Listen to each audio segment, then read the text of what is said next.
How long have you guys been waiting? 40 minutes, half an hour, 50 minutes. We're very sorry. 1 hour.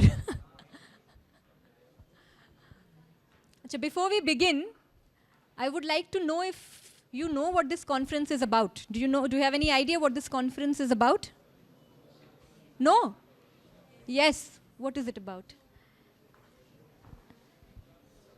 How many of you know anything about Sri Aurobindo? You've heard his name. How many of you have heard his name, Sri Aurobindo Ghosh? ये नाम सुना है कभी? Yes तो हाथ उठाइए. किन लोगों ने सुना है? 3 लोगों ने सुना है. 200 लोगों में 5 लोगों ने सुना है. Okay, okay. और कुछ पता है? Do you know anything about his life, his journey, his philosophy, anything? Why is he popular? We don't see that he's popular though.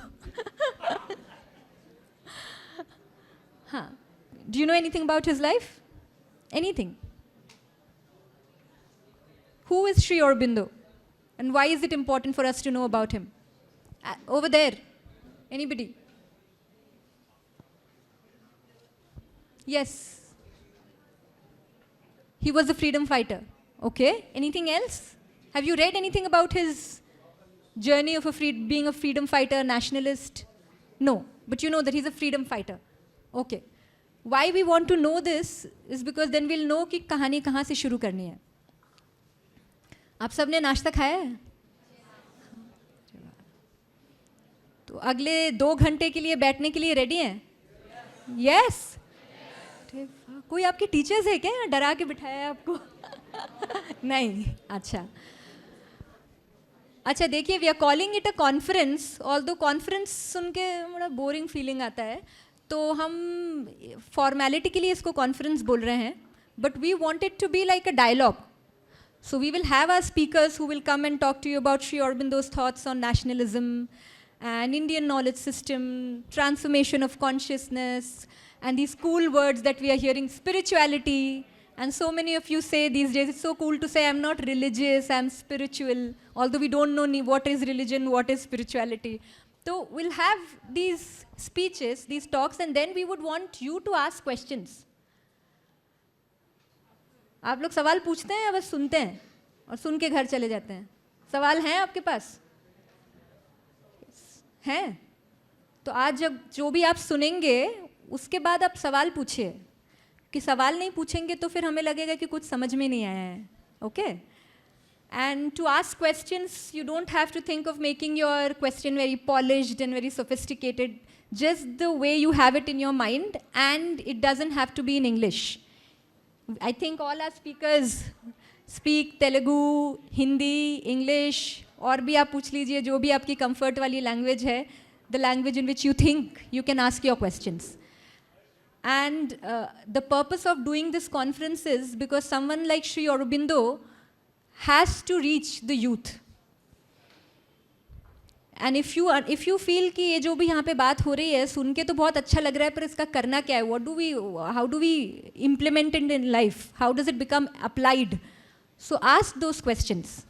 Are we ready? Should we begin the program? We'll just start with Sri Aurobindo's Gayatri Mantra. How many of you know about the usual Gayatri Mantra? सबने सुना है? Maximum लोगों ने सुना है. So we have a slightly different version of Sri Aurobindo's Gayatri Mantra. And I'll not say it alone. So I'll do one line and you will repeat it with me. थोड़ा सुर में गाएंगे. Okay? We will begin with 1 minute silence. Sit straight. उसके लिए सीधा बैठना पड़ेगा. ना मेहनत करना पड़ रहा है सीधा बैठने के लिए. Place called Auroville. यही 2 हाथ उठ रहे हैं.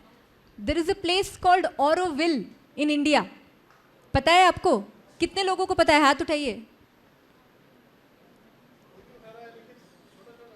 थोड़ा बहुत पता है. आए हैं? Has anyone been to Auroville before? No. ठीक है, तो अगर आपको पता ही नहीं है तो then I cannot ask how many of you want to come. So let us first show you what Auroville is, and then we will ask you the end of the conference if you want to come to Auroville, and if you want to come, what are the ways to come to Auroville. We'll start with the film Sri Aurobindo, A New Dawn. I request you all to keep your mobile phones on silent क्योंकि इतनी अच्छी film miss हो जाएगी. तो mobile phone को silent में डालिए, and if you are sitting next to somebody who is chit chatting, तो मुझे बताइए, फिर I will take care of him. Okay, are we ready for the film? Yes. So lights off please. August 15th is my own birthday, and it is naturally gratifying to me that it should assume its vast significance. Indeed, on this day, I can watch almost all the world movements which I hope to see fulfilled in my lifetime.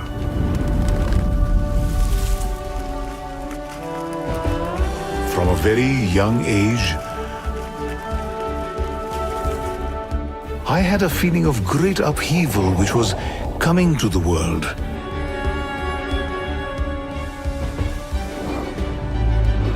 And that I was destined to play a part in it.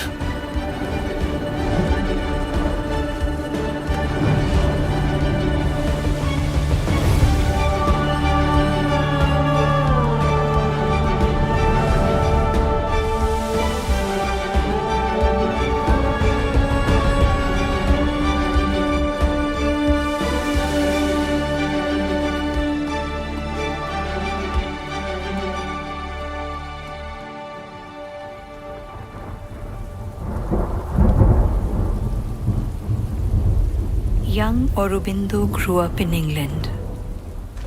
His father wanted him to imbibe European culture. He immersed himself in European literature and history at St. Paul's and Cambridge. He also mastered diverse European languages. Inspired by the French Revolution and Irish freedom movement, a strong desire to reform human society was brewing in him. Also, he began receiving letters with painful accounts of British aggression over Indians from his father, a man who once admired everything English. He could no longer be a mute spectator while his motherland was suffering. When it was time for him to return to India, Sri Aurobindo had already made a firm resolve to liberate his country.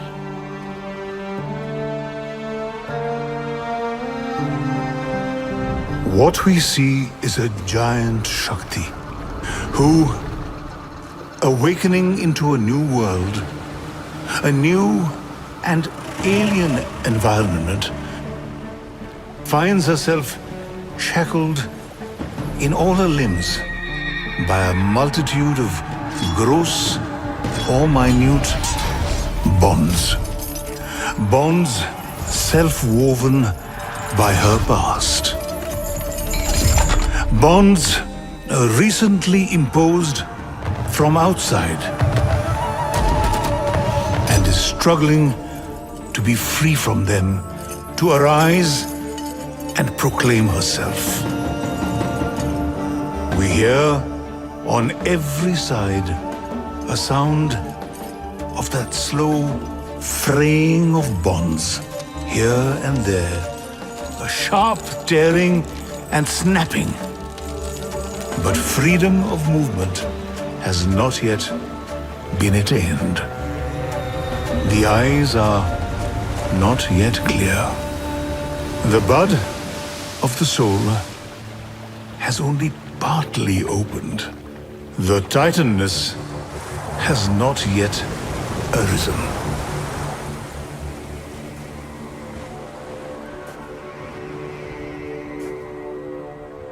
When Sri Aurobindo set foot on his motherland, after a gap of 14 years, a vast calm descended upon him. It was a profound spiritual experience which stayed with him for long months afterwards. O Mother, I bow to thee. Something within him began to bloom, but he had to reacquaint himself with his country first.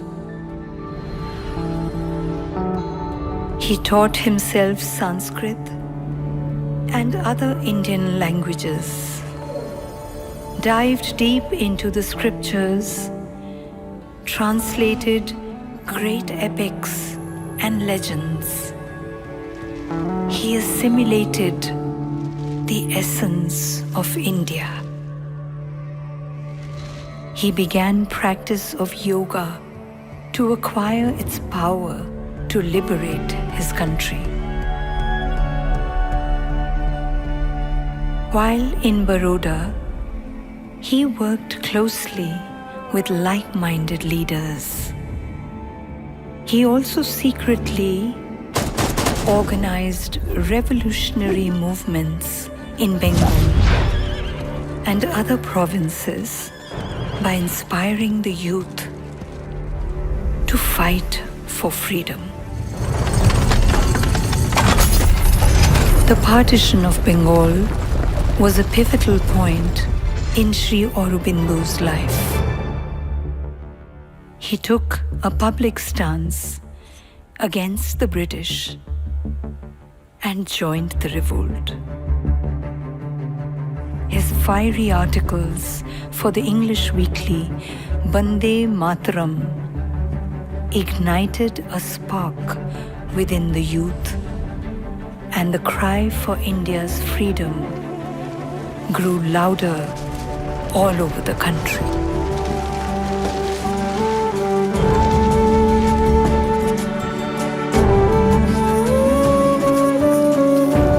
My first dream was a revolutionary movement which would create a free and united India.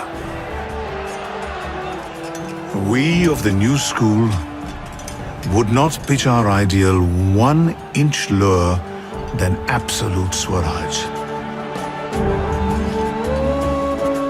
To strive for anything less than Swaraj would be to insult the greatness of our past and magnificent possibilities of our future. Swadeshi is the method, the way, the road by which the nation advances. Boycott is only the other side of Swadeshi. National education is the training of the mind and heart of the younger generation. There are times in a nation's history when Providence places before it one work, one aim, to which everything else, however high and noble in itself, has to be sacrificed.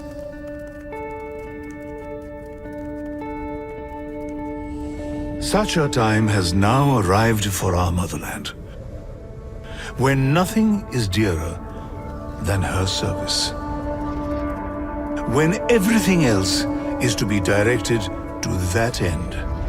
If you will study, study for her sake. Train yourselves body and mind and soul for her service. Sri Aurobindo thus laid the foundation for India's complete freedom, Purna Swaraj. In the midst of growing political unrest, he felt the need for spiritual inspiration. So he made his way to a yogi, Vishnu Bhaskar Lele. It was my great debt to Lele that he showed me this. Sit in meditation, he said, but do not think. Look only at your mind. You will see thoughts coming into it. Before they can enter, throw them away from you till your mind is capable of entire silence. I had never heard before of thoughts coming visibly into the mind from outside. I simply sat down and did it. In a moment, my mind became silent as a windless air on a high mountain summit. And then I saw a thought. And then another thought coming in a concrete way from outside. I flung them away before they could enter and take hold of my brain. And in 3 days, I was free. The mental being in me became a free intelligence. A universal mind. A receiver of knowledge from all the 100 realms of being, and free too to choose what it willed in this vast sight empire and thought empire.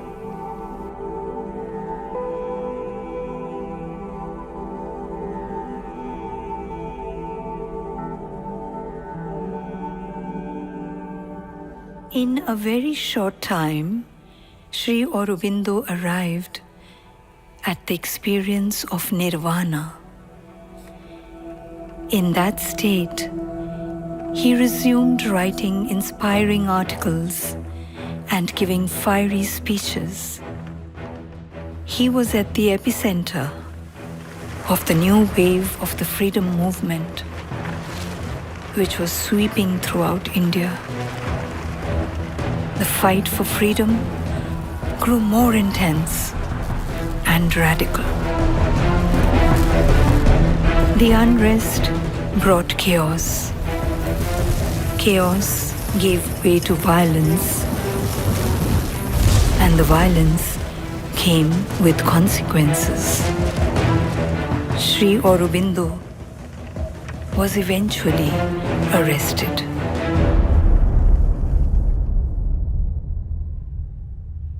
When I was arrested and hurried to Alipur jail, I was shaken in faith for a while. For I could not look into the heart of God's intention. Therefore I faltered for a moment and cried out in my heart to Him, "What is this that has happened to me?" I believed that I had a mission to work for the people of my country. And until then, I should have Thy protection.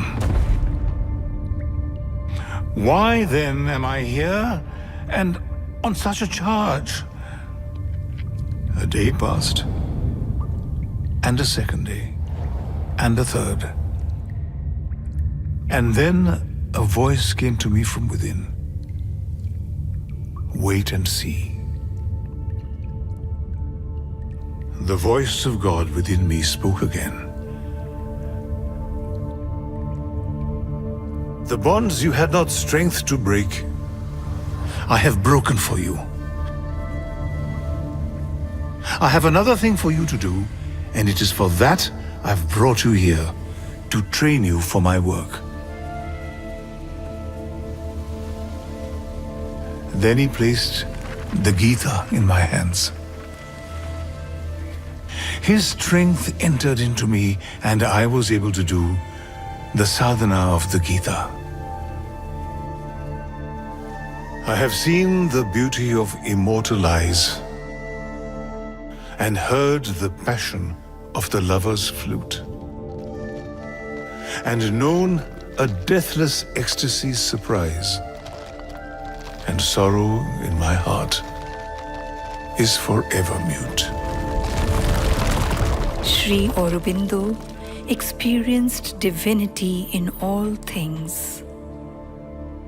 With it, a whole new range of spiritual experiences began to unfold.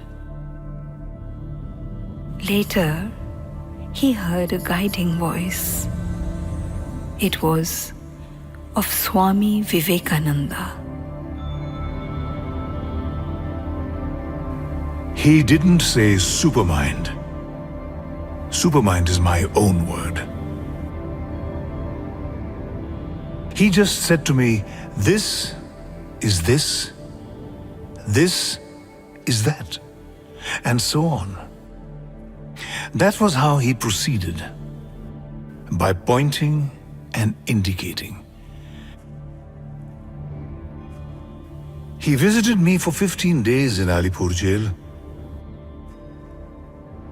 And until I could grasp the whole thing, he went on teaching me and impressed upon my mind the working of the higher consciousness, which leads towards the supermind.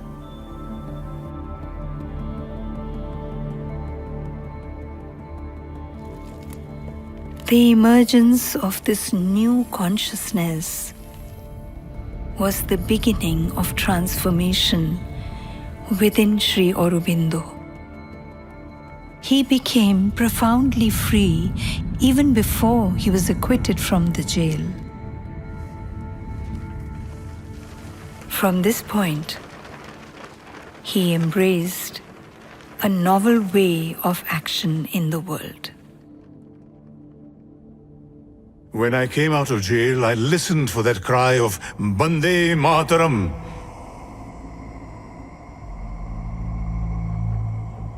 But there was instead a silence.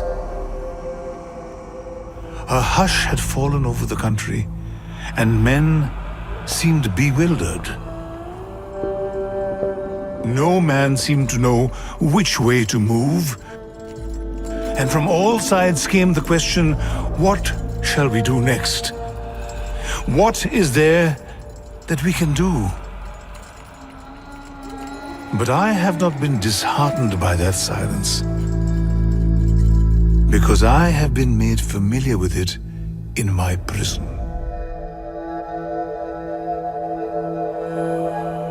Sri Aurobindo was unfazed by the complacency of the people. He knew exactly how to motivate them into action with his words and clarity of thought.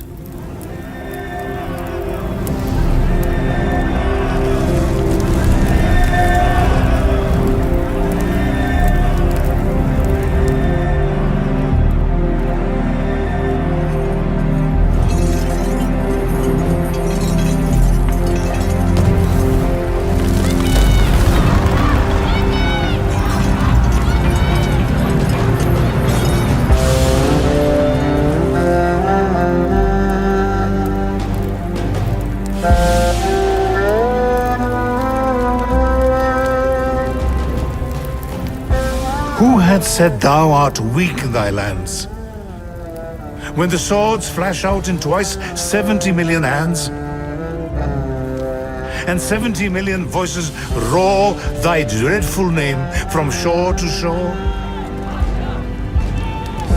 With many strengths who art mighty and stored, to thee I call, Mother and Lord, Bande Mataram. Bande Mataram.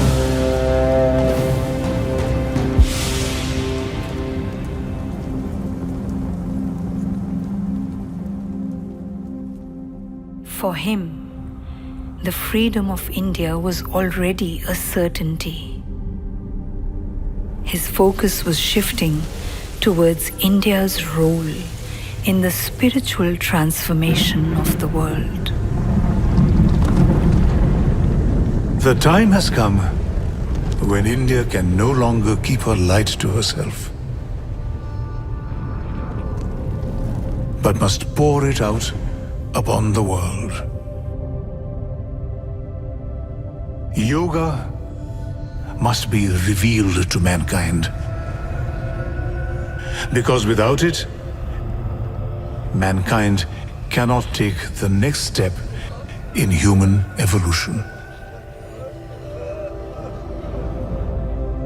So, he withdrew from active politics. He could foresee mankind heading towards an evolutionary crisis, and India had the key to the spiritual evolution of mankind. With wind and the weather beating around me, up to the hill and the moorland I go. Who will come with me? Who will climb with me, wade through the brook and tramp through the snow? He worked towards bringing the light of the supermind to erase the darkest forces lurking within the human race. A work that he did in solitude. He was discovering a new path, synthesizing all the yogic traditions of India and going beyond. He called it the integral yoga, a yoga of evolutionary transformation of human nature. Only a few understood and followed his path. But soon he found his equal and spiritual collaborator in his work, Mira Alfasa, whom he later called Mother. With her arrival, his ashram took birth in Pondicherry and grew into a pioneering laboratory for the evolution of consciousness.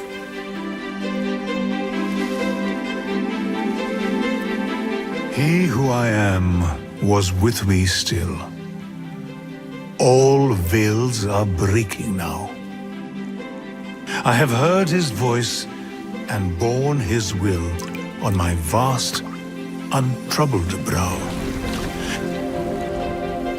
But I dare not rest till my task is done and wrought the eternal will. A little more and the new life's doors shall be carved in silver light, with its aureate roof and mosaic floors in a great world bare and bright.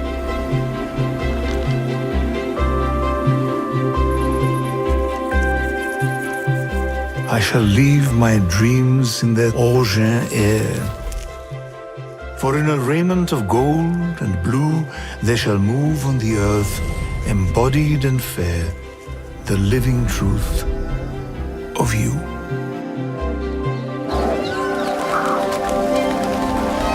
I saw them cross the twilight of an age, the sun-eyed children of a marvelous dawn, the great creators with wide brows of calm,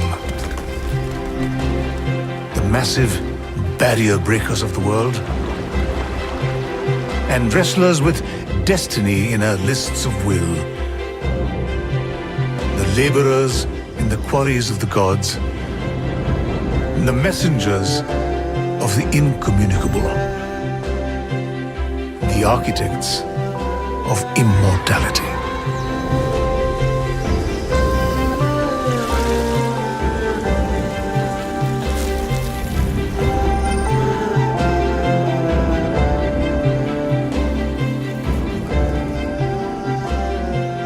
Our call is to young India. It is the young who must be the builders of the new world. They must focus on that vision for the future, dedicate themselves in the present, referring to the learnings from the past.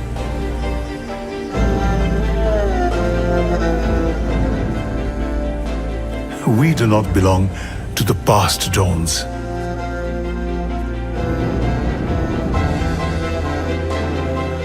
But to the noons of the future.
Now you have some idea about the life of Sri Aurobindo? Some idea. Would like to know more? Yeah? हाँ ही बोलना पड़ेगा. Okay. We have our guests with us. We'll first do the Deep Prajwalan, Sri Aurobindo's Gayatri Mantra, and then we'll start with our first talk.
ज्योतिः परस्य धीमहि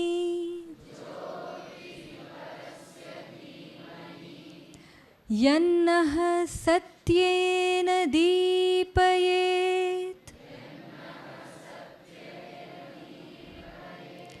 सत्येन दीपयेत्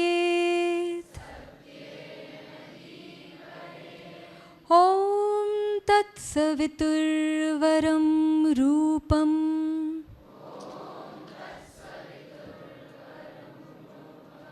ज्योतिः परस्य धीमहि यन्नः सत्येन दीपयेत्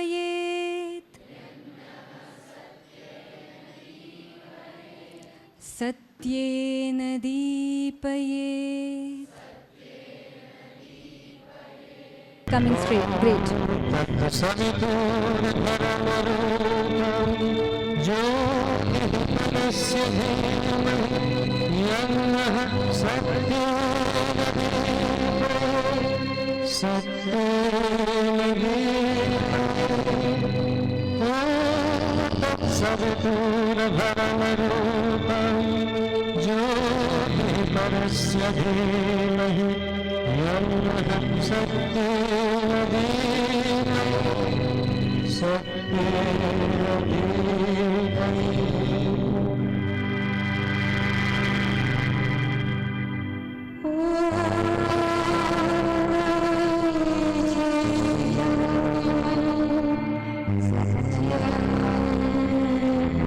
Give the welcome address, sir.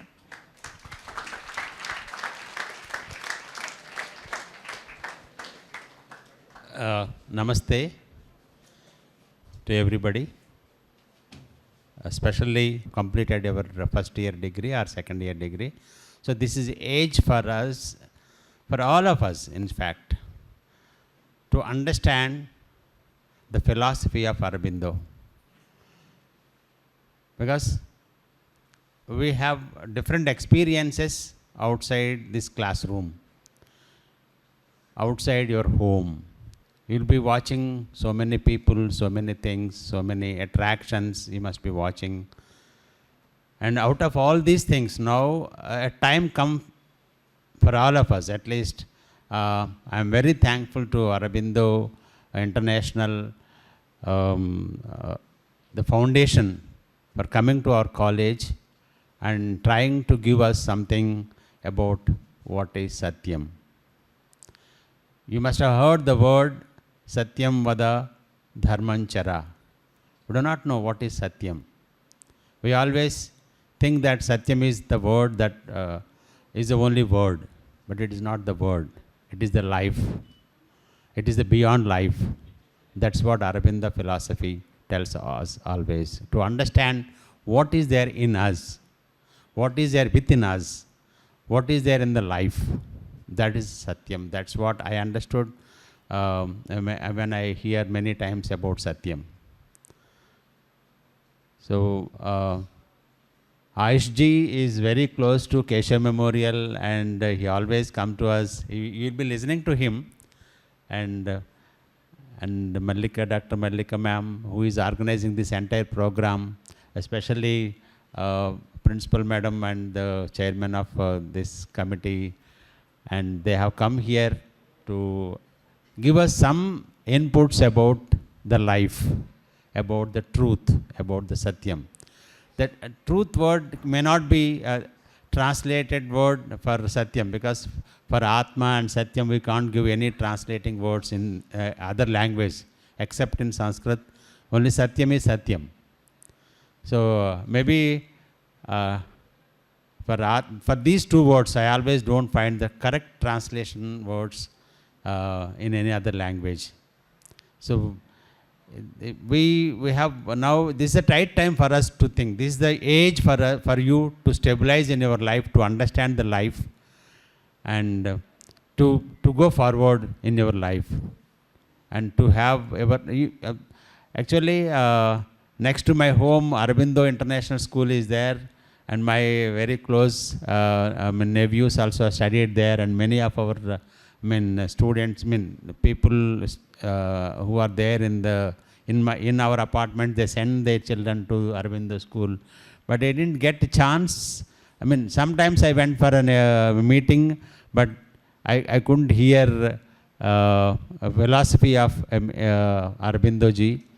And now you are very lucky that Aurobindo International Foundation has come to you, come to our college, come to Keshav Memorial. So we will all thank them and invite them for this wonderful session, for this training program. Mallika ma'am, thank you very much for choosing our college.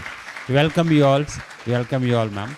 Thank you very much. Sanjana, wherever you are, you can coordinate with this in a beautiful way, because I should congratulate all our students. When you sent for registration, nearly 350 students have registered for this without knowing anything about Aurobindo. But now you will understand what is Aurobindo philosophy.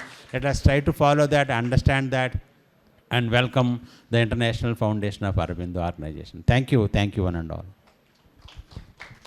Thank you for giving us the opportunity to share the vision of Sri Aurobindo with the youth.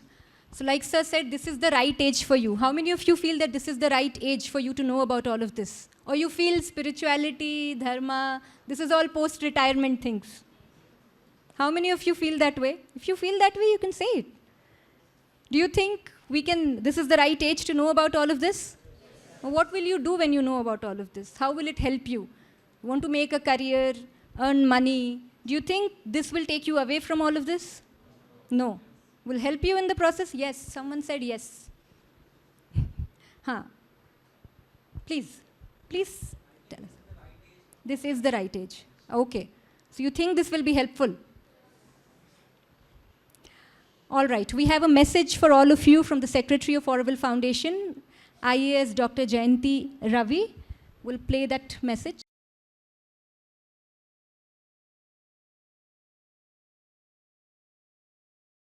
Namaste. Greetings from Auroville. We want to extend a very warm welcome to all of you who have come here to participate in the special conference for the youth as a part of the Sri Aurobindo 150th birth anniversary celebrations. He gave the special 5 dreams on the 15th of August 1947, the day India got independence. And this is something which has been the overarching theme of our celebrations this year. And he is somebody who also spoke of a divine life on planet Earth. These 5 dreams that he spoke of referred to a free and united India, a resurgent Asia. He also dreamt of a greater, nobler and brighter world. He also spoke of India's gift of spirituality to the whole world. And then the most important, he also spoke of a new species, evolution from a human being who is predominantly functioning from the intellect and the mental state to somebody who's beyond the mind, of course, using the mind for all the abilities it has. And this is what he gave as his 5 dreams, and this is the overarching theme for the celebrations that we are having. We also take this opportunity to share that Sri Aurobindo dreamt of a divine life on earth. He felt that it's possible for us to have a special life here, which we could all, with a very deep intention, with a deep aspiration, really not only aspire but also realize, where everything, every sphere of our life is permeated with a deep consciousness. The city of Auroville was actually made with that dream and with that aspiration of actually being a city of evolving consciousness. I also want to tell you a little bit about Auroville. This is a city which has nearly 700 units, activities which carry out various economic activities.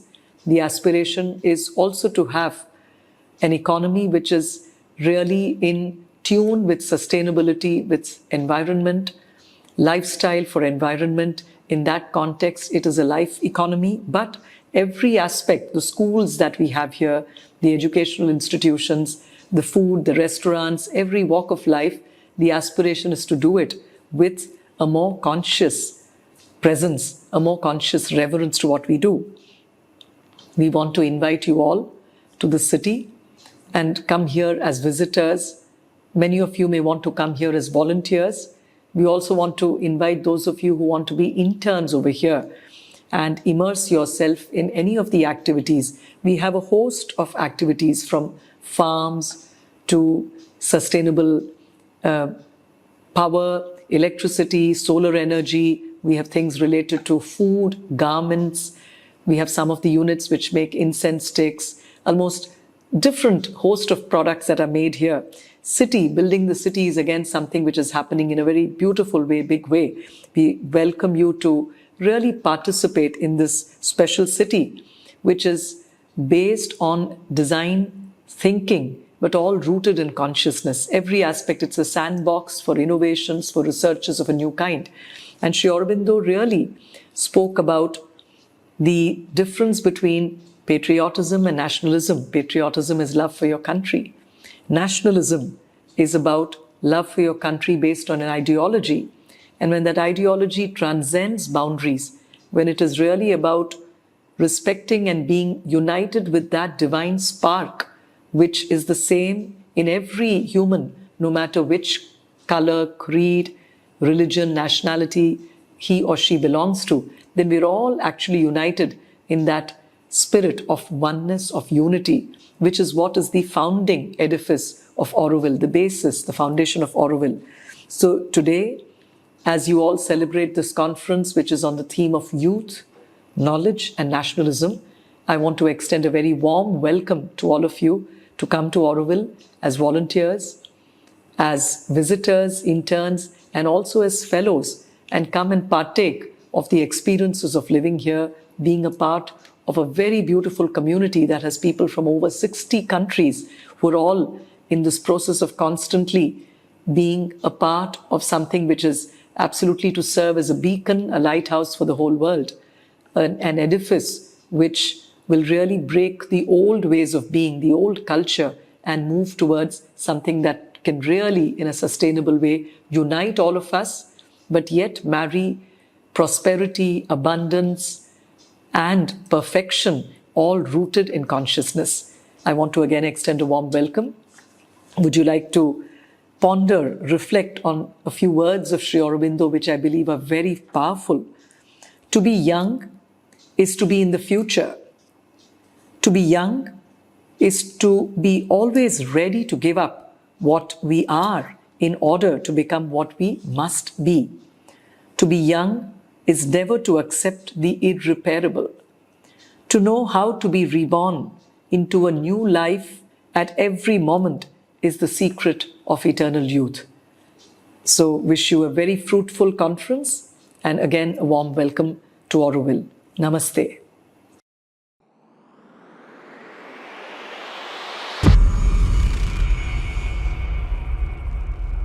Esteemed members of Auroville Foundation, dear faculty members, directors, sir, and dear students, a very good morning to one and all. I feel we are fortunate enough because foundations like Auroville will be conducting a youth program over here. Means this is very much needed at this hour, because we have seen the youth how many ways they are getting diversified, right from academics, right from tradition, maybe it is from their culture. So if we take the daily scenario, if you open the newspaper or listen to the news, if at all, whatever it will be, national or international, we'll be finding the youth are getting distracted. And Swami Vivekananda said, youth are the backbone of the nation. So I feel always, being an academician, that are we losing our very much important necessary organ of our system, that is the youth. It means it is a backbone. So I really appreciate the efforts of Auroville Foundation. And we are fortunate enough in Keshav Memorial, my students are fortunate enough because you have chosen our college to extend your programs over here. And I feel this is aptly, timely, and exactly necessary for the youth to conduct such programs and know about what are the ways and means to nourish and to prove that we are second to none. So Keshav Memorial College is fortunate enough, and my students, I do say this is the program which we need to reform ourselves, because gone are the days when we were in our young age, no distractions, because going to the college, listening to the lectures of the professors and lecturers, and coming back to home and listening to parents. But now you have not only diversions online, but also offline. So really, this is the most advantageous and much needed program for youth, and really I do appreciate the efforts, and I do say thank you so much, sir, for choosing our college from esteemed members of Auroville Foundation, and I'll be extending my warm welcome on behalf of the management and faculties and other members of esteemed staff. Thank you so much, sir.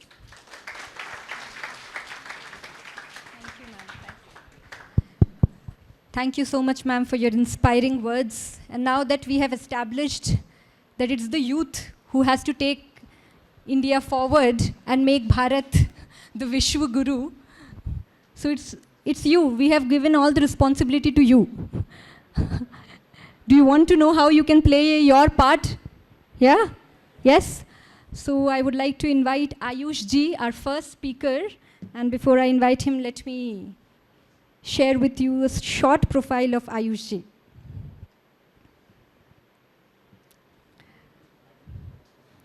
Ayush ji is currently the director at Adroitech Group and holds several positions in research organizations. He is the General Secretary of Samvit Kendra, General Secretary of Samachar Bharati, Trustee at Center of South Indian Studies. He also holds advisory positions, advisor to Hindu eShop, a website for books, products on Rashtra and Dharma, and advisor to Samvit Prakashan, a publishing house. He has co-authored 2 books and have written on various national issues in weeklies and magazines. Last but not the least, he has been awarded Vocational Excellence Award 2019 by Rotary Club, Sikandrabad. Welcome, sir. Over to you.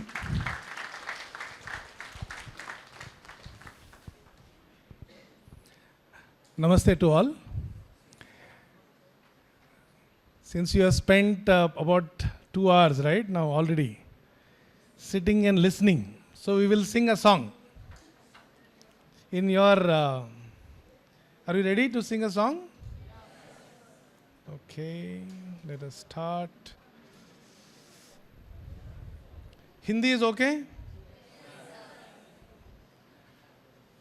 So चलिए शुरू करते हैं. Okay. Vande Mataram, Vande Mataram.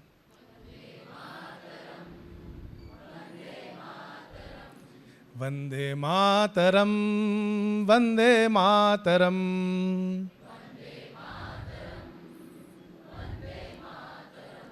राष्ट्र की जय चेतना का गान वंदे मातरम. राष्ट्र भक्ति प्रेरणा का गान वंदे मातरम. वंदे मातरम, वंदे मातरम.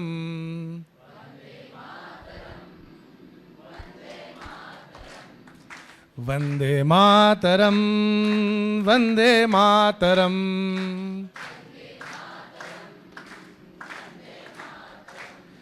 सृष्टि बीज मंत्र का है मर्म, वंदे मातरम। राम के वनवास का है काव्य, वंदे मातरम। दिव्य गीता ज्ञान का संगीत, वंदे मातरम। राष्ट्र भक्ति प्रेरणा का गान, वंदे मातरम। वंदे मातरम, वंदे मातरम, वंदे मातरम, वंदे मातरम। हल्दी घाटी के कणों के व्याप्त, वंदे मातरम। दिव्य जौहर ज्वाल का है तेज, वंदे मातरम। वीरों के बलिदान का हुंकार, वंदे मातरम। राष्ट्र भक्ति प्रेरणा का गान, वंदे मातरम। वंदे मातरम, वंदे मातरम, वंदे मातरम, वंदे मातरम। जन जन के हर कंठ का हो गान, वंदे मातरम। हरिदल थर थर कांपे सुनकर नाद, वंदे मातरम। वीर पुत्रों की अमर ललकार, वंदे मातरम। राष्ट्र भक्ति प्रेरणा का गान, वंदे मातरम।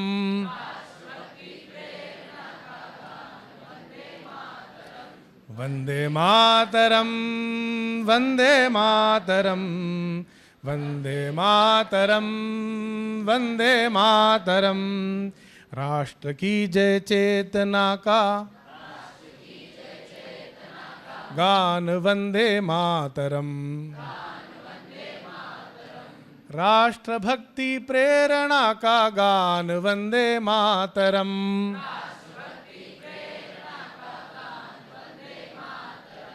वंदे मातरम, वंदे मातरम, वंदे मातरम, वंदे मातरम। बोलो भारत माता की। So today is a memorable day for all of us, 25th anniversary of the Kargil Vijay Divas, right? War, Kargil war. So we are living free because 25 years ago, 543 Indian troops laid down their lives for us. Do you know at least 5 names of these 543? 5 names. Anybody? One is from Bhagyanagar, Hyderabad. Anybody here from Vanasthalipuram? Dilsukh Nagar, Vanasthalipuram? Nobody is from that side? Malakpet, Hastinapur, unnaru కానీ చెప్తలేరు అంతేనా? So మీరు ఎప్పుడైనా వనస్థలిపురం వైపు major Padmapani ఆచార్య మార్గ్ అని ఉంది ఒకటి, చూసుంటారు మీరు గూగుల్లో సెర్చ్ చేస్తే కనిపిస్తుంది. So major Padmapani Acharya was a Kargil martyr. Okay, he is one of them. So I am asking you to know at least 5 names. So after this session, during the break, please Google, find out at least 5 names. Anybody here who knows 10 names of film stars? 10, 20, 30? The list can go on, correct? Have they given anything to you? They are taking your money? Yes. But we remember their names. Somebody who has laid down their lives, we should know their names. Because this is very near to our, I mean, some of you, many of you, all of you have not been born during that time, but still we must know them. Similarly, at least 10 freedom fighters, right? 10 freedom fighters. Our freedom fighters list goes to 5. Right? After that, we can't remember also. Then at least 5 female freedom fighters. Can anybody name? Sochiye, huh? So who should be our ideals? Whom should we emulate? Right? Whom should we live our life? I mean, who should be the roadmap, blueprint for our lives? Has anybody gone to Kashmir, Jammu Kashmir? आप तो गई हैं, ठीक है. Next slide, please. So this Kargil war, we'll start with that because the topic today is what is that? True nationalism, right? So have you ever seen this map? Right? Now, do you know that this is Jammu Kashmir, correct? And Ladakh, Jammu Kashmir and Ladakh. This whole portion has been occupied by Pakistan. Do you know that? This is occupied by China. And this bit here was gifted by Pakistan to China after occupying. यानी सोम्मोकड़दी सोकोकड़दी वाड़ occupy చేసుకుని మన భూమి వాళ్ళకి ఇచ్చాడు. Now this portion here, why is this Kargil war so relevant, right? Why is this is all mountains, Himalayas, but this you heard about this name, right? Siachen Glacier. There is a soldier there who stands there. I mean, between one soldier and another soldier, some kilometers away, there is another hill. Somebody will be standing like this, minus 40, minus 50 degrees temperature. Minus 50 degrees means your hands will freeze. People get into depression because they have nobody else to talk to. For days together, that person is 1 person, 2 persons are standing there. So they bring them down, they have some counseling, another person goes. So this is a cycle. It requires a lot of guts. Do you have guts? Are you gutsy? Youth are supposed to be gutsy, correct? Like youth lo guts lekapothe dan youth anarega. Right? So that is the quality of people who are working at that place. Right? We must therefore, it is our responsibility, our duty, our kartavya to know them. Right? So go through a bit more details about what are the occupied territories of Bharat. Apart from this, there are so many other territories that are occupied. We think that this whole area is ours because when you draw the map, right, school lo map draw chestar kada. Draw chesinappudu emaitadi mottham anta map draw chestam. Kani occupy ayipoyindani vishayam teliyadu manaki. So there is nowadays in the news you are hearing about Baluchistan. There is a movement there, right? People they want free Baluchistan. So these are people who have been occupied by Pakistan. When did it happen? Few months after Bharat got independent. That means after Bharat got partitioned. When Bharat got partitioned into Pakistan and Bharat, there were 3 parts. Are you aware? One is East Pakistan and West Pakistan. And then there was this movement that Hyderabad wanted to be free. They wanted to be with Pakistan. Jinnah said, he thought I will join Pakistan. Then there is a Bhopal, there was a Nawab there. Then there is a Nawab near Junagadh. So people, they wanted to have a route between East Pakistan to West Pakistan via Bharat. That means, ivala Vindhya Parvatalu unnai kada. So between that there will be a strip. So there will be a Pakistan in central India, there is East Pakistan and there is West Pakistan. So you have to pass through Pakistan to come to Bharat. This would have been the situation if it was not for Sardar Vallabhbhai Patel and his great effort. And integration of Bharat. When did Hyderabad get independence?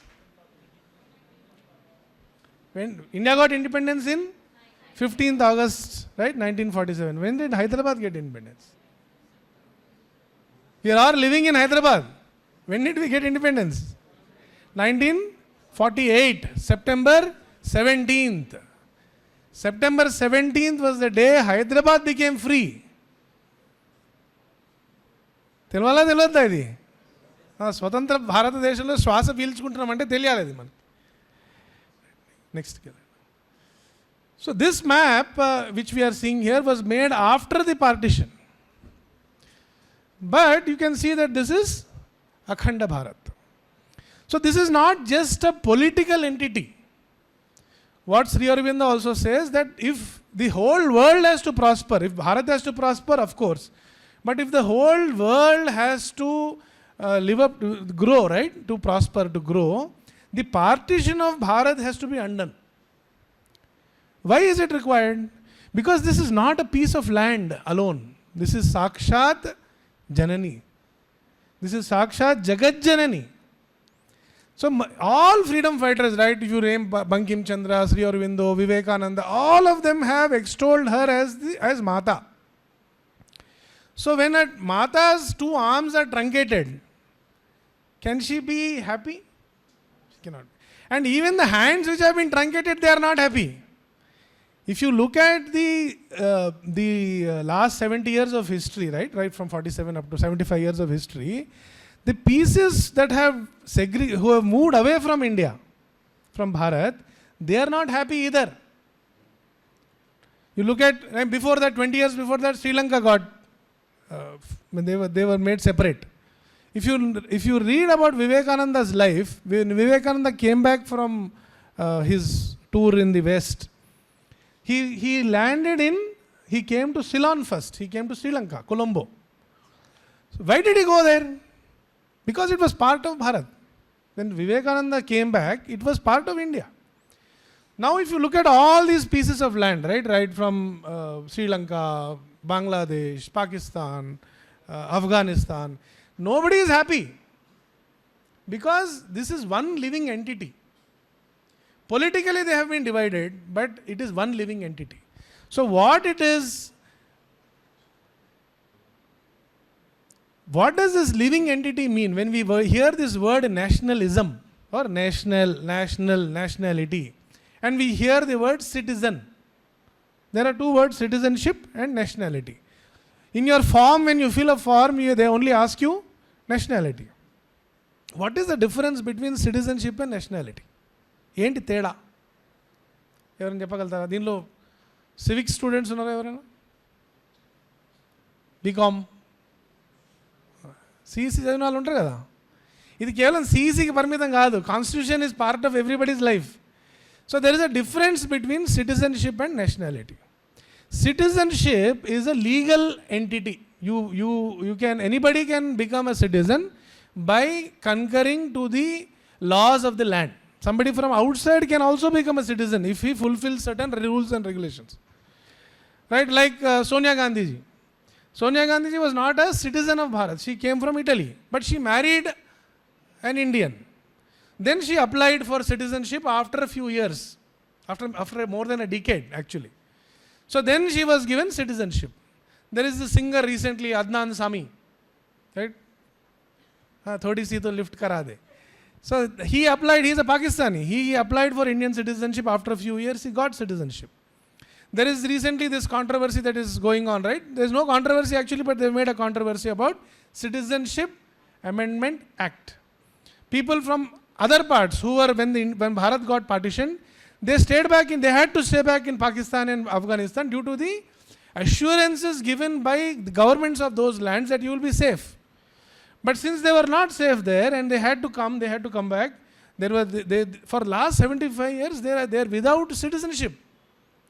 They want to come. So here they came and they were living as refugees for so many decades. Now the government has given them citizenship. This is an application. What is nationalism? What is a national then? National is an emotional construct. It is an emotional binding. And mostly it comes through birth in the particular land. This is generally the principle. తెలుగులో చెప్పుకోవాలంటే నాగరికత, జాతీయత, ఈ రెండు పదాలు వేరే వేరే పదాలు. జాతీయత, nationalism అంటే జాతీయత, నాగరికత అంటే సిటిజన్షిప్. దీన్ని అర్థం చేసుకోవాలంటే suppose there is a mother, okay, mother has 3 children, 3 పిల్లలు ఉన్నారు. అమ్మకి ఆరోగ్యం బాగాలేదు. ఒకడు అమెరికాలో ఉన్నాడు కాబట్టి రాలేడు. ఇంకొక సిటీలో ఉన్నాడు. ఆయన అంటున్నాడు, తమ్ముడు చెప్తాడు, అమెరికాలో ఉన్న ఆయన రోజు వెబ్ కాల్ చేస్తాడు, వీడియో కాన్ఫరెన్స్ చూసి అమ్మ బాగున్నావా అని అడుగుతాడు, కానీ ఏం చేయడు. ఇక్కడ రావాలన్నా కూడా ఏమనుకుంటుంటాడు, నా పని ఎప్పుడు అయిపోతుంది అనుకుంటాడు. అంటే అప్పుడప్పుడు ఎంతవరకు వెళ్ళిపోతుంది పరిస్థితి అంటే, హాస్పిటల్ లోపల టైం ఎప్పుడు పోయే టైం ఉంటుంది కదా, అది తెలుసుకుంటారు. ఇక ఫలానా టైంలో పోతుందండి, మిగిలిపోయాయంటే ఇంకా బతుకున్నారండి, మళ్ళీ వెళ్ళిపోవాలి కదా ఇతను. మరి కొడుకా కాదా?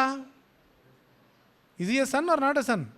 Is a son, is a biological son. Second person ఎవరు? అతను బయట ఉన్నాడు, పైసలు ఇస్తున్నాడు తమ్ముడికి, బాబు నువ్వు చూసుకో అని. మూడోవాడు అమ్మకి సేవ చేస్తున్నాడు, he is serving his mother. Now in these three, who is the true sun? Third one, correct. Daughter కూడా ఉండొచ్చు, not only sun, right? So ఈ నేషనాలిటీకి సిటిజన్షిప్కి తేడా ఇది. ఈ మూడో వ్యక్తి ఉన్నాడు చూడండి, you are saying is a true son. This trueness is to do with emotion, because he wants to serve his mother. When a person wants to serve his motherland, when he wants to serve his nation, then he is considered as national. And that is why Sri Aurobindo says, nationalism is not a mere political program. Nationalism is a religion that has come from God. So we will come to this word religion, because lot of times he uses this word religion not in the sense of what we understand as upasana paddhati. దేవుడి దగ్గర పోయి నాకు మంచి మార్కులు, ఇది religion కాదు ఇక్కడ. Whenever he is using the word religion, he means something higher, he means dharma. So this what does it word meet dharma, we will come to that shortly. Okay, so there are this concepts of rashtra which I have explain. Nation, right? Who is a national? So a person who is emotionally connected to his land. So if there is an invasion by Pakistan or China on the borders, right, or if China is saying that Arunachal Pradesh is ours, China చెప్తోంది ఇప్పుడు.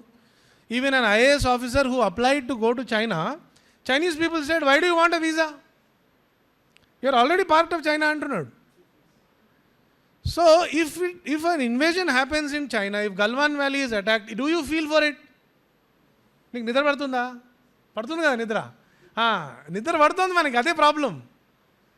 గల్వాన్ వ్యాలీలో మన భూమి పైన ఒకరు ఆక్రమణ చేసుకుంటున్నాడంటే మనకు నిద్ర పడుతుంది. మన ఇంటి పైన పక్కనైనా కొంత ల్యాండ్ ఒక ఇంచ్ జరుపుకున్నాడు అనుకోండి, నిద్ర పడుతుందా? పట్టదు. ఇది difference. Because our association is only around me and my self.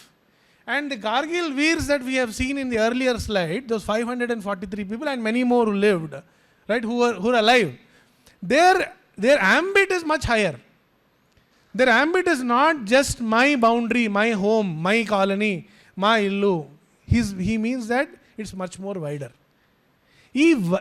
ఇది పెంచడం అన్నది చూడండి. This is when you become a true national.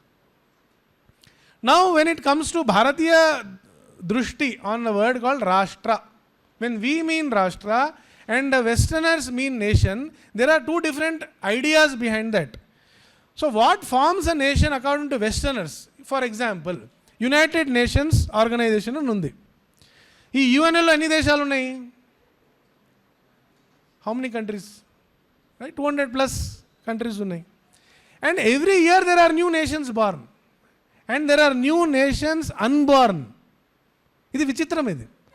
When nationalism is to do with emotion, how is it that new nations are born? 1945లో second world war అయిపోయిన తర్వాత Germany అనే దేశాన్ని 2 భాగాలు చేశారు. They made it into 2 countries, East Germany, West Germany. Now logically they should be called as only 2 countries, East Germany and West Germany. But what did they say? They said they are 2 nations. ఎందుకు అన్నారు? Because of 2 ideologies which were ruling those 2 countries. One was capitalism and one was communism. So our time in the European construct, ideology also formed a nation in European in idea. Then when, for example, this East Pakistan, West Pakistan, when it was formed on the basis of religion.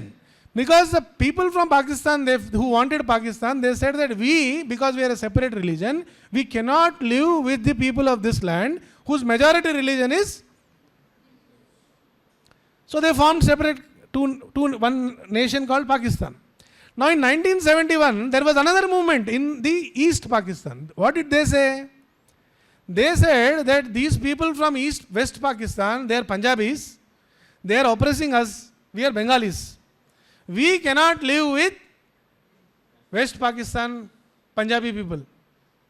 So the Bengali Muslims said that our Bengali Asmita is at stake, so we want a separate nation. So what did they become? Bangladesh they became. So if you look at these three ideas, does religion form a nation? It formed a nation, but it was not sticking. Because within 25 years, the country which was formed because of religion broke into two, saying that my language is bigger. So then does language form a nation? Logically it should. But between that languages also there will be struggle. So what is in the Western construct, the tribe, they are basing the entire concept of nation either on religion, ideology, or some tribe, or whatever, some habits. This is the basis on which they are defining their nationhood. So what do? They apply the same lens to us. Bharat Deshanni chusinapudu kuda, there are three ideas that were propounded in Bharat. When the Britishers came to India, they saw that there are so many languages. Any bhashalu untayi? Chala bhashalu unnayi kada. So they said that because each language is a nation, English వాళ్ళకి English nation, French వాళ్ళకి French nation, German వాళ్ళకి German nation, Poland వాళ్ళకి Polish nation. So every language is a nation. So India is not one country, not one nation. It is a combination of so many nations అన్నాడు. అందుకనే మనకు పేరు ఇచ్చారు subcontinent అన్నాడు. You are not one nation, you are a subcontinent ఒకటి చెప్పాడు. తర్వాత ఏం చెప్పాడు? అరే ఇన్ని భాషలు ఉన్నాయి, ప్లస్ ఇంత వేషభూషాలు ఉన్నాయి. ఇప్పుడు ఇక్కడ మణిపూర్, అరుణాచల్ నుంచి ఉన్నారు ఎవరైనా? Anybody from north east?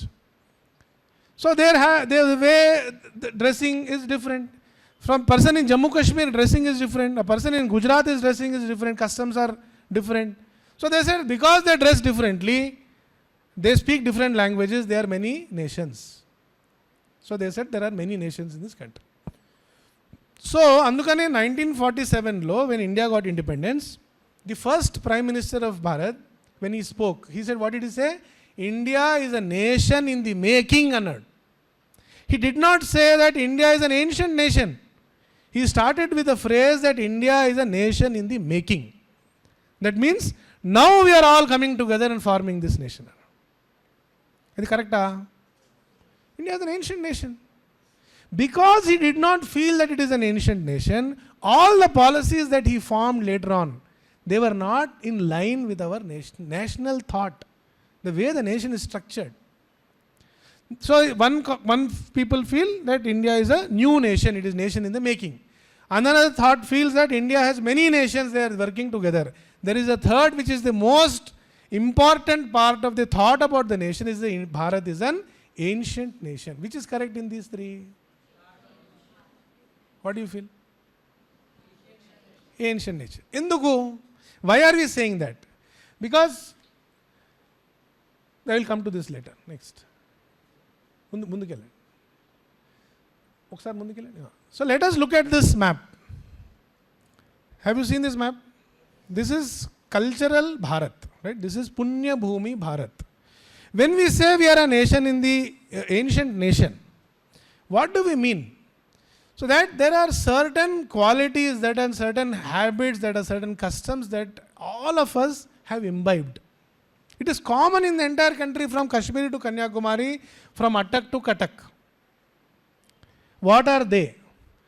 Now let us look at this. There are 4 dhamas. 4 ధామాలు ఉన్నాయి. ఏంటవి చెప్పండి? పూరి, కరెక్ట్, ఒకటి.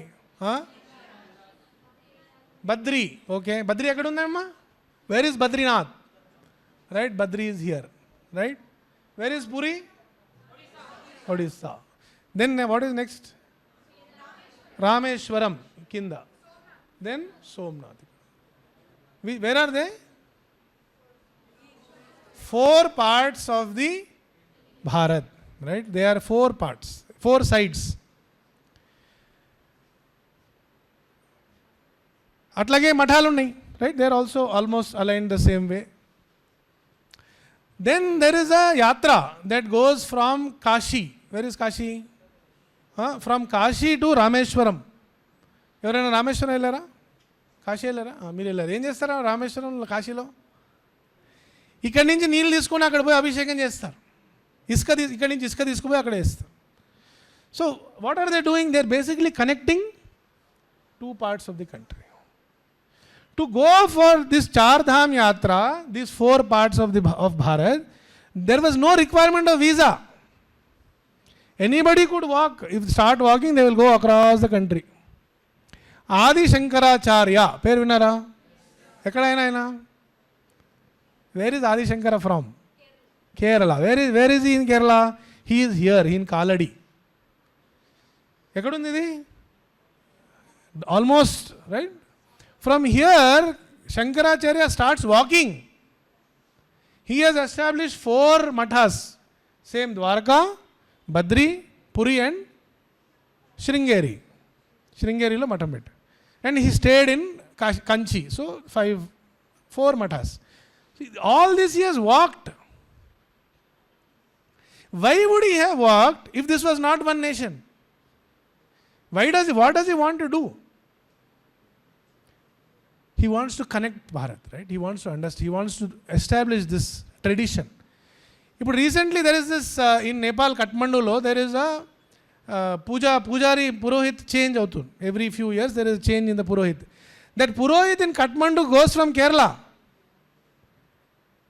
The Purohit in Kathmandu is not from Nepal. He comes from Kerala. So what does it show? That Nepal was also nationally part of us. That the Rashtriyata of Nepal was also ours, same. We are the same DNA. This connect was built always. Then you have this Dwadasha Jyotirlingas. ఎక్కడుంటాయి అవి?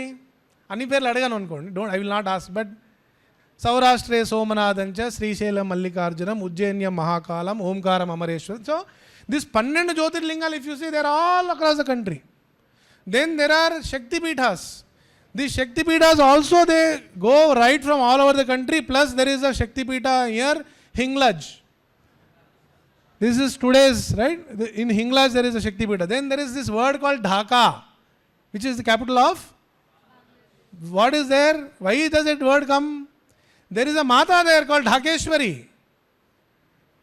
So this land, when we are using these words of Jyotirlinga, Shakti Pitha, Char Dham, they are not just some Tirtha Kshetras matrame kaadu. Tirtha Kshetralu kuda chala important avi. But the way they are structured and way people were connected all over was like this. Now there is this Vivaha of Krishna and Rukmini. Correct? Rukmini writes a letter. Aa time lo Krishna ki rastadu. So there are 2 versions of that. There is one version of Rukmini saying that she is from Vidarbha. He was staying in Dwarka. There is another version of Arunachal Pradesh people saying that Rukmini is from Arunachal Pradesh. So what is happening here? That Krishna is going from Dwarka to Arunachal, marrying her and bringing her back. So this, what has happened here? Krishna has connected west to east. Rama went on Vanvas from Ayodhya. What does he do? He could have just crossed the Sarayu and he had to go for Vanvasam only. Nobody said that you go all the way down. So he was in Vanvas. He could have been near Sarayu. He didn't do that. What did he do? He walked all the way down. Then Pushpaka Vimanatoti flight lo వాపస్ వెళ్ళిపోయారు. But what is he doing? Therefore, if you go from north to south, there are thousands of villages which are named after Rama.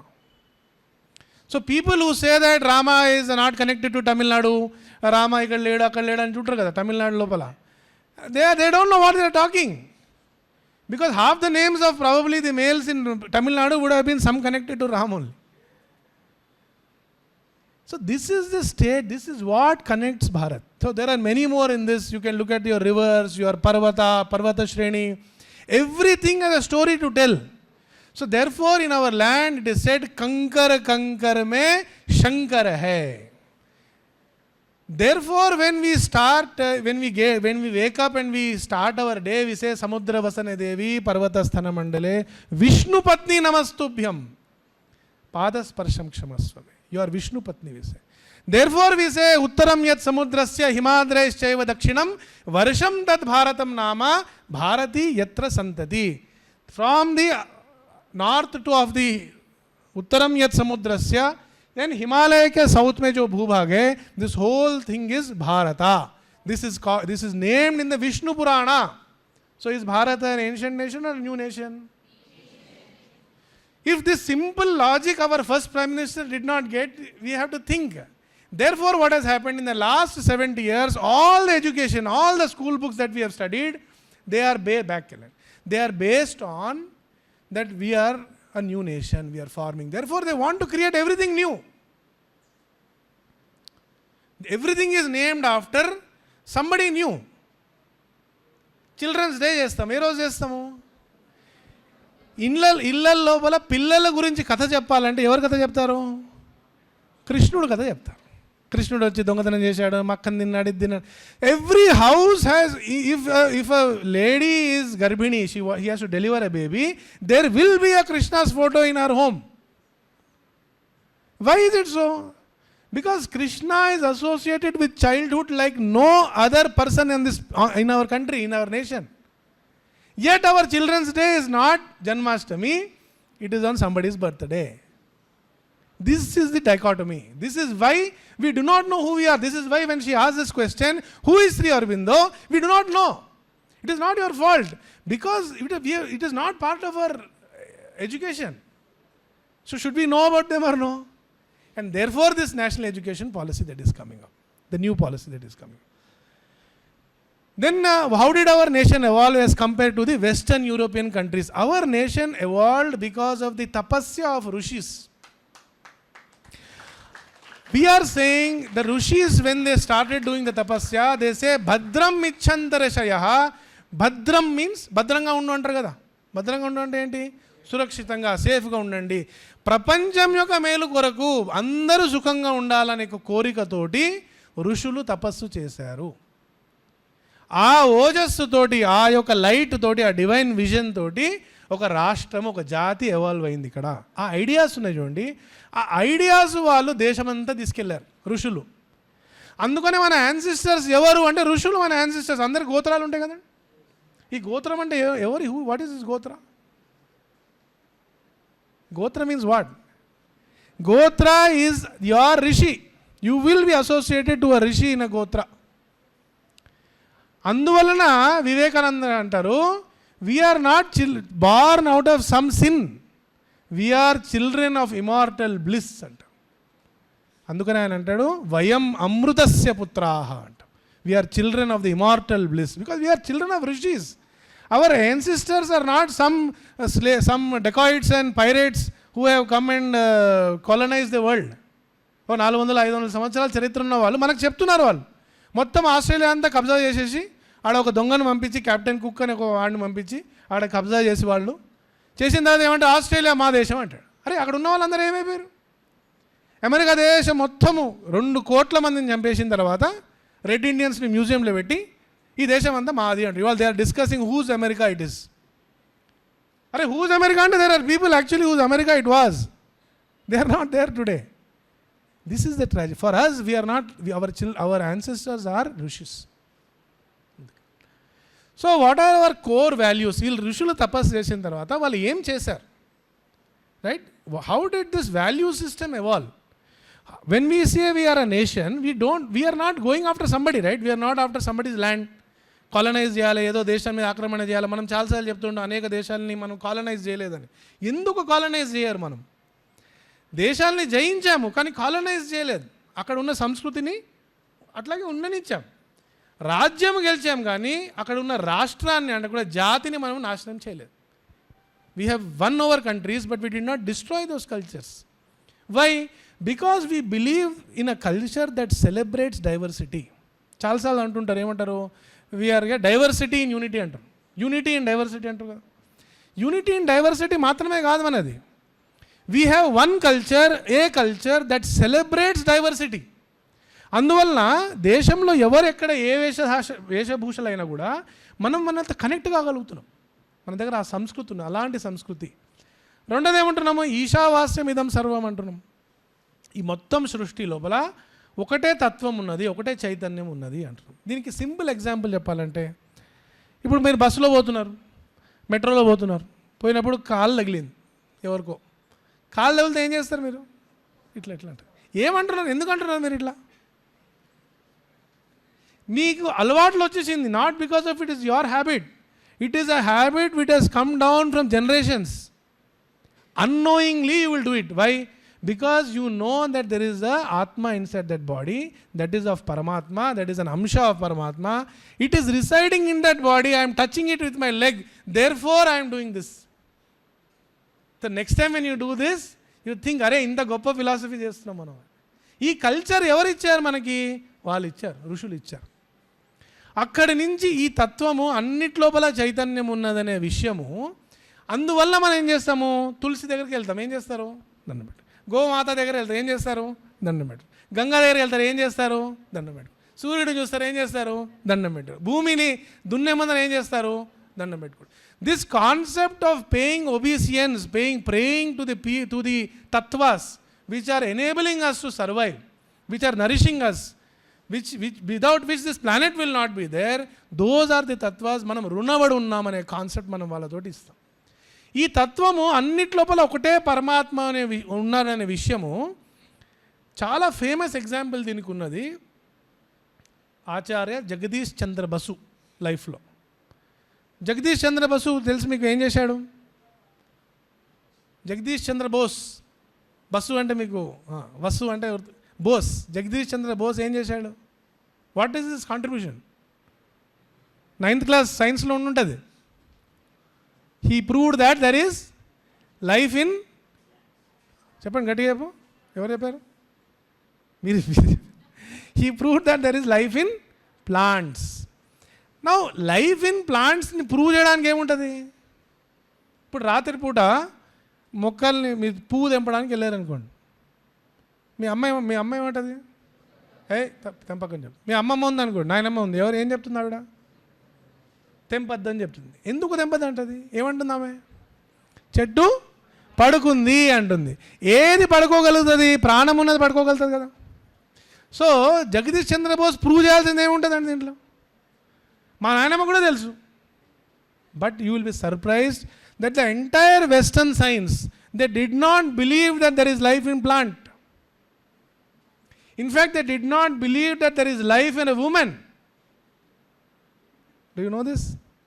The entire Western science did not believe that woman and man have the same equal energy. So Jagadish Chandra Bose had to prove to them. ఎందుకు? అరే ఇదేంది వీళ్ళు పిచ్చోళ్ళు ఉన్నారు, వీళ్ళకి prove చేయాలి. So ఆయన ఏం చేశాడు? అక్కడ ఒక ఎక్స్పెరిమెంట్ చేశాడు. అక్కడ ఎక్స్పెరిమెంట్లో ఏం చేశాడు? పాపం ఒక మొక్క తెచ్చాడు. తెలుగు ఓకే కదా, బీచ్ మీద తెలుగు చల్తాయి.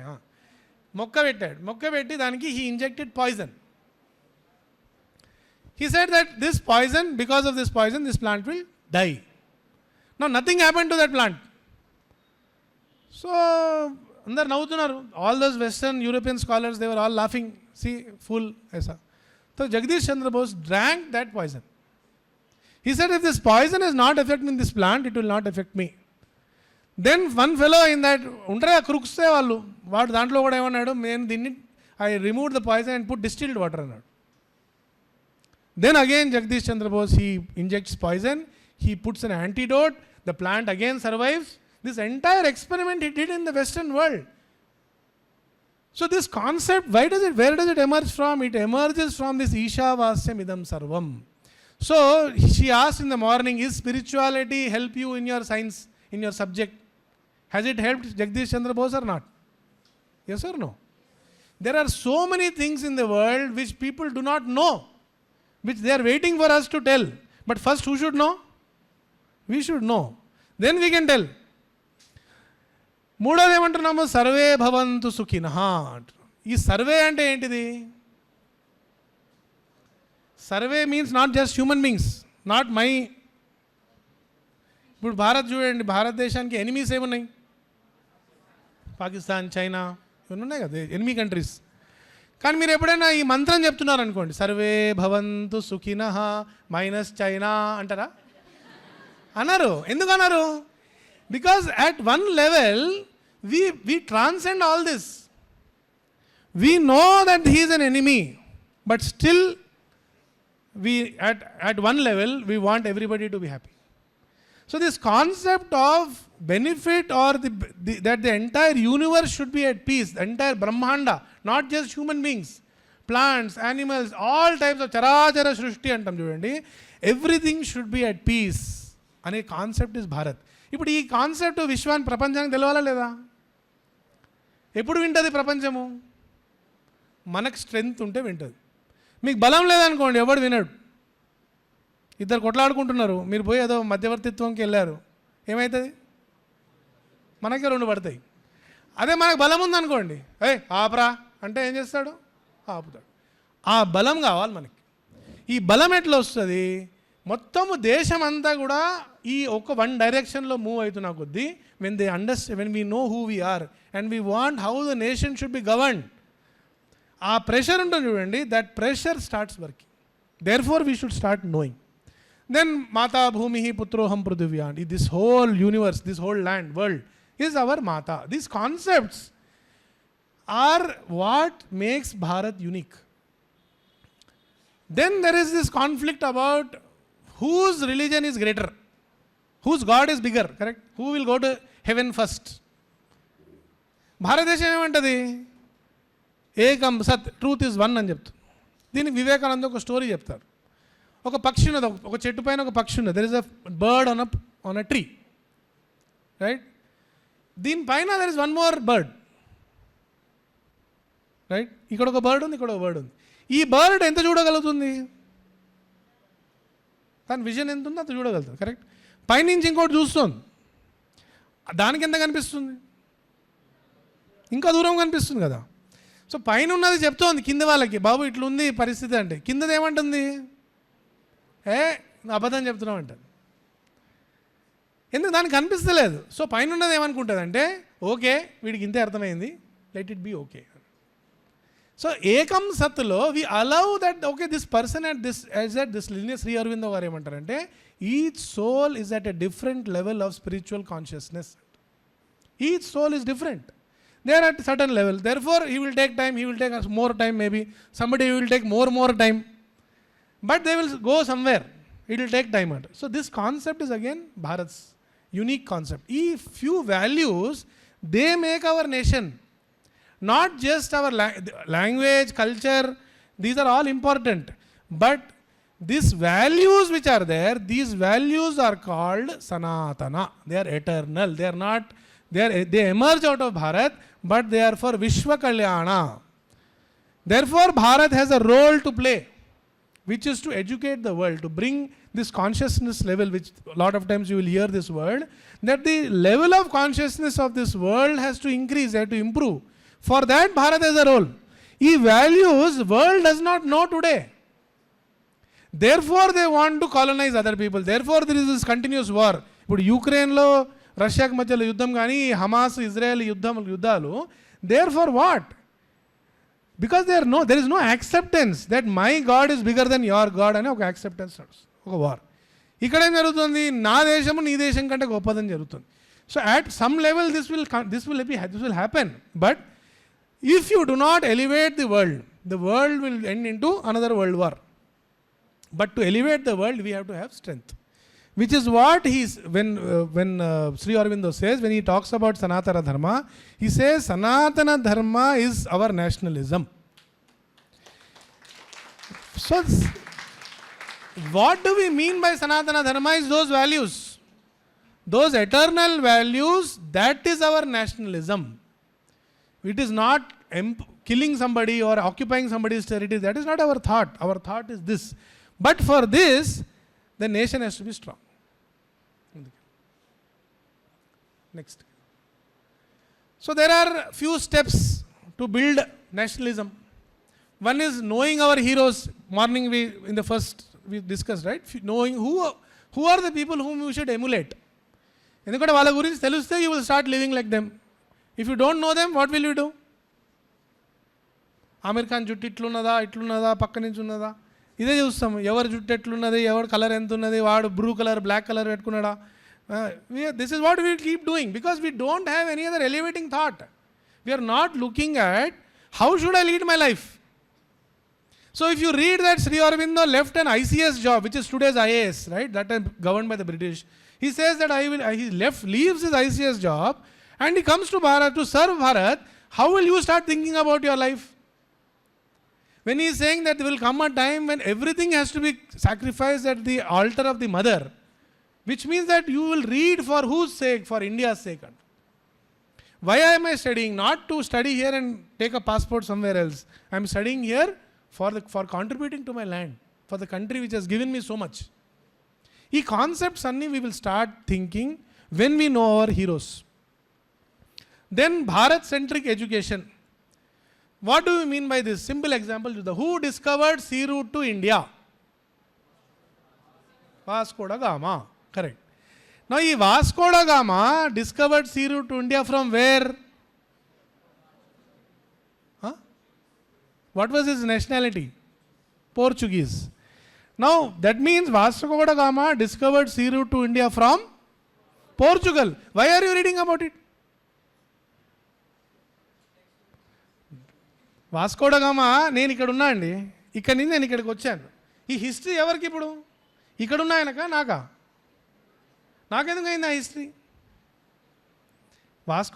చదవాల్సింది ఎవడు? పోర్చుగల్లో ఉన్నవాడు.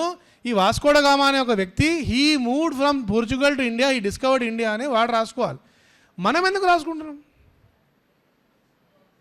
Because our education has been Eurocentric. European ఎట్లా ఆలోచిస్తున్నాడో మనం అట్లా ఆలోచిస్తున్నాం. ఈ వాస్కో డ గామాని భారతదేశానికి తీసుకొచ్చిన వాడు ఎవరు తెలుసా? ఒక గుజరాతీ ట్రేడర్. ఈయన మధ్యలో ఎక్కడో దారి తప్పిపోయి నావంతా ఎక్కడెక్కడో పోతుంటే ఈయన పోయి ఎడబోతున్నావు బాబు అంటే నేను ఇండియాకి పోవాలని చెప్తే ఓ రా ఇక్కడ తీసుకొచ్చాడు. So discovered sea route to India అంటే ఎవడవుతుంది? ఇట్లా సీ రూట్ టు ఇండియా మనకు ఆల్రెడీ తెలుసు అది. సో భారతీయులు ప్రపంచమంతా ట్రేడ్ చేశారు. But unfortunately we are reading he discovered sea route to India from Europe. So when I say Bharat, itla meru you start thinking, you will find 100 examples that this is not what we should be. And exams read cheyali rayali meru, but what it is you should start thinking Bharat centric ante ade.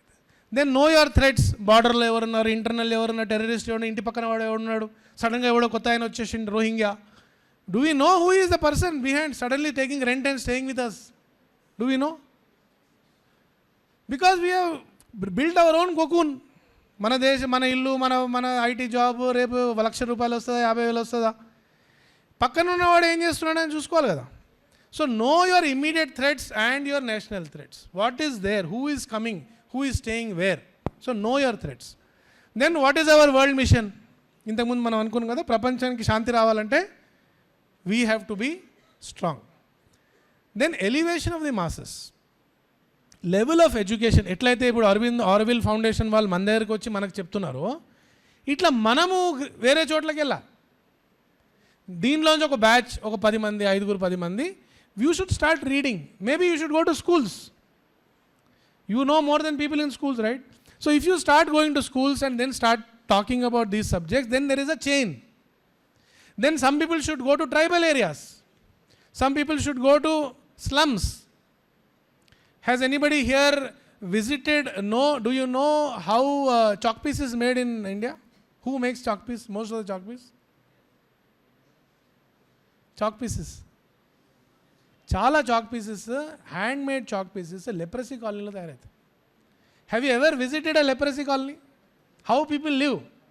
Lepers. చెత్త పడేస్తాం కదా, plastic మనం ఇక్కడెక్కడ పడేస్తుంటాం. Plastic, ఈ plastic అంతా జమ చేస్తారు. ఈ జమ చేసిన ప్లాస్టిక్ ఎక్కడికి వెళ్తుంది? జనాలు జమ చేస్తారు కదా. There are people rag pickers. Have you ever visited a rag pickers colony? Colony కాదు, బస్తీ. గాంధీ హాస్పిటల్ ఎదురుగా there is a huge rag pickers basti. The children there, they study there. There is an entire, in every outside every house there is huge mass of rags, మతలబ్ all this చెత్త. దాంట్లో చదువుతాడు ఆ అబ్బాయి. పక్కన ఉన్న ఒక చిన్న కమ్యూనిటీ హాల్లో మన వాళ్ళు ఒక ట్యూషన్ సెంటర్ నడిపిస్తారు. గాంధీ హాస్పిటల్ చదువుతున్న పిల్లలు, they run one true tuition centre there. There is a Saraswati Shishu Mandir school that takes care of these children. So that rag picker's family, is he not part of our nation? Who will go to them? Therefore Vivekananda says, so long as the millions live in hunger and poverty, I hold every man a traitor who, having been educated at the cost of the masses, does not pay the least heed to their sorrows and sufferings. వాడు బాధలో ఉన్నాడు, వాడికి ఏం రాదని తెలిసిన తర్వాత కూడా మీరు you are not reaching out. This is Vivekananda cries. He says now is a time we have to say దరిద్ర నారాయణో భవ అంట, మూర్ఖ నారాయణో భవ. People who are foolish, those do not know, people who are poor, start praying to them అని చెప్తారు. So when Vivekananda says forget your gods for 50 years, he does not mean that you should literally forget. He means that there is this Virat Purusha of Bharata Mata, start worshipping it. When he says start worshipping it, worship each and every soul in this land as a Virat Rashtra Purusha. So elevate the masses and finally organize the society, which is what Sri Aurobindo says, nationalism is the pride in our past, the pain of our present and the passion for the future. If there is no pain of what is happening in your surroundings, how will you solve problems? How will you become emotional? You have to have empathy for your own people. ఈ concept అనేది శ్రీ అరవిందో గారు మనకి ఇచ్చారు. So when he talks about nationalism, this is what we mean. So whenever we are saying nationalism, it is not just a political construct. చాలామంది political construct అంటారు, కానీ ఈ thousands of years యొక్క మన యొక్క నేషనల్ హెరిటేజ్ ఏతుందో, national history ఏతుందో, ఈ నేషనల్ హిస్టరీలో this word called nationalism has been called by different words. It is called as Sanatana Dharma, it is called as Hindutva, it is called as Bharatiyata, it is called as Indianness. All these words, they mean the same actually, the content is the same. So when Vivekananda or Aurobindo goes abroad and he starts talking there, he talks about Indianness. What does he mean by that? When he talks about Indian culture, he means about our cultures. This is rooted to this land. So this oneness of the entire universe, understanding it, those ideas that establish this oneness have to be lived by a society. Oka samajam kavali danni dharinchadaniki, who have to live these values. When the society starts living those values, world starts listening to you. And those values that are lived by this society, that society is our Bharat. So when we are talking about Bharatiya, mee meeda responsibility undana am cheppini chudandi, that responsibility is this, that we must live these values so that the world may prosper. So when we say, we will close today's session again by acknowledging the great balidan of our veers, Yuddha veers. Bharat Mata ki Jai.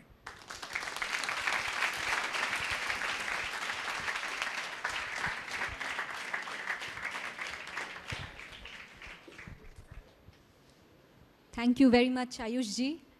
It's such a pleasure to have you again with us. Inspired? Yes. How many of you want to stay back in India and work for India? Kyun? You don't want to chase the Western dream? Starbucks?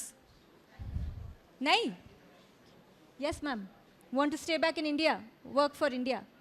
We have a special guest with us, and so is in hurry, he will leave. I would request ma'am to give a token of appreciation and gratitude from Auroville to Ayush ji.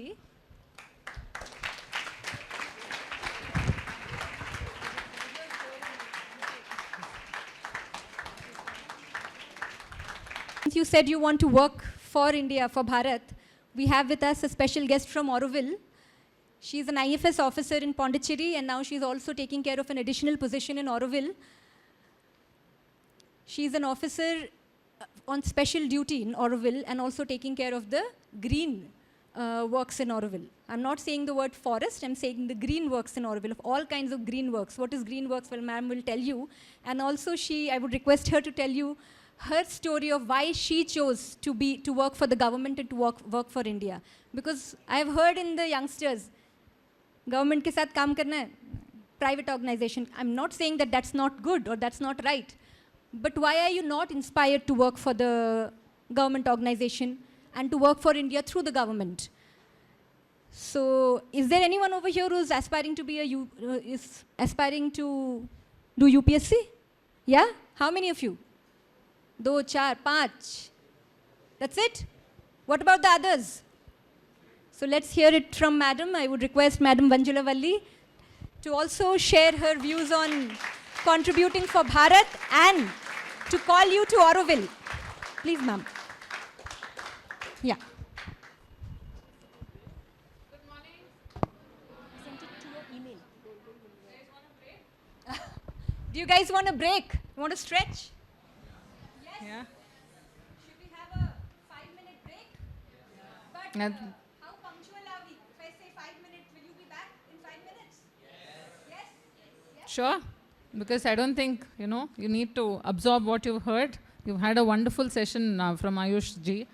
So we'll take 5 minutes. But 5th minute, when it's over, I'll start speaking. समय बताइए. Right? समय हो रहा है. 11:15. It's 12:20. 12:25 we'll start. Be hearing, doing, listening when you signed up for this conference, or is it better? Better? Sure. All right, good. How many of you are not from around Hyderabad, Telangana? Show of hands, or all of you are from here? Where are you from? Good. Where from? Kerala. Where? Okay. So very few numbers from outside. Where from? All right. And how many of you have never heard of Sri Aurobindo before today? Show of hands. Not once. Okay. All right. And how many of you have heard of Auroville? How many of you have visited Auroville? You have? When was that? Okay. Did you like it? Do you have good memories? Not really? Vague. All right. So, yes, bonjour is what they say in Auroville. At the outset, I'd like to place my thanks to the director of the institute, Chhalamayi madam, Raghava sir, Ayush ji, who had just left, and to your teachers, organizers, management, and to all of you for being so receptive, taking this up, and giving us your time, because that's really valuable. That's the biggest gift you can give somebody, a portion of your time. So thank you all very much for being here today. I would like to just build on what Ayush ji was saying. Remember he was talking about nationalism and how across the country there's this, feeling of unity from the south to the north. How he was, even Shankaracharya's story, he was saying, why would somebody go the length and breadth of this place if it is not considered one nation? How many of you have participated in competitions in your childhood? You can raise your hands, properly. It won't hurt. Right. So you've gone, so when you participate in your school, within your school, there's usually this feeling of maybe inter-house competition or inter-class. So then people of one house will gang up together and you will compete against people of a different house, right? Or people of a different class, say first standard versus second standard or whatever, whoever is in your category. And then when you go for inter-school competitions, what happens? People from the same school gang up together, right? We all represent one school, right? And then when you go for an inter-district competition, what happens? And then when you go for an interstate, right? So as your thought widens, as your exposure widens, these feelings of unity in you can also widen. Haven't you felt that? Yeah? So when you imagine people who are going to compete in the Olympics, that's happening now. We're all Indians, and there all Indians will gang up together, right? And one nation, one country is going to cheer for all of them who are going to participate, who are going to represent India. And there it doesn't matter which school, which house, which state, which district, right? So imagine if the entire world felt like one place, right? Imagine if you didn't have to compete with anybody and you all felt, united in your consciousness. So such a place is what Auroville was aspired to be. So that is what we're going to talk about. So Auroville is called the city of dawn. Usha Nagrik, right? And the city of the future, of universal culture. It is believed to be a city at the service of the truth. And in most people's opinions, it is true that it is a city that the earth needs, if it is on the right track, if it achieves what it was meant to achieve. Next slide, please. So named after Aurobindo,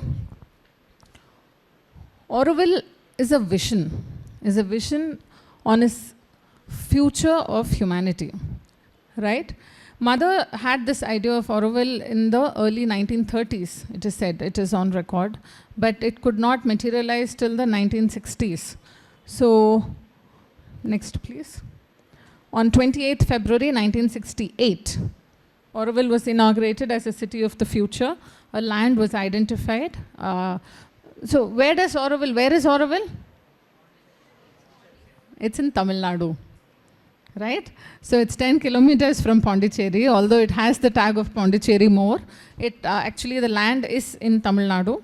This place was identified by the mother, and the inauguration happened there where I think there were representatives from 121 countries. Next, please.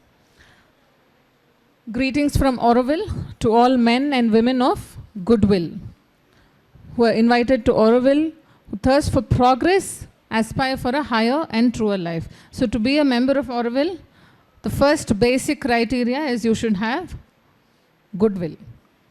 How do you know if a person has goodwill or not? How will you figure that out? That's the challenge, right? Next, please. So over 5,000 people from India and around the world attended the birth of this universal town. You can see pictures from that day. So what happened was they had also written to the UNESCO, who recognized that yes, it is a very important and pertinent experiment. So basically Auroville is the only endorsed, recognized, running experiment of human unity in the entire planet. So the UNESCO also gifted Auroville with a charter, and the charter was drafted by the mother, and this is also recognized by the government of India. Next, please. So why was Auroville required? Why this concept? So that's what you've been hearing since morning. Human beings we are all evolving, yes, but the evolution is also in the consciousness. So that is what was required. And that is why such a place was needed, so that you're able to focus on developing your consciousness, right? Next, please. So the conditions in which men live upon the earth are a result of the state of their consciousness.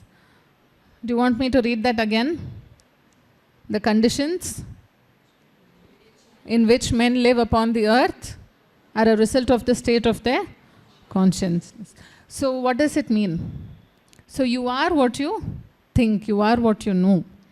And if you know little, if you think very little, if your thoughts are very restricted, constricted, if it has a lot of negative connotation which has been imposed by society, or whatever you've been taught or exposed to, then it's going to be very narrow.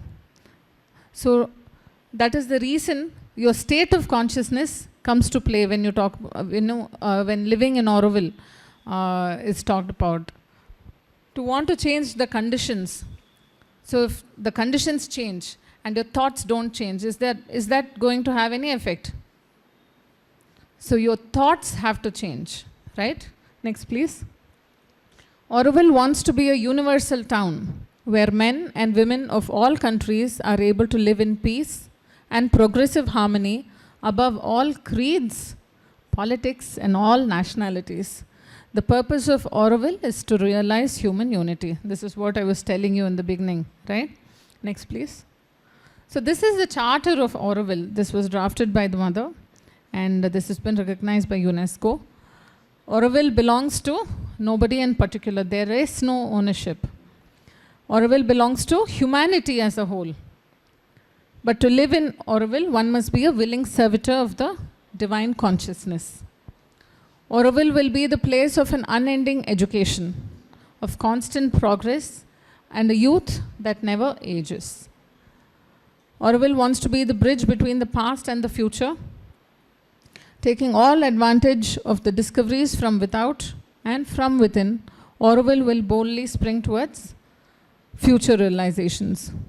It will be a site of material and spiritual researches for a living embodiment of an actual human unity. What do you understand from this? So Auroville, it does not belong to anybody. That is the major realization that human consciousness is having, that we don't own anything, right? They are there in that temporal frame, that particular time frame in which you are on earth, when you're going to serve. Unless you want to be a willing servitor of the divine consciousness. When Sir was talking, Ayush ji was talking, he said that divine spark in which true nationalism is rooted. So with that divine consciousness in mind, if you're able to come and work with no negative intentions, it is a place of unending education. So what are we taught as education? If my regular resume will read, I did my schooling from so-and-so place, my college from so-and-so place, maybe some people go on to do a PG, PhD, whatever. This is what we mean by education, unfortunately. But education is not restricted to what you learn in schools and colleges, agreed? You can always learn, you can always aspire to know more, because there is so much to learn, so much to discover. Auroville wants to be a bridge between the past and the future. So this is what Auroville wants to achieve, Use everything we know from the past and use it to the betterment of a beautiful future for the entire humanity. And it will also be a place for material and spiritual researches. There's a lot of such research going on in Auroville, which we will talk about shortly. Next, please. So this is Auroville. Has anyone seen this picture, the one below? Have you seen Instagram accounts with these pictures? A lot of people call it the Golden Globe. So this is Matri Mandir. And the one you see on top is the master plan of Auroville. So Auroville was envisioned to be a city of 50,000 people from all countries, right? Currently, we are at above 3,000, and we have representation from 60 countries.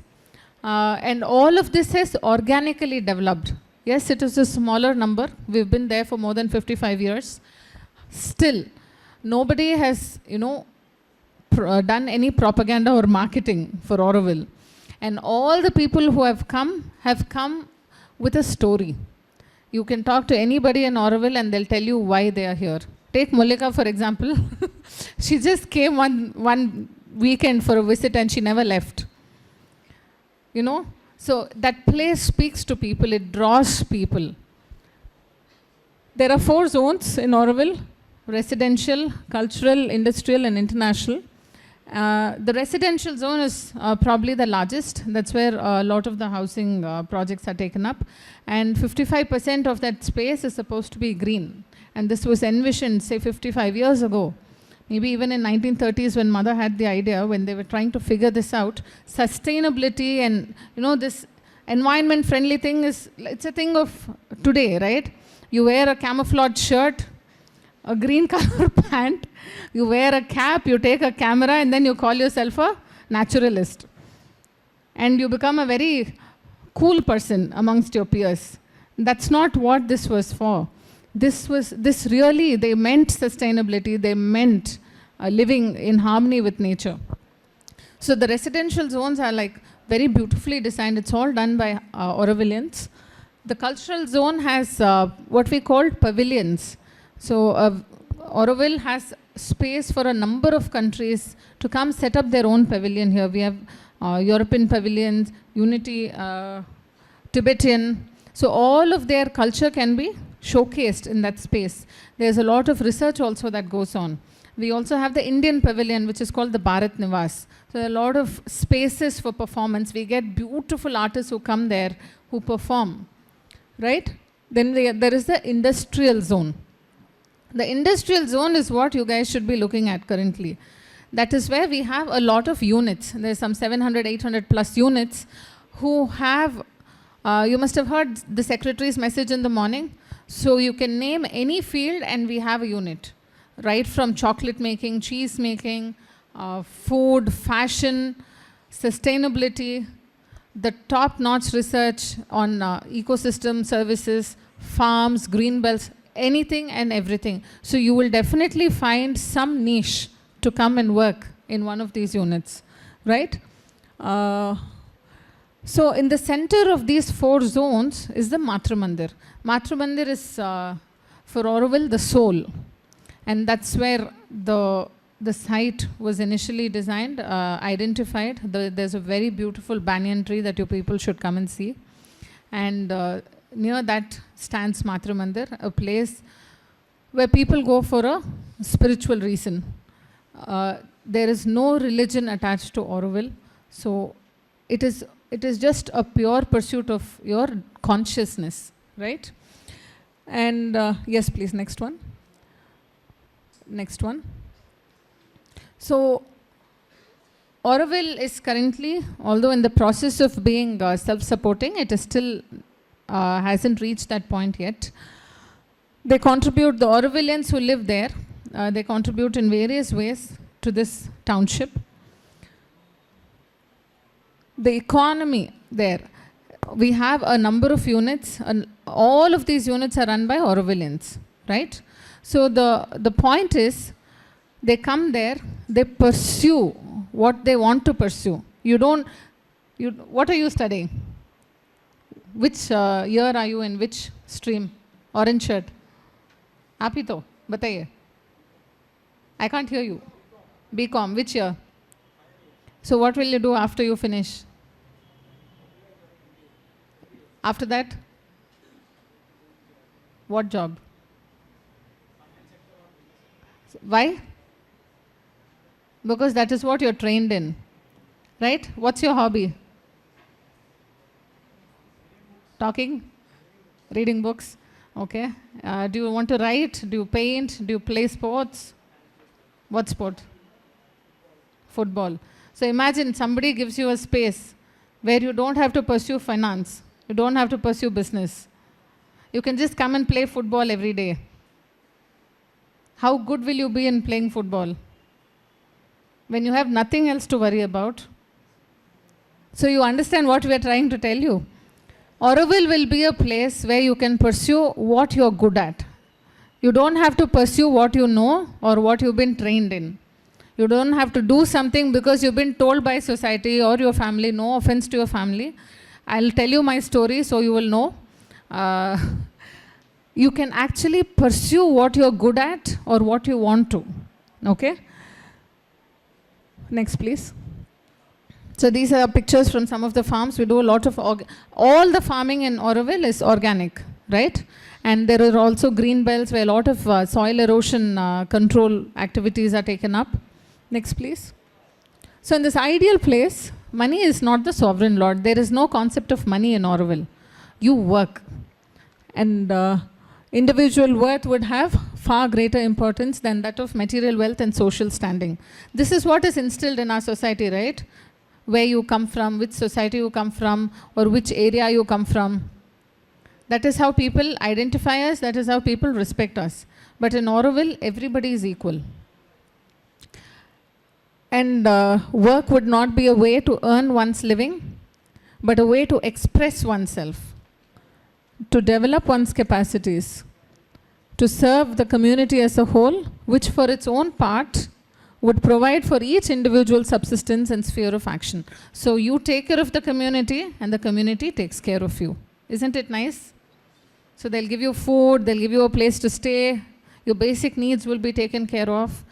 And then you'll have all the time in the world to do what you love, to do what you're good at, and to serve humanity by doing that, right? Next, please.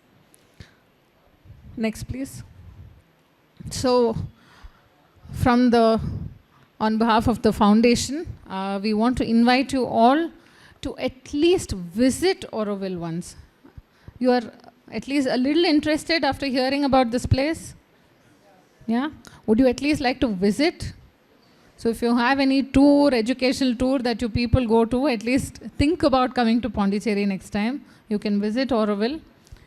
Next, please. There are a lot of ways, next, madam, in which we are actually widening our horizon. We have signed a number of MOUs In fact, just last week, even signed one with the Art and Culture Department in Puducherry in the presence of the Honorable Chief Minister, in which MOU was signed where artists from in and around Pondicherry will be allowed to come and perform in Auroville, because we have a lot of spaces, we have a lot of opportunity and potential.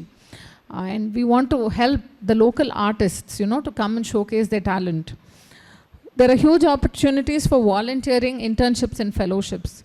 So you can come and stay with us actually you can come for as long as you want, but if you want to, you're on your path to your way to become an Aurovillian, then you can join us as a volunteer for a period of 6 months, after which you'll be taken in as a newcomer.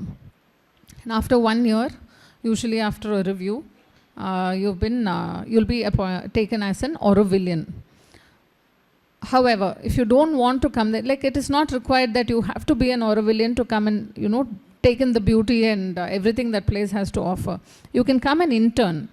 There are a lot of places, a lot of units which can take your expertise, from which you can also learn. You can intern there. We also have instituted a fellowship program under the Ministry of Culture, where for a period of 1 year, we are giving a stipend support for 30 fellows under different domains, the selection for which is still, you know, in the final stages. We would also, next please. All right, okay. So for you, this is Auroville. Thank you. And what Molika was talking about, joining the government service. So this is something I would like to talk about because I don't see, you've all watched this movie 12th Fail? So now how many of you don't want to get into government service? How many of you want to? Really? For both times you're not putting your hands up. Aise kaise yaar? Why don't you? Those who don't want to get into government service, please raise your hands nicely. Whatever it is, I'd never want to get into the government service. Yeah? Really? Okay, why? Get up, come. Be a little loud so your friends can hear you.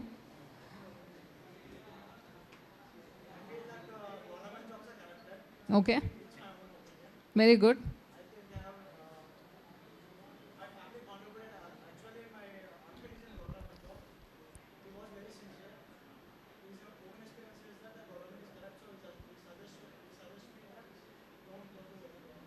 How many of us have heard this story? That government is very corrupt. It is very difficult to navigate the system. Please show of hands. This is what I used to think when I was in college too.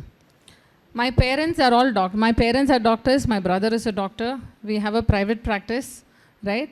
And I was destined to become a medical practitioner too. But I think ever since I was 10 years old, I've decided I'll be in the field of forest and wildlife. And I used to fight with my parents on a daily basis that I'll do anything under the sun but never become a doctor, because I used to hate that profession for whatever reason, right? And then I entered a BSc in forestry. But while doing my BSc in forestry, this was my opinion too about the government. This was my perception. And this perception didn't come through personal experience. It came through other people's experiences. Right? And that's what was instilled in all of us. Ever since, you know, even all the movies that are framed, all movies will initially say that the government is wrong, and then there'll be a hero, he'll come and fight the system, and he'll become the hero because he's fighting the system. Right? So this is what is wrong with the society, in a way that the truth is not portrayed as true as it can be. Because once you're part of the system, you realize how much of power and potential you have, that you can change people's lives in an instant.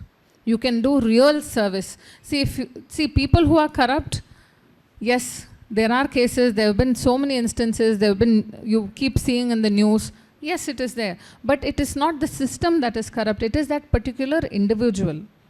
And no selection, like even now there's this talk about how UPSC selection could be biased, right? Have you been seeing the news? Do any of you read the newspaper? Not on your phone, the paper.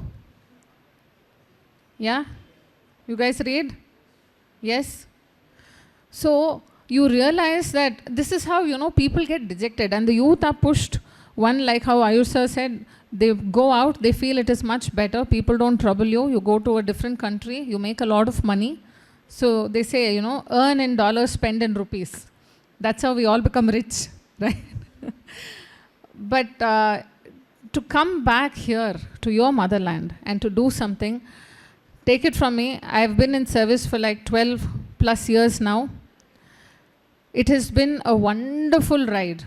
I've always been, thank you.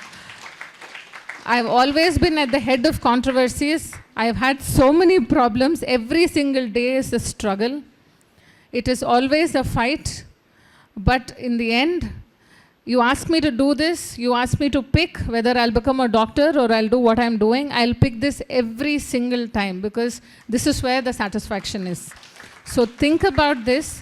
It is a very easy way to serve, your community, your land, your people, your nation. This is the most easiest way to do things because you will be doing things. You don't have to ask anybody to do anything for you. You will be doing things for people, right? So definitely think about it. And Auroville is an international community, right? That's what you've been hearing. Why is a government officer posted in Auroville? Did anybody have this doubt? Now that I say it, do you have this doubt? What am I doing here? Yes? Auroville is, yes, it is an international, it is a community, it is a township, but it is an institute of higher education under the Ministry of Education, Government of India. So that is why we have a very senior IAS officer who's leading us. She's the secretary. The chairman of the governing board of Auroville is the Honorable Governor of Tamil Nadu. And we also have the Honorable Lieutenant Governor of Pondicherry on the board. So Auroville is definitely a part of the government. And this is the reason we are working so that we'll be able to envision, complete this vision of mother, which has been accepted by everybody, like by UNESCO. Internationally, this has been accepted as a very nice, beautiful concept to test evolving consciousness, to test human unity.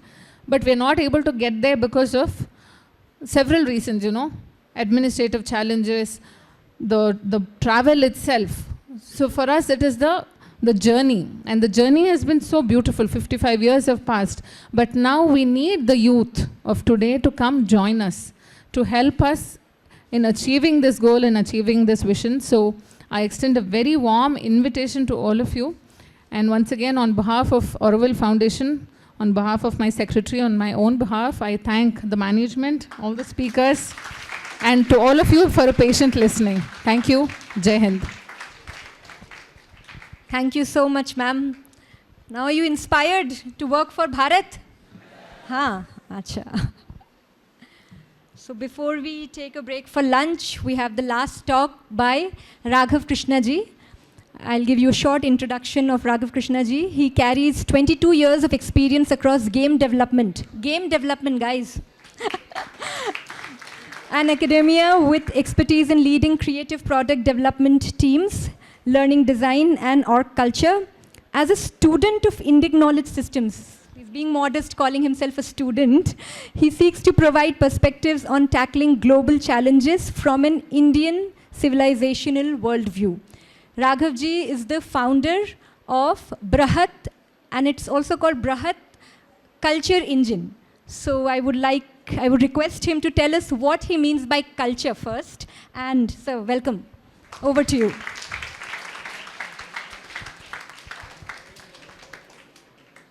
Shri Guru Bhyo Namaha. I think an excess of inspiration since morning.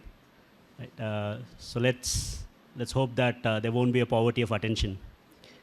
Right? I'd like to begin with a few words and images, because ultimately whatever we can hear, whatever we process, whatever we internalize, that comes to us in the form of certain words and images that then generate something in our mind.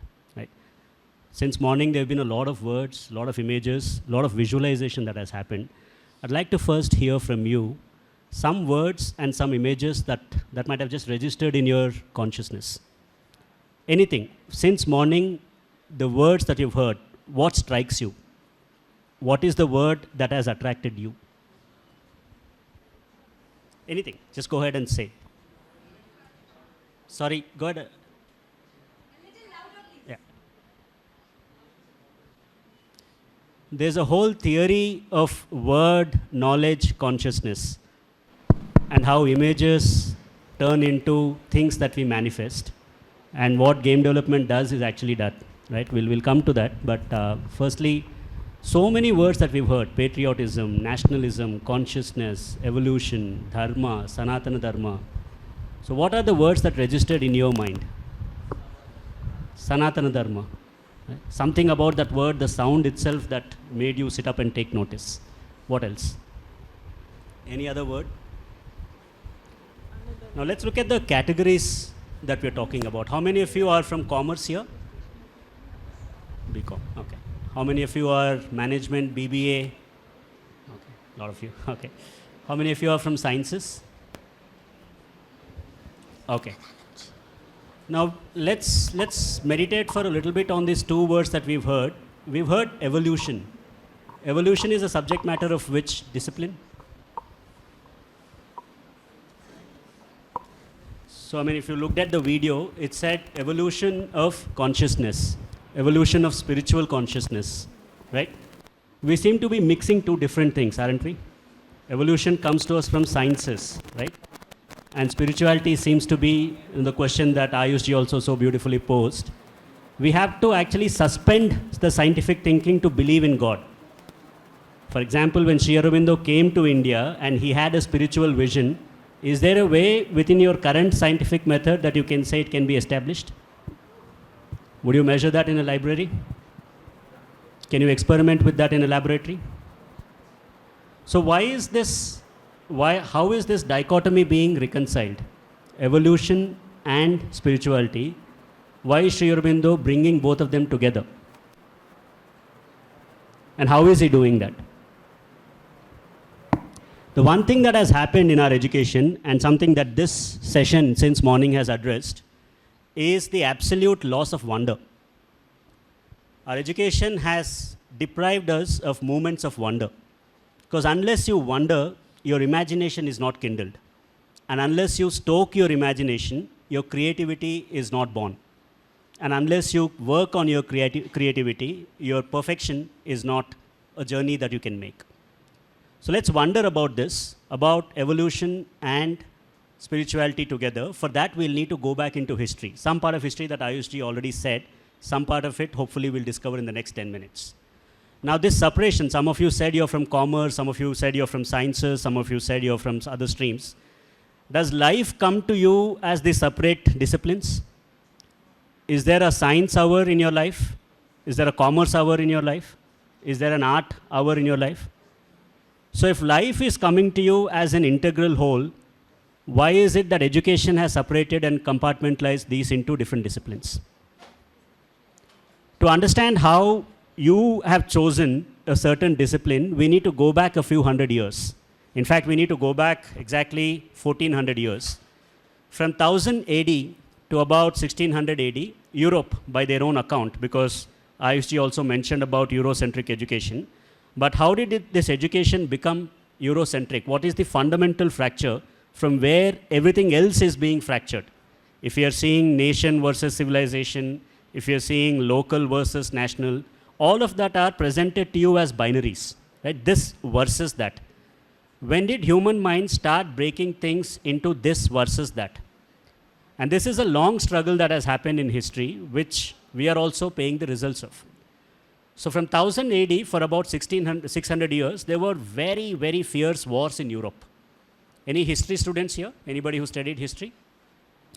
Have you heard of Dark Ages? Something that we should look up. Right? Dark Ages is the period in European history where there was severe internecine warfare between what we know as the nations of Europe today. Ayush ji mentioned how the nation state came about, but before the nation state came, there were wars between one faction, another faction, one region, another region, for about 600 years, and that's because there was also religious dimension to that. In 1600 AD, the human mind and human spirit, which can never be suppressed, revolted against the war. And that is what broadly European history recognizes and remembers as Enlightenment. Have we understood or have we read about Enlightenment? There is a period in history where there was a fight between, in our terms we can say, science and religion. Because the wars were religious wars, human creativity in 1600 said, we'll have to think about this differently. So they went into science. And they said, science, arts, culture, this is the core of human experience. And therefore, the renewal in Europe went against religion. And by the end of it, it's a long history, we don't need to get into it. By the end of it, they traded gods. The religious gods were replaced by two new gods. Anybody here can tell me what those gods are? Because we keep hearing about science all the time. Science is based on certain, certain things it takes as truth. What is the scientific truth? It's based on reason. What is the claim that humans are making? We are capable of logic. Right? Na koncham tikku undi kana tikku oka lekku undi. So that logic and reason became the primary factors. And through that, Europe advanced for the next 200, 300 years because they were able to examine the material very, very deeply. Why did we take up their education? If Nehru said that we are a young nation that was received from Europe, why were we so enamored by Europe? Why did we take whatever they were saying as gospel? One is, of course, the colonial experience. Because they dominated us for those 300 years, there is a direct interaction and that memory is there. But there is also an awe. We started thinking that they are superior to us. And that is because reason and freedom have given them extraordinary material capacity. And that material capacity has done something to Europe itself. Our story today, if you have to understand yourself, you have to also understand the rest of the world. And that is why Sri Aurobindo is critical, because you cannot locate Sri Aurobindo in one space-time. He is there forever in the future. And I'll talk about why Aurobindo is the future. So Europe went into this thing about reason and freedom. And if you look at how pervasive this is in culture, Molika asked me to start from culture. Culture is downstream of what you consider to be truths. If you consider that you are human beings who are always reasonable, then your culture becomes a function of that reason. Let's examine this in our own life. How many of you watch movies on Netflix? Right? How many times has it happened to you that you want to watch a movie, you start Netflix and you keep scrolling, and 30 minutes later you decide that, okay, I've just scrolled, I can't decide the movie that I want to watch. Are you being reasonable there? How many of your life choices are guided by reason alone? Do you use logic for every decision? Are your friendships logical? Is your love logical? The contentment that you experience when you are with your mother, can that be scientifically analyzed? So there seems to be this dichotomy in education itself, in the way we are understanding knowledge itself, that cannot encompass both. What can be scientifically measured and what can be humanly experienced. And Sri Aurobindo, when he talks about evolution, and in 1946 he said this. He said, we are at a point where there is an evolutionary crisis. Look at the word that he is using, evolutionary crisis. And hidden in that crisis is an opportunity that will shape our destiny. Look at the beauty of this. He is reconciling the entire opposites. And he's saying we've reached a certain kind of crisis. Now to understand this, we can also look at another great person from Bengal, Tagore. Now evolution is a scientific concept. What is the scientific concept? We were single-cell organisms. We became multicellular organism. Biology students will know. Then complexity of life has come. Then there was chemical soup. Then all of that went into some kind of prehistorical age. And from there we had Homo sapiens. Homo sapiens now became what we call a modern civilization. This is the arc that science draws you. And this is absolutely true because that is scientifically validated. But Tagore asks a very interesting question. He says, at what point in time, when we went from being four-legged to two-legged and have our spines erected, why don't we have eyes at the back? Because evolution is also about what will give you the ability to survive. And the attack can happen from behind as well. If you're living in the forest, it's not like your tiger is going to attack you from the, from forward itself. So he asked this question, at what point in time did evolution say the eyes at the back of the head are not necessary? Owl, for example, have you looked at owl? It has the ability to have a 360-degree vision. Do we have it?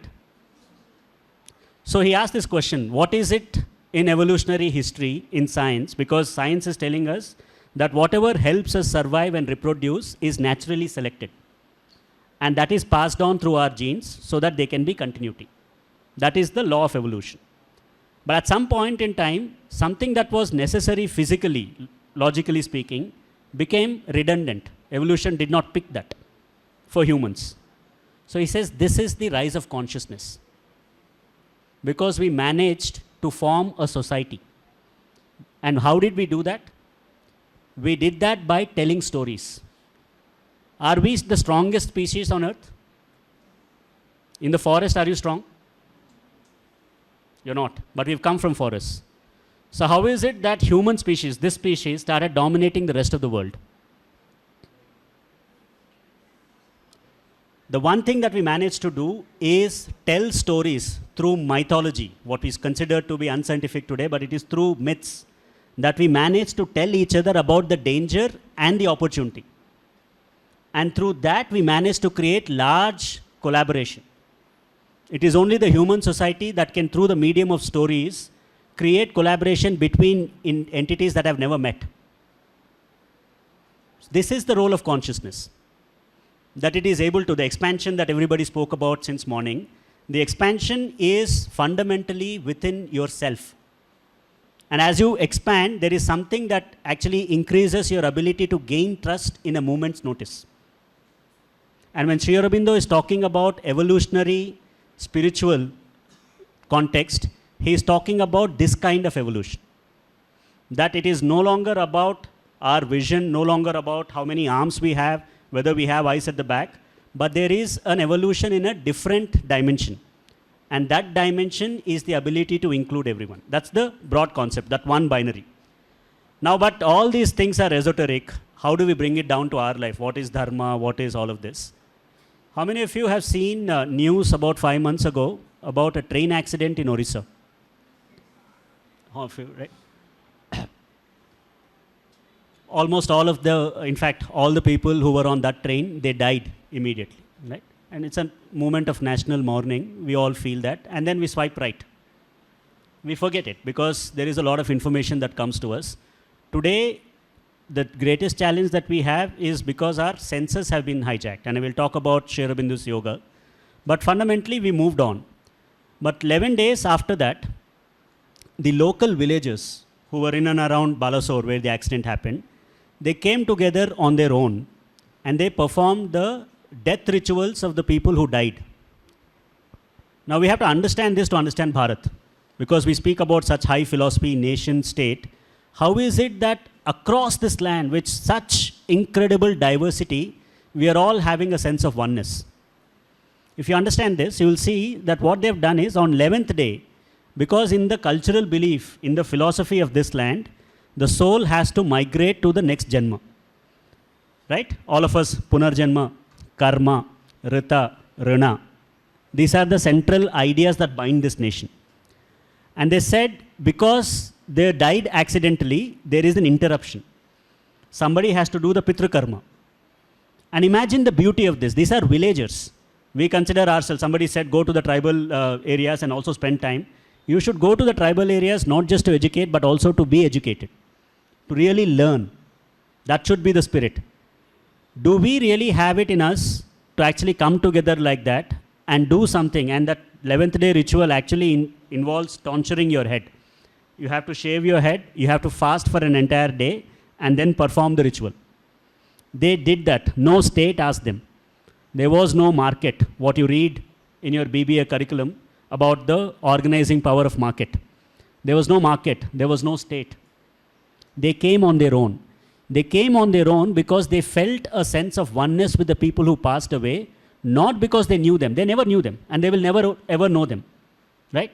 but they felt as human beings who are divine entities, whose soul has a journey, we have to do something to liberate that soul from that period. This is the depth of wisdom in a remote village in Orissa. Now imagine how abstract this is. This is after death. Can you prove this scientifically? So India's genius was to look at things together, to look at science and spirituality together, to look at day and night together, to look at good and bad as the two sides of the same coin. This is what integral yoga is. And the way to understand it is go deeper within yourself. There are three primary impulses that each one of you has, all of us. The first impulse is the impulse to love. It can express itself in many ways, right? Depending on your age, it will express in a certain way, but that is fundamentally human.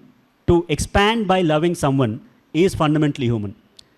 Then the next impulse, which is also equally, always there, pervasive, is the impulse to learn.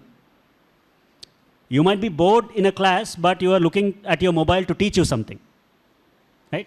So this impulse to learn is deeply embedded in you.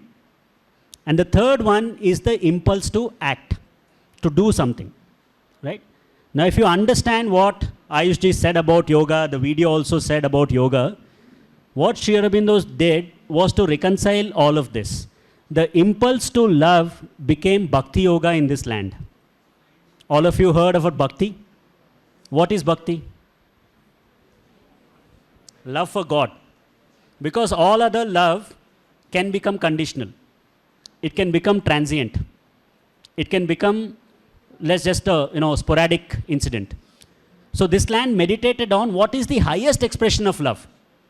And it said love for God. Your Mirabai tradition, all of the traditions, the Tukaram tradition, in your own areas you will have great bhaktas. The next one was the impulse to learn. That became what yoga? Can anybody tell me? Jnana yoga. What is that by knowing which that I can know everything else? This is the question a young person of your age, even younger than you, asked in this land. He wanted to know what is it that by knowing which I can know everything else. And that became Jnana yoga. That knowledge is the knowledge of the self. And the third impulse is the impulse to act. What did that become? Karma yoga. So that is, personified by Swami Vivekananda and the Narayana ideal, that every single human emotion has been taken to its highest state in this land. What Sri Aurobindo did was to reconcile all of this, because all of these are paths to recognize the divine. And he said, my ambition does not stop there, because he was harking back to the Vedic rishis. He wanted to experience and bring out what they experienced. And he said, I want to know not just how I experience the divine, I want to know how the divine experiences divine.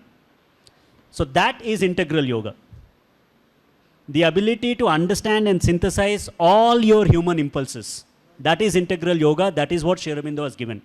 And by understanding that, you synthesize science and spirituality. And those are fundamental questions. If we think these questions are distant, let's understand the world that we live in today. Ayush ji beautifully alluded to that for some time. But I want to go into a little bit of actual metaphysics of that. How many of you have Facebook accounts? Come on. You can raise your hands. How many of you have Instagram accounts? Insta is the new one. Okay, I'm jaded. Okay. Twitter? Some of you might be on it. Okay. Have you ever paid for Facebook? For Insta? For Twitter? But do you recognize that they are the most sophisticated technological organizations today? They are, they need millions of dollars every day to be run at a global scale.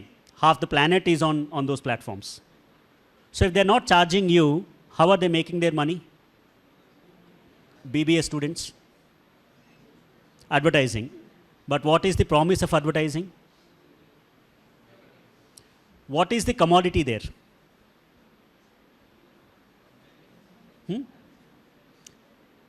The commodity is you. This is called the attention economy.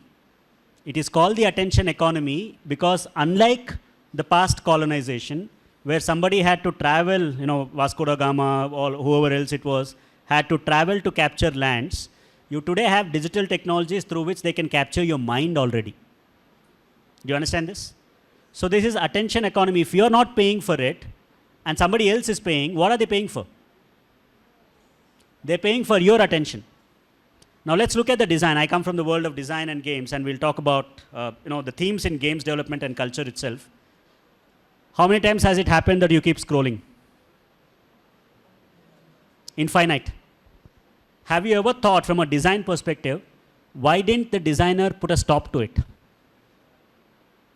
It's a choice. When you're designing a product, it's a choice. What is it that you want your users to do? And how does your product enable that? That is design. So somebody has decided that you should keep scrolling infinitely. And are you doing exactly that? So who owns who? Do you own that, or is somebody else is owning you? Right? So it's an ethical design question. Today in design ethics, one of the fundamental questions is, human learning is a function of facing adversity. Go back, and Sri Aurobindo has a wonderful, wonderful quote on this. He says, by your stumbling, you perfect the world. I want us to reflect on this for a minute. It is by your stumbling that you perfect the world. Go back to childhood when you first learnt driving a bicycle or riding a bicycle. What was the process? Did you master it the first time? Kenchi, how many of you have done Kenchi? At least some of you have. Now, of course, the models are different. But if you had an old cycle, the hero cycle like I did, you would do Kenchi and then get onto it. But how did that learning happen? You would have fallen a couple of times. Sometimes you have gotten hurt. At some point in time in that journey, you mastered it. What is the human process of learning? The human process of learning is by facing adversity and overcoming it. What is the design principle in bottomless scroll? It is to eliminate all friction.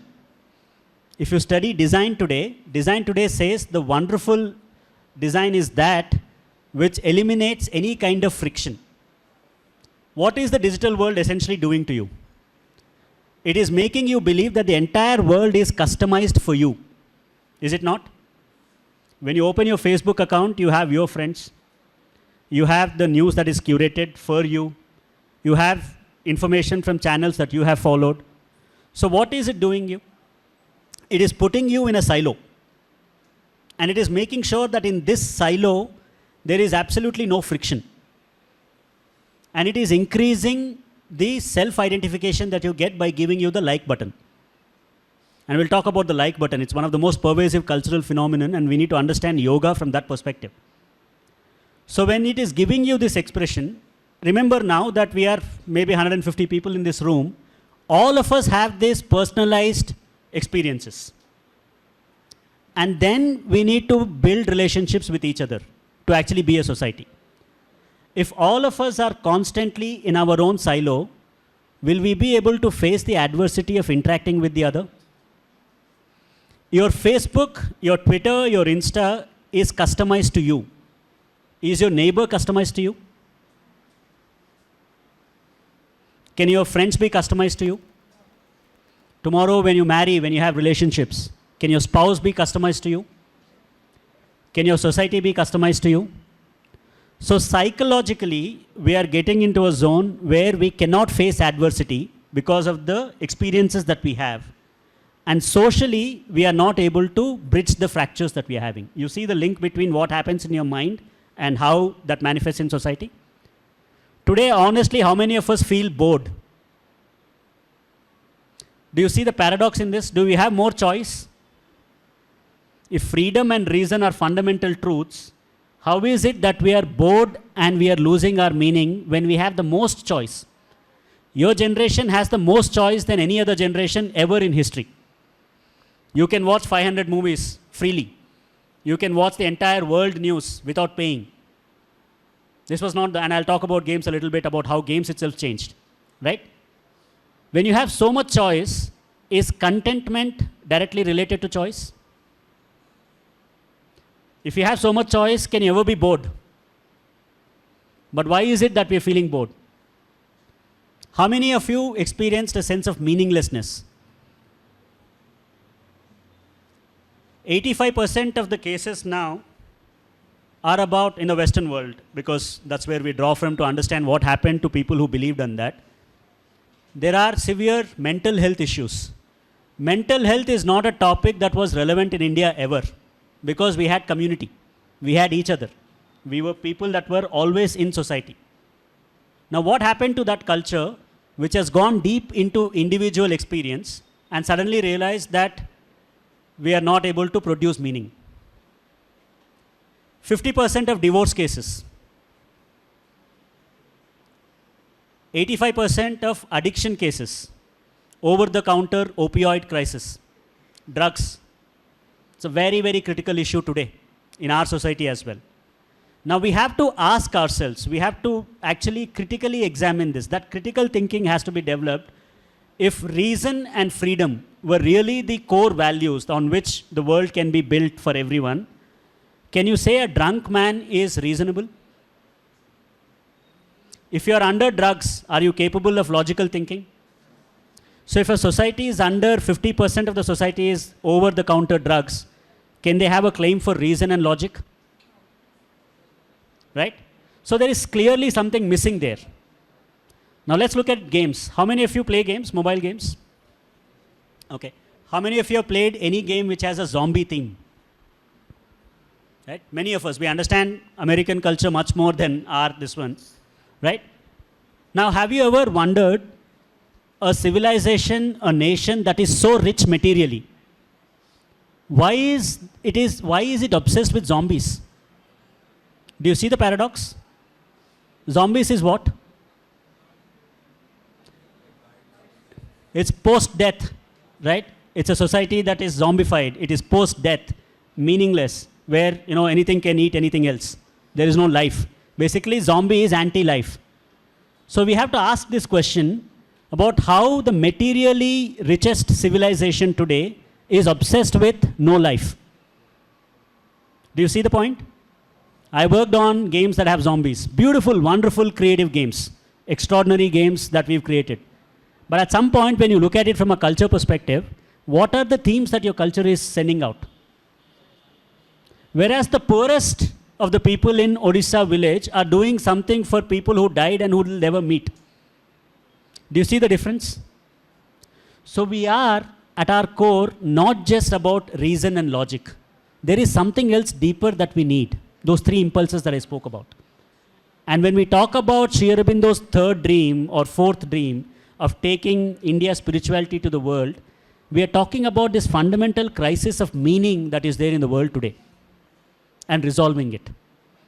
Can you resolve it from the same ideas that is coming from? You will have to have a new idea of life. So Sri Aurobindo is that. And we can understand this because we come from a different culture and we don't have this burden of the European history. We have to be unburdened. And to understand that, you also need to understand what Ayush mentioned in the morning about the differences in conception. In this land, when we talk about geoculture, Rashtra as geoculture, 10th century poet in Sanskrit, he says, I'm translating, it's Rajashekara's Kavya Mimamsa. Some of you must develop an interest in literature. He says in this land, in Bharatavarsha, the prince of literature, look at the poetic metaphor, the prince of literature married the princess of poetry. The prince of literature, which is the text, married the princess of poetry, and together they went on a journey. They traveled, which means ideas spread through literature and poetry, and as long as they spread, as long as they traveled, became one land. So this land, the great dams, the spiritual thing, there is also a cultural dimension to this. There is a literature dimension, there is a movie dimension. All the arts that you have today can be repurposed for that kind of nationalism.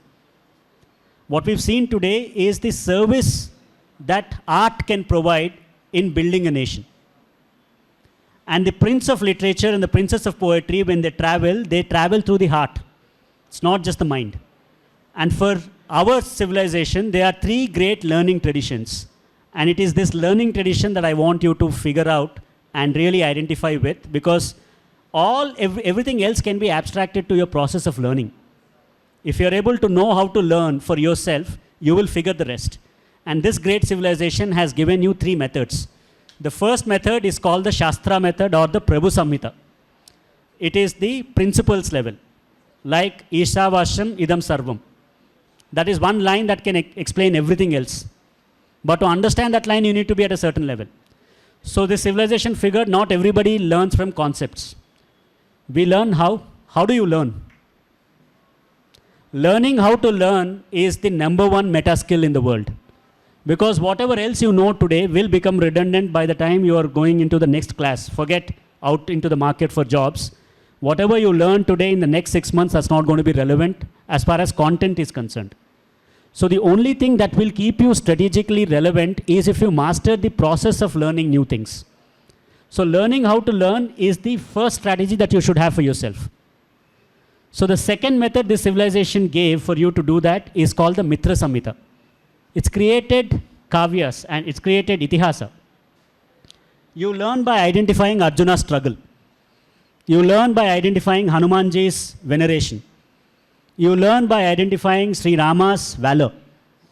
Those are stories that we can learn from. And it also realized that some of us are so obstinate that we don't learn from friends also. So Mitra Samhita also is not okay. It said we only love or we only learn when something that we love asks us to learn that. Typical Telugu film story. If my object of love asked me to do something, then I would go and do that. That is why they gave you kavya. They gave you beautiful poetry in this civilization so that you can learn like how you learn from the beloved. So these 3 methods, you will have to figure out what works for you. Are you the concepts person? Are you the person of stories? Are you the person of art and aesthetics? Figure out your own swabhava. And through that swabhava, you figure out your swadharma. Your nationalism is essentially to actually understand yourself.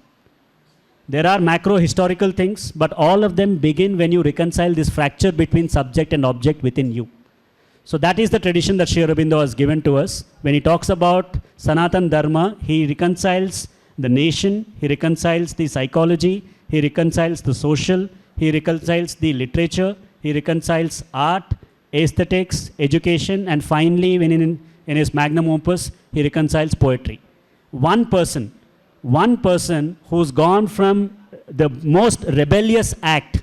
He was arrested for being anti-national at those times, and he was on the death row, and it is through a divine intervention that he got saved. He went on from that being the most dangerous man to the most spiritual man of the future. So Sri Aurobindo's future, when he talks about the future noons, he's talking about himself, because he's already done that work for us, and he's waiting there in future for us to arrive. He's already there, he's not in the past. So when we are able to reconcile this subject-object separation within us, and we are able to recognize our swabhava, we'll automatically understand Sri Aurobindo. Thank you. Ready to give this token of appreciation to Raghavji and also Annadanamji, if you can please.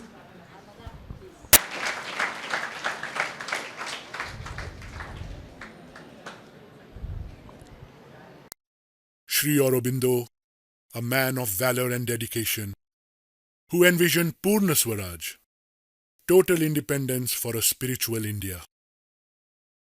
O friend, my country's friend, O voice incarnate, free of India's soul. Tagore poured his heart out through this poem when the news of his inspiration, Aurobindo's arrest, reached him in August 1907. He hailed Aurobindo as the voice incarnate of India's soul. A patriot, an erudite scholar, a fighter, an influencer, a spiritual master, and more. Born on August 15, 1872, Aurobindo's anglicized father took him to England, away from his roots. He preferred Aurobindo to be an Englishman rather than an Indian. He soon became a well-versed scholar in Latin, Greek, English, poetry, history, literature, and fiction, to name a few. But his heart raced for the motherland. During his stay in Cambridge in 1892, he joined Indian Majlis, and later a secret society, Lotus and Dagger, engaging in activities to liberate India from the British rule. Though he excelled at Cambridge University in ICS examination, he got himself disqualified in the last round. His love for India made him leave England in 1893. He became secretary to the Gaikwad of Baroda and later joined Baroda College and soon became the college principal in a very short time. He plunged himself into the study of all the ancient scriptures and learned Sanskrit, Bengali, Hindi, and other Indian languages. As he traveled to many places in India, he started to have spiritual experiences of God. He wanted to apply this spiritual knowledge and transform the political situation. With Tilak and Bipin Pal, he promoted Bande Mataram, a national daily paper. His voice for complete independence echoed in all his Bande Mataram editions. He started creating organized bodies and institutions to propagate non-cooperation and passive resistance. Deshbandhu Chittaranjan Das, in defense of Sri Aurobindo in the trial of the Alipur bomb case, declared that he will be looked upon as a poet of patriotism, as a prophet of nationalism, and the lover of humanity. In An Indian Pilgrim, Subhash Chandra Bose acknowledges the influence that Sri Aurobindo had on his early life. In my undergraduate days, Aurobindo Ghosh was easily the most popular leader in Bengal. His was a name to conjure with. He had sacrificed a lucrative career to devote himself to politics. When I came to Calcutta in 1913, Aurobindo was already a legendary figure. Rarely have I seen people speak of a leader with such rapturous enthusiasm, and many were the anecdotes of this great man, some of them probably true, which travelled from mouth to mouth. In May 1908, he was imprisoned for the Alipur bomb case, and Bande Mataram was abolished after 7 years of its launch. The prison became his abode for enlightenment. He spent time reading Upanishads and Gita, meditating and practicing yoga. He had darshan of Sri Krishna and experienced that it is not the prison or the prisoners, but it is Sri Krishna who is around me all the time. In 1910, at the age of 38, being directed by a divine Adesh, he relocated to Pondicherry and engaged in intense spiritual tapasya. He initiated thousands of people into a spiritual sadhana called integral yoga. This yoga enables the evolution and transformation of human life into a divine life. Integral yoga, integral word का क्या मतलब होता है? Any guesses? Guess कीजिए. Integral. Sadly, we don't study in our own native languages. हाँ, any guesses? What can integral development होना चाहिए? Integral education, integral yoga. What? Internal. अच्छा. Anything else? Self. How about complete? Complete. A lot of people, when they talk about spirituality, what do they think? That spirituality has got something to do with the intellect, with the mind, with emotions. Body को तैयार करने की कोई ज़रूरत नहीं है. Sadly, we have seen only those kind of masters for the last so many years, and which had a very bad impact on the mind of the youngsters, that they were not motivated. हम कैसे सन्यासीज देखते थे काफ़ी वक्त के लिए, that they're talking about yoga, they're talking about spirituality, they're talking about a complete system. But if you see the Swami ji, इतना बड़ा पेट के ऊपर थाली रख के खाना खा सकते हैं. So do you think that that is a complete overall development of a person? No. आप में से कितने लोग हैं जिनको लगता है that I am physically fit? Physical fitness तो है हमारे पास. सच में उठाइए, हाथ उठाइए. मतलब आप लोग को पता है कि नहीं है? Okay, good, honest. आप लोग को लगता है, आप में से कुछ लोगों को लगता है कि है फिजिकल फिटनेस है. सवेरे उठने में सबको रोना आ जाता है. सवेरे 10 बजे नहीं होता है, पहले ये बता दूं मैं, 12 बजे होता है ना. It was really sad for us to know when we are going across NITs, IITs and the premium institutes in India and we are doing these conferences, that the youth is struggling with sleep. The youth is struggling with, चलिए concentration तो एक बहुत पुराना struggle है, but struggling to sleep, something that should have been so natural. बचपन में struggle होता था क्या सोने के लिए? तो उसका कारण क्या है? सबसे बड़ा कारण जो आपके जेब में भर के रखा है और मोस्टली जेब में नहीं रहता है, हाथ में रहता है ना. While technology is something that is supposed to be helping your life, right? Making it easy. But what has it actually done? Do you think the kind of information that you are gaining every day, it's actually a gain for you? 99% of it is absolutely useless for you. Because I've asked a couple of youth, कि क्या करते क्या हैं आप लोग रात के 2 बजे तक? मैम पढ़ाई. नहीं, ये झूठ तो मत बोलिए, पढ़ाई तो नहीं करते हैं आप. जो भी करते हैं, reels, Raghav ji said right, unlimited scrolling खत्म नहीं होता है ना. आप देखिए इंस्टाग्राम में. So do you think that what you are watching it out of your own choice? Do you think it's random? It's not random. It is certainly not random. You are fed things and you are the product. Because it's free, right? आपको लग रहा है free. How can a company like Instagram and Facebook be free? तो उनकी company के लोगों को salary कैसे मिल रहा है? कभी सोचा नहीं है आपने? कैसे मिल रहा है? आज हम सुनेंगे अबाउट इंटीग्रल एजुकेशन. आप लोगों को इतना इसमें भरोसा है दैट मतलब अनलेस एजुकेशन लेवल से प्रॉब्लम ठीक किया जाए, बड़ा इम्पैक्ट तो नहीं आ सकता. Do you think that that's true? या क्यों नहीं करेंगे तो क्या प्रॉब्लम है? 40 साल में भी तो बता सकते हैं, पर तब परिवर्तन आसान है क्या? Haven't you heard from people and sadly a lot of youngsters also say, भाई मैं तो ऐसा ही हूँ, and you take pride in saying. एक बार गुस्सा आ गया ना, मैं ऐसा ही हूँ. कितने लोग यूजुअली अपने रोजमर्रा के जीवन में यूज करते हैं, I am like that. All of us use it, right? Then how are we human beings and any different from animals? If you are like that and you are not ready to change, or you feel that you don't have the capacity to change, can you call yourself human beings? So today we will listen from Dr. Chhalamayi Reddy ji on integral education. In Asan Bhasha, I would call it complete, and what this word complete and integral means, she will share with us. We are very lucky to have someone who doesn't just believe in it, she has a school in Hyderabad which practices this integral education. Sri Aurobindo International School in Hyderabad. She is the principal. Thank you so much, Cheladi.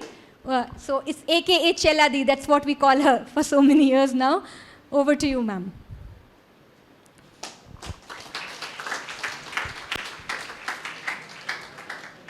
Namaste to all of you. Jai Sri Ram. So, should I take it that you are pretty much awake when I'm listening to you loud and clear? Yes? So, was it a good lunch so that you could fill yourself heartily? Did you like the lunch? Yes. Okay, thank you so much. Yes, thank you, Malika. Thank you again for giving me this opportunity. Boys or girls, you want to talk, you please come here and talk. Otherwise, you let me talk. You want to come and share some of your thoughts? Please do. Yes, so I do run a school, so probably that's why I sound like a principal, that I want a little bit of silence when I'm speaking. I'm glad I have 2 or 3 of my students from our school here. Please stand up. Anybody else from Sri Aurobindo International School? So she's been my very good sports person last year, winning the Kho-Kho in the finals, is it? For the ICSE, we were able to Yeah. So Jannavi is not our student. Yeah, so please get up also. Yeah, good. Okay, so I will just, I want to share some very basic ideas, trying to run through what we have, been listening since morning. First thing, I would like to make a point. It is a little sentimental, but it is very important. Because many the speakers also tend to do this, to call Sri Aurobindo by the name Aurobindo. He is not Aurobindo. It has to be named as Sri Aurobindo. Okay?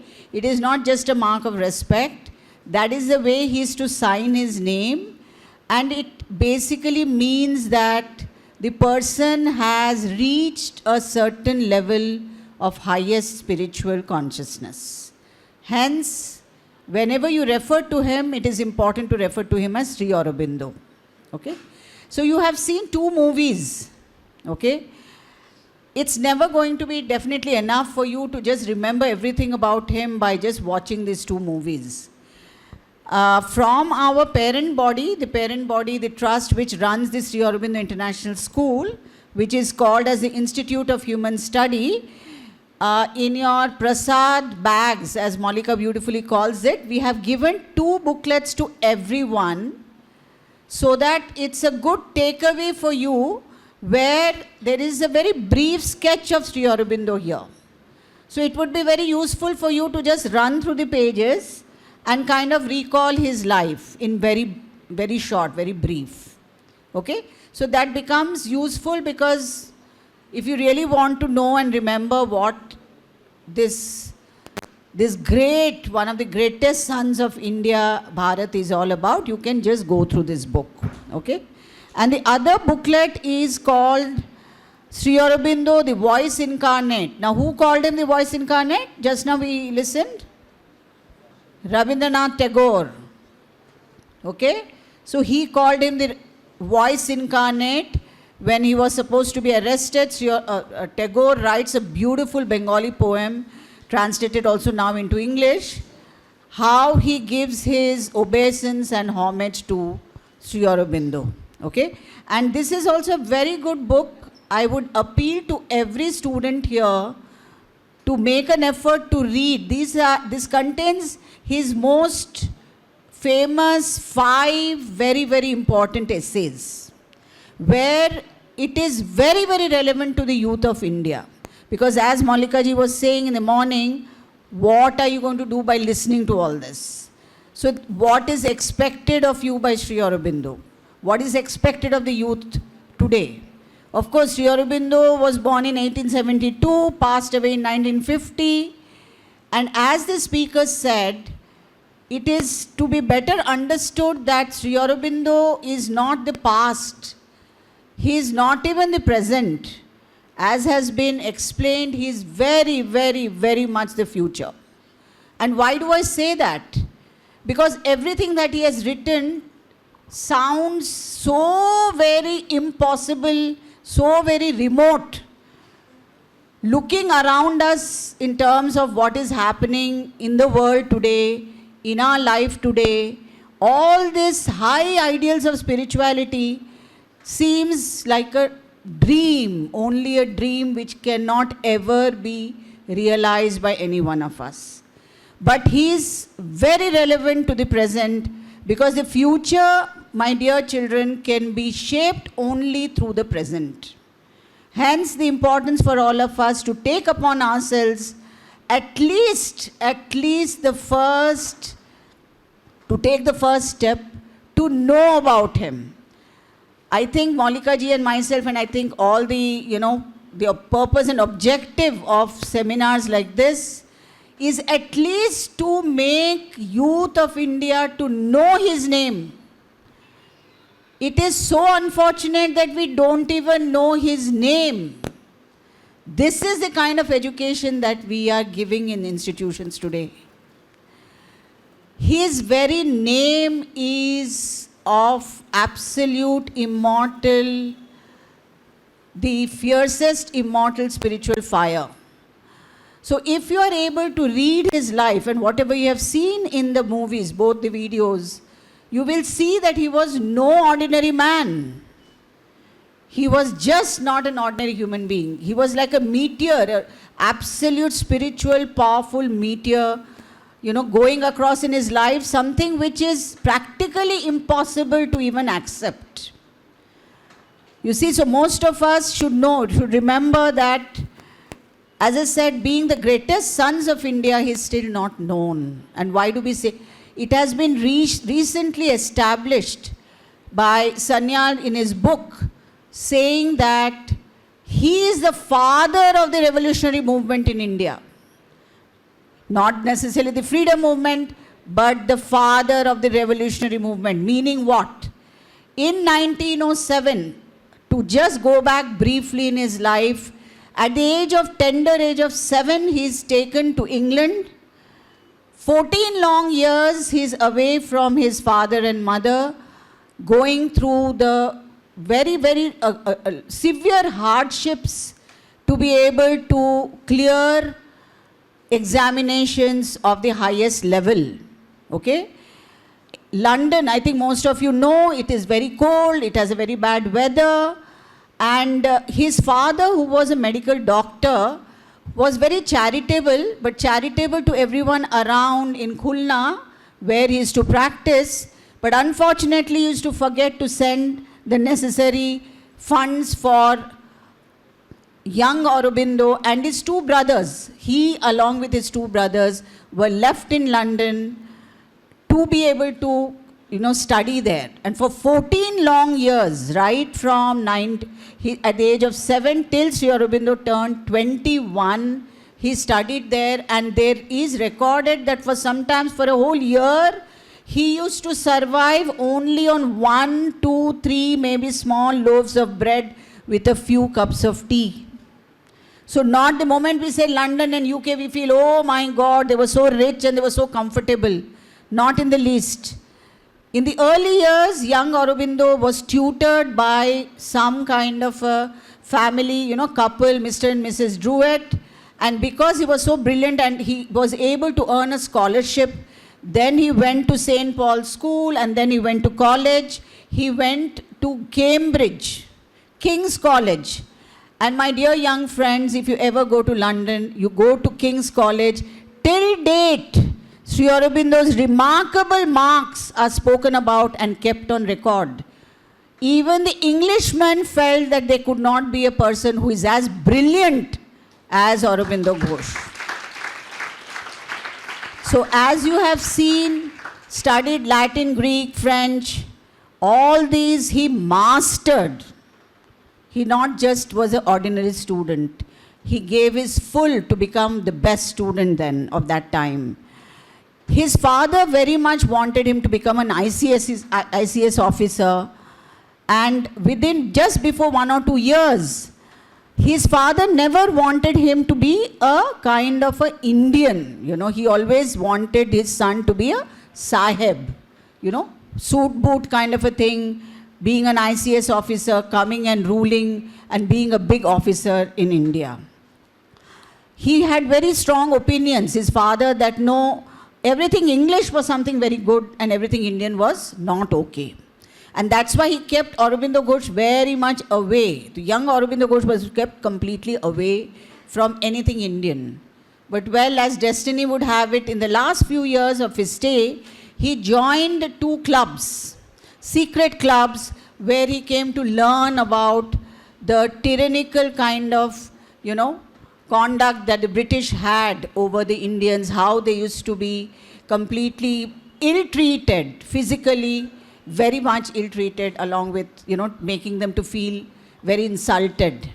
And that ignited fire in this young man, and he resolved that he was never going to be clearing or passing the ICS.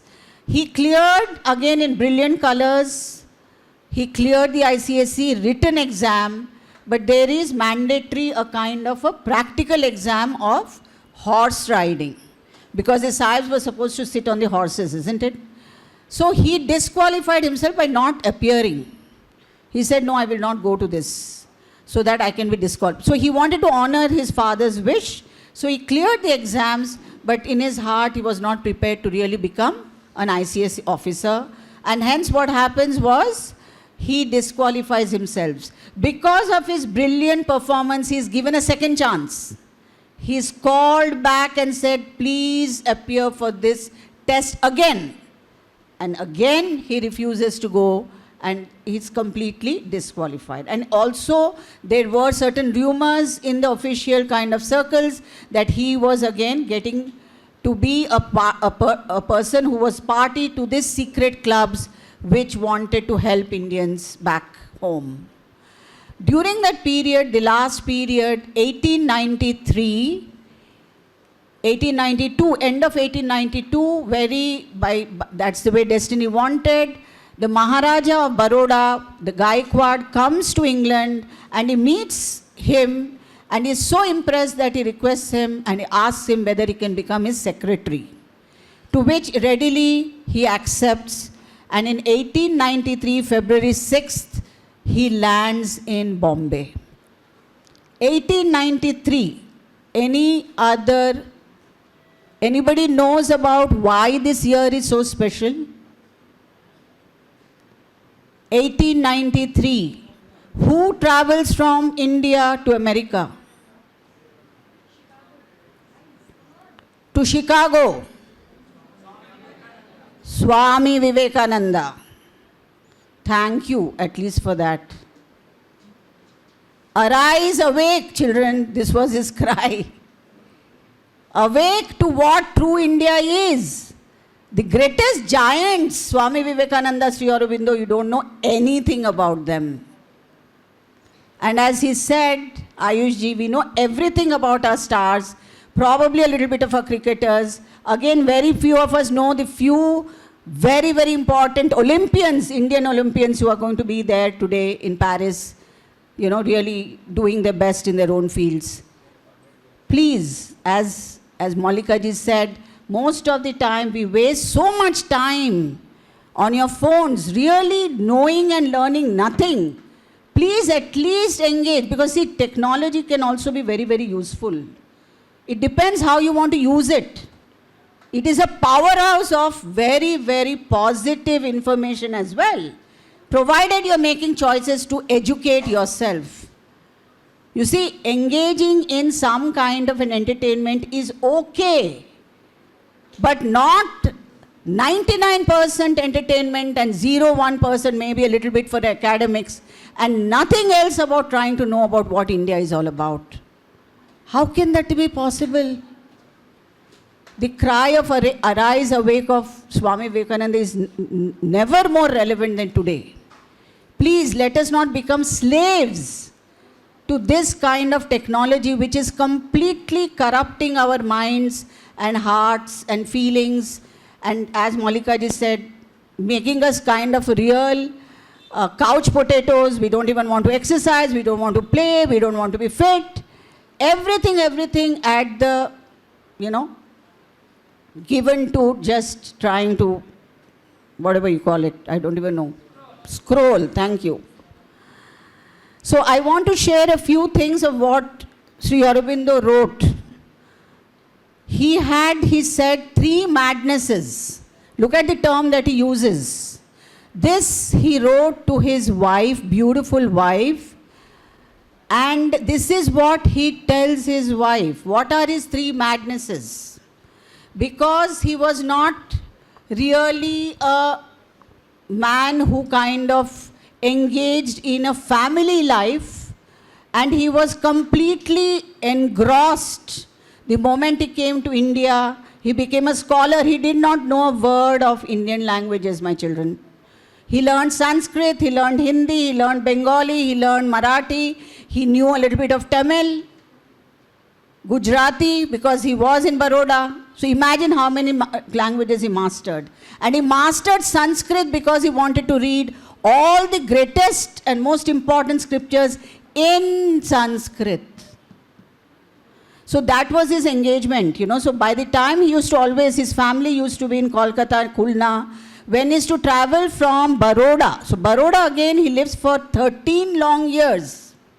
13 long years. Unfortunately, by the time he returns to India, his father passes away, because in the ship in which Sri Aurobindo was supposed to travel, capsizes, is what the information reaches the father's ears, and the father cannot take the shock, and he passes away before Sri Aurobindo comes to India. Because he loved his youngest son, not youngest, he was the third son. Sri Aurobindo had 2 elder brothers, 1 younger brother, as well as 1 sister, Sarojini. And so he did not even go and meet his mother, because he was immediately engaged in the work under the Gaikwad of Baroda. So after a few months, he goes to meet his family. 13 long years, he gets educated purely trying to excel and completely master all what Bharat's culture stands for. So all the greatest epics and all the greatest scriptures he goes through in original, and he is completely informed, well informed about it. In this period, he has several spiritual experiences, which are the kind of spiritual experiences where the greatest of spiritual leaders also attain only at the end of their life. But Sri Aurobindo was graced with these kind of spiritual experiences. So he gets married, and his wife and him, when they are in Baroda, around in the period of 1901, he writes these 3 madnesses in the letter to his wife.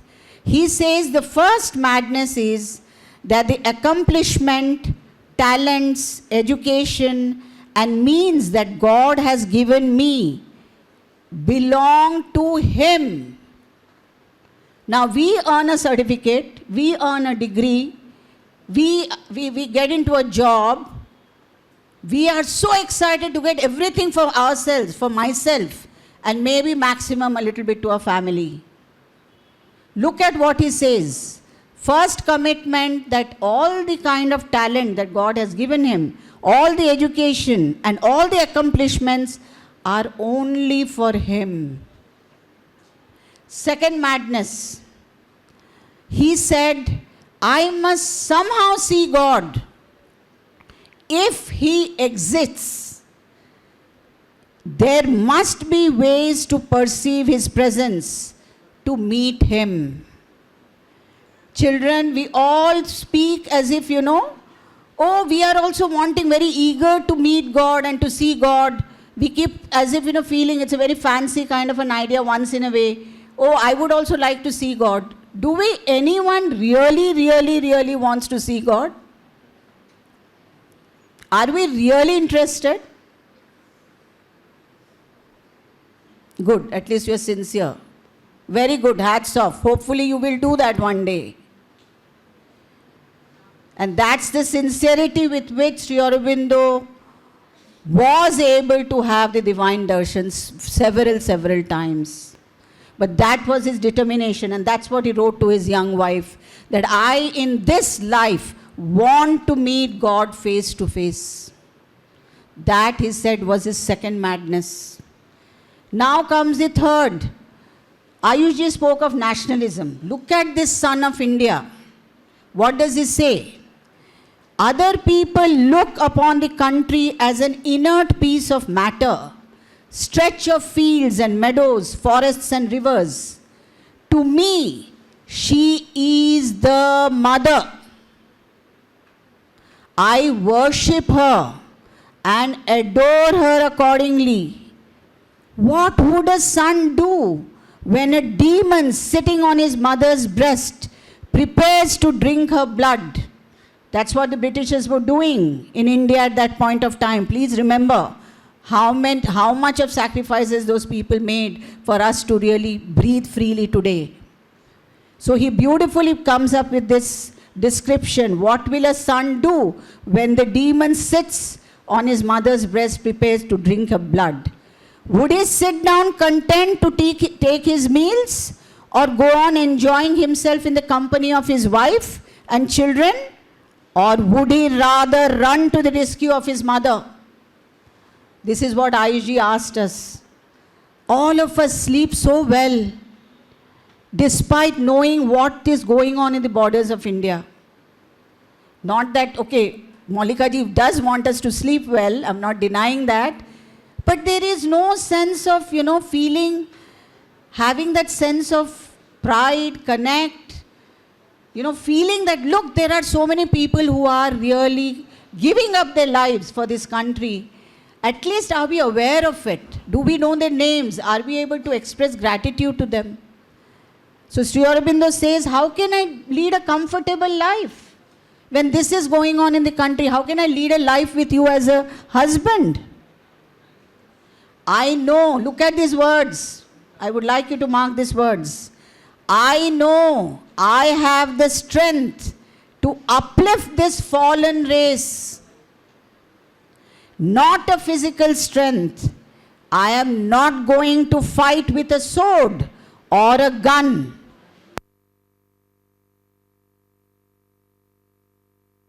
But with the power of knowledge. This is not a new feeling in me, not of recent origin. I was born with it.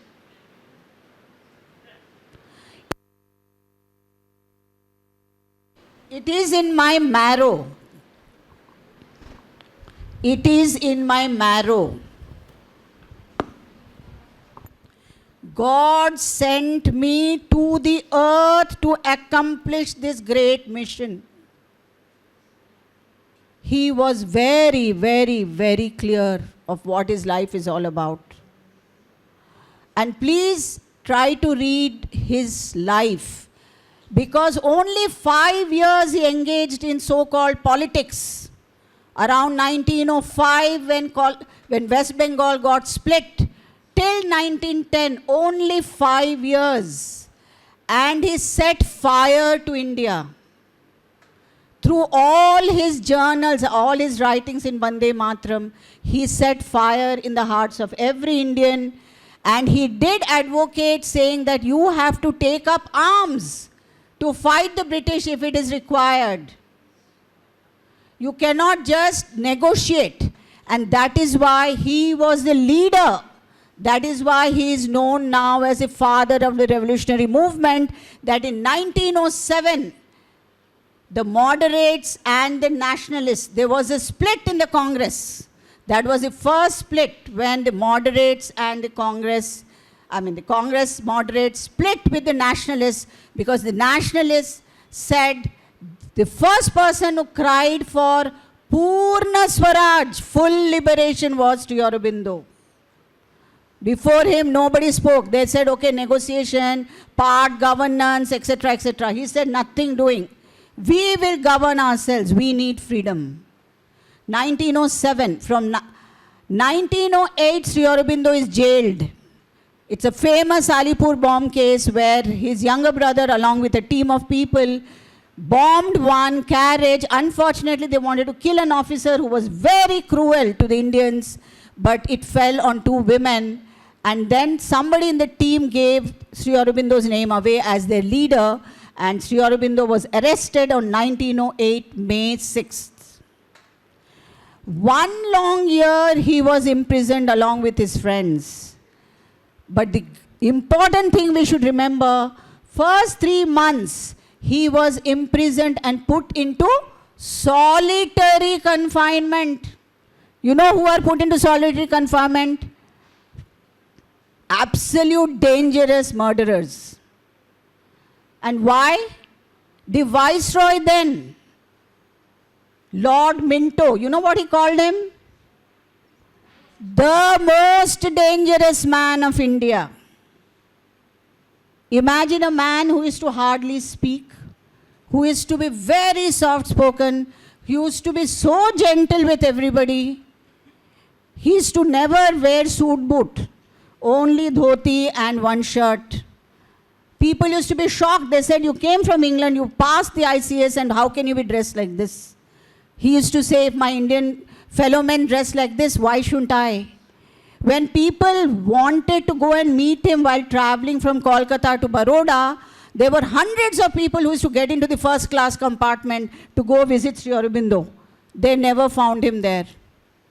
he was in the third class compartment, sitting quietly in a corner.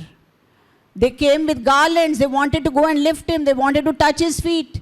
So this quiet person has so much power that imagine the Viceroy of Britain, of England here in India, calls him, at any cost this person should be behind bars. And if he is left along with his friends, the youth, he will scheme to something even more dangerous for all of us. He will see that we all die. So he is kept under solitary imprisonment. And he has written something called Tales of Prison Life. Please, please, please get that book. I think it's available in Amazon if I'm not wrong. Read that book. The kind of experience that Aurobindo goes through. That's again, after he comes out of jail, there is an essay called his Uttar Para speech, where he speaks about Sanatana Dharma. Some of you said that is the word which has stuck in your hearts. Entire meaning of Sanatana Dharma is in that famous speech of Uttar Para. The moment he steps out of jail, this is the first lecture that he has, and thousands of people listen to him in pin drop silence. And he establishes what Hinduism, true Sanatana Dharma is all about. And in the jail, if you have seen and remember in the movie, he was completely, disturbed. He said, how can God, I have done everything right. Why did God send me to jail? He was very disturbed and very shaken. But he writes also that when he steps out of jail, by the time, through the months of his stay in the jail, he completely is a transformed human being, and he steps out into a completely spiritually realized soul. Swami Vivekananda, as you have seen in the movie, in the video, he is the one who comes and initiates him into the yoga of Bhagavad Gita, and he is also the one who shows him the path beyond even what the highest spiritual rishis have achieved in this life. And again, I hope you remember, he has the darshan of Vasudeva. The judge, the prisoner, his fellow people, everybody, he cannot see them as who they are. He saw Sri Krishna, he saw the trees as Sri Krishna, he saw everywhere only and only Vasudeva. So that was the great spiritual realization, and he completely steps out a transformed human being. And once he steps out, again 1909 May, till 1.5 more year, he again goes back to write articles in a journal called Karma Yogin. Sister Nivedita comes after a few months and says, the Britishers are again trying to jail you. Please go away from here, please go away from here. He says, if that's the divine decree in my life, I will go by it. Boys, please, if you're not interested, you can leave. You can please go out from the back. So what I'm saying is, he again plunges himself into the service of the nation. And in 1910, around in the January, he listens to, they were about to arrest him again, for which he says, okay, I accept to be arrested. But then just before that, he listens to Sri Krishna's voice in him, the divine Adesh, which says, your work for the freedom of the country is over. You need to go to Pondicherry for work for the entire humanity. And that is why he leaves Kolkata, goes to Chandanagar. From Chandanagar, he goes into a ship and then travels to Pondicherry and reaches Pondicherry on April 4th, 1910. 5 years only active politics, and he completely changes the face of politics. In fact, the first 3 years, 1905 till he goes to jail, because by the time he comes out of jail, already Tilak and all the other leaders are already in jail. So the whole scene has changed. So in 1910 till 1950, Sri Aurobindo goes into a journey of great spiritual realization. So children, at least let us know him as a revolutionary. Let us know him as a freedom fighter. Only if you are really interested in integral yoga and integral education, which is connected with that, you can know that later. But at least let each youth of this country have at least a knowledge and information about him as the father of the revolutionary movement. Okay? So he actually awoke the slumbering spirit of India and established her as Shakti through his writing of 99 verses in Sanskrit. He has a booklet called Bhavani Mandir where he writes 99 verses in the glory of Bharat. Okay? So he took upon himself to wage war against the British Empire through the power of his pen. Okay, let us remember that. And the fact that we need to understand he was no ordinary politician. He was the one who actually, was able to make people understand that mother, what Ayushji was saying, is not just a piece of land. It is the mother herself. It is a Shakti. And that is why the cry of Bande Matram became so intense that all the people took upon themselves the responsibility of freeing the mother from the chains of the British. So that was the power of his writings. So let us not forget that. And he championed this cry of Purna Swaraj. Now, one of the conditions that he laid in the British also was to start a national university. This is very important. I'm going to come back to education here now. Education, children. Now, this is where we are all students, and we need to really ask ourselves deeply, what is the meaning of education? Why are we educating ourselves? You'll get your commerce degree, you'll get your law degree, you'll get your engineering degree, you'll get a job, you'll get a fat salary, you'll settle down, you'll get married, you'll have children. Is this the objective of education? Why is the country the way it is today? So much of ignorance. If we are not clear about the goals and aims of what integrated education is, how are we going to educate ourselves in the true sense of the term? So Sri Aurobindo 100 years back wrote something called a preface on national education. You know when he wrote this? 1920. And what appeared in our country in 2020? Huh? I can't hear them. Corona.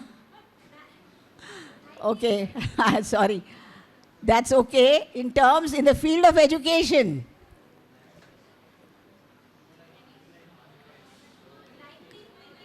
(2020) 1920 also there was some other kind of 2020, forget about corona. What came in the for education? Online was because of corona. See, these are things, children, if we feel disappointed to listen to you. You haven't heard about NEP? Then what? Is it not relevant to you? National Education Policy 2020. It is changing the whole face of education. It is going to be affecting you, your future. How can you not know NEP? Please, those are the things you please read online. Go to your Google and ask for download of NEP 2020 in terms of what policies it has for college, university education. It has come up with very big changes. How many of you really have read this? Please lift your hands. Only 2. Please, it's an earnest request for all of you. Don't think it has nothing to do with you. It has everything to do with you. All your choices that you're making for higher education, NEP 2020 already has laid out different policies. 100 years, my dear friends, the Prime Minister, 28th November, those who follow his Man Ki Baat, or you can Google back on 28th or 29th November, I think 28th, on the Man Ki Baat platform, he declared that national education policy has been inspired by Sri Aurobindo's essay on national education. So the entire national education policy has been drafted, keeping the mind, keeping in view the inspiration that the central government has drawn from that essay of national education. So imagine what Aurobindo wrote 100 years back is meaningful to the country now. So there must be something, right, of value in that education. Now what is it, children, that we forget is our present education. You know from where it has emerged? Anybody can share with me. Do you know this English education from where and who has started this? I need some water. Yes? Names. Who has started this English education?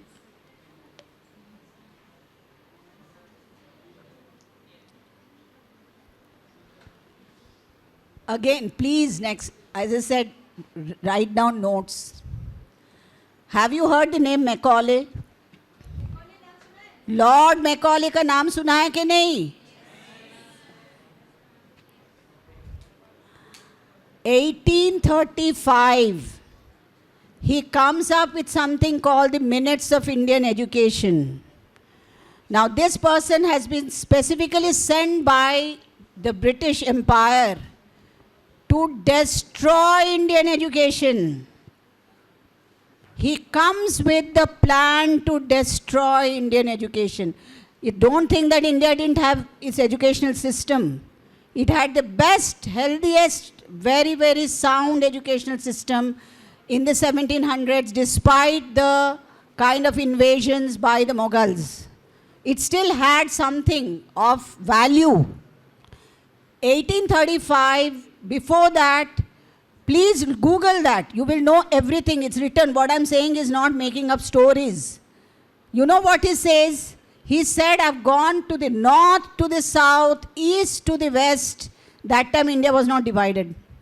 He said, I tried to look, search for one thief, one robber, one corrupt person in this country, and I could not find. I could not find.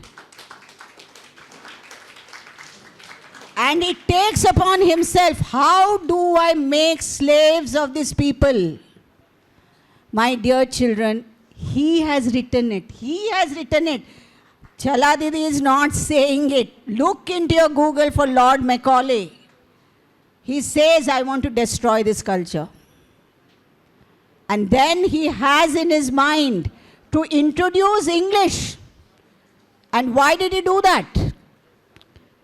He found, just listen to what he says, a single shelf of good European library was worth only one shelf of good library. That is the value that he gave to Indian literature. He said, one shelf of European library was worth the whole native literature of entire India and Arabia.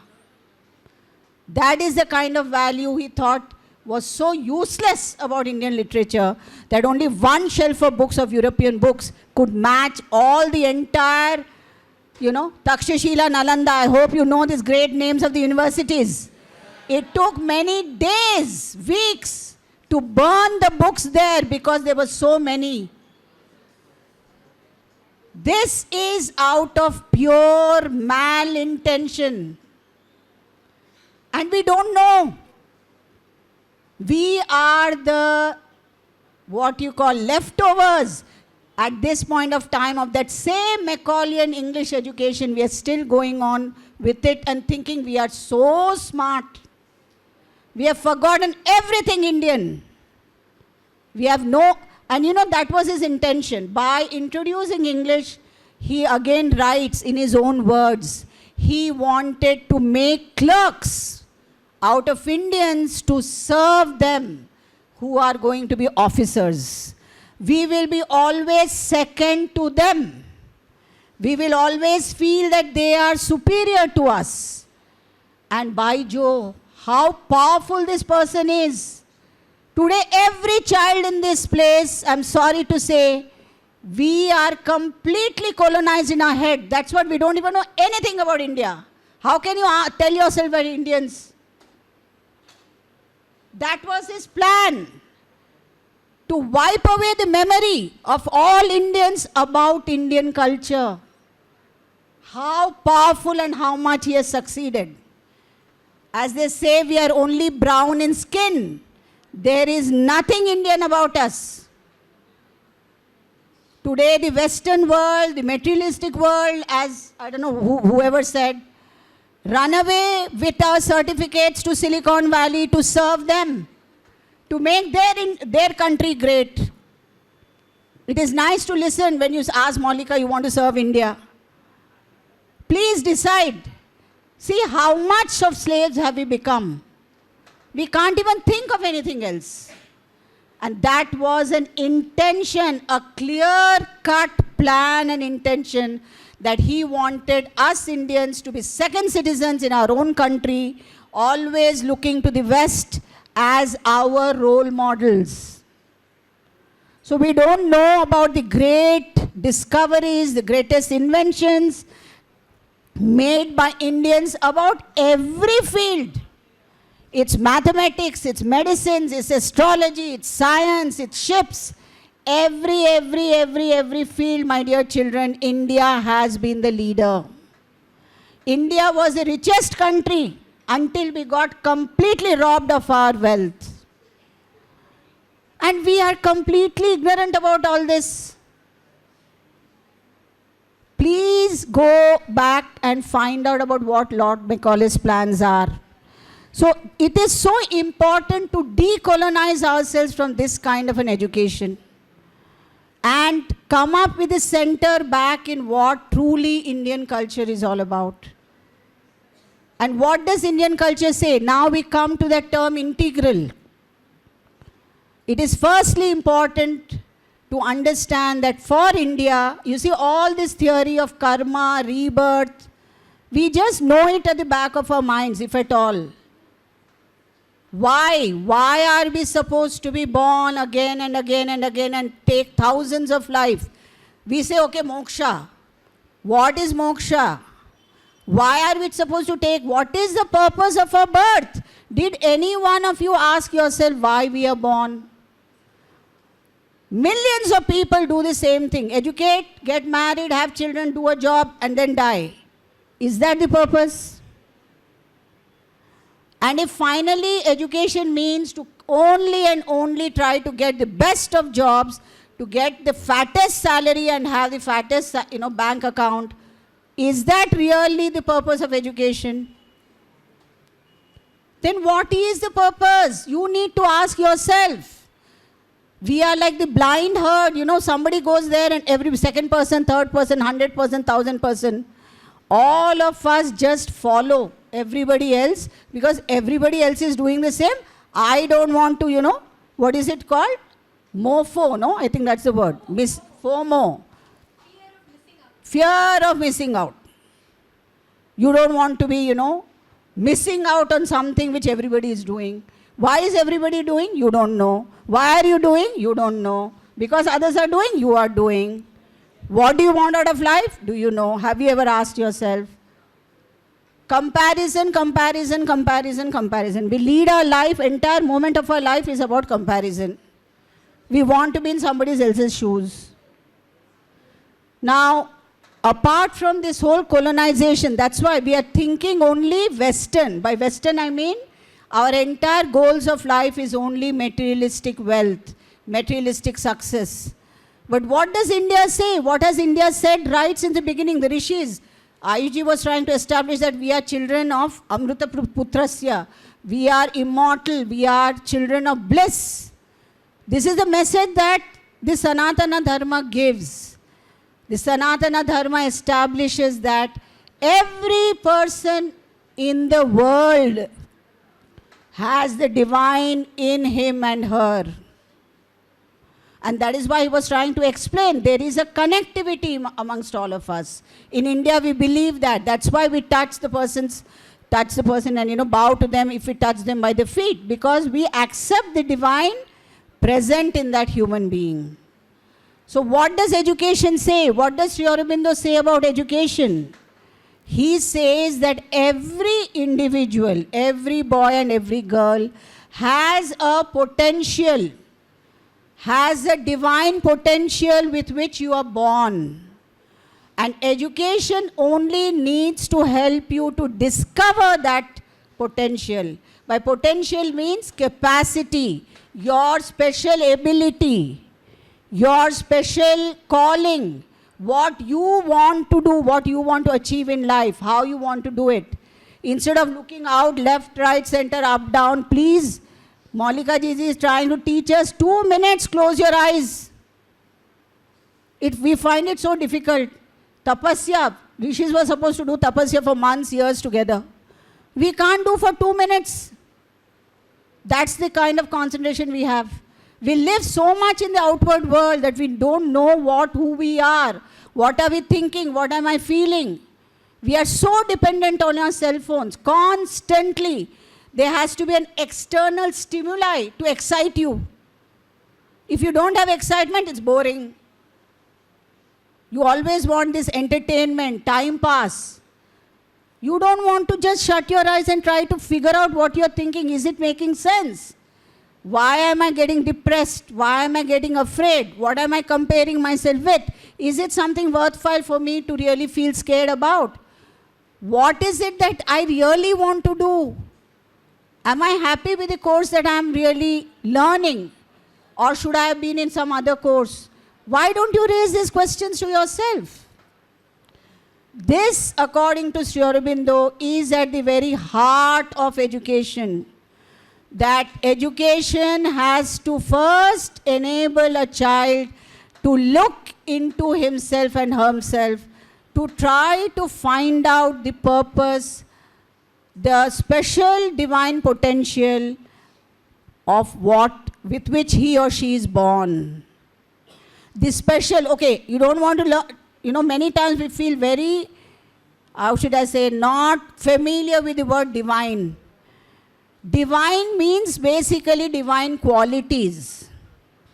The divine qualities of truth, the divine qualities of goodness, and the divine qualities of beauty. In Hindi, in Sanskrit, we use the term Satyam, Shivam, Sundaram. Everyone has these qualities. So everyone has to refer to those qualities and see whether you are thinking in the line of truth, whether you are feeling really, all your feelings are about goodwill. Somebody spoke about goodwill, remember? Whether I have a sense of goodwill, whether I care about others, whether I, have that sense of caring and sharing, and trying to see that I am living a life connected to my immediate family, my friends, my society, my community, and then the nation, and then the world. That's the way our consciousness has to expand. You understand?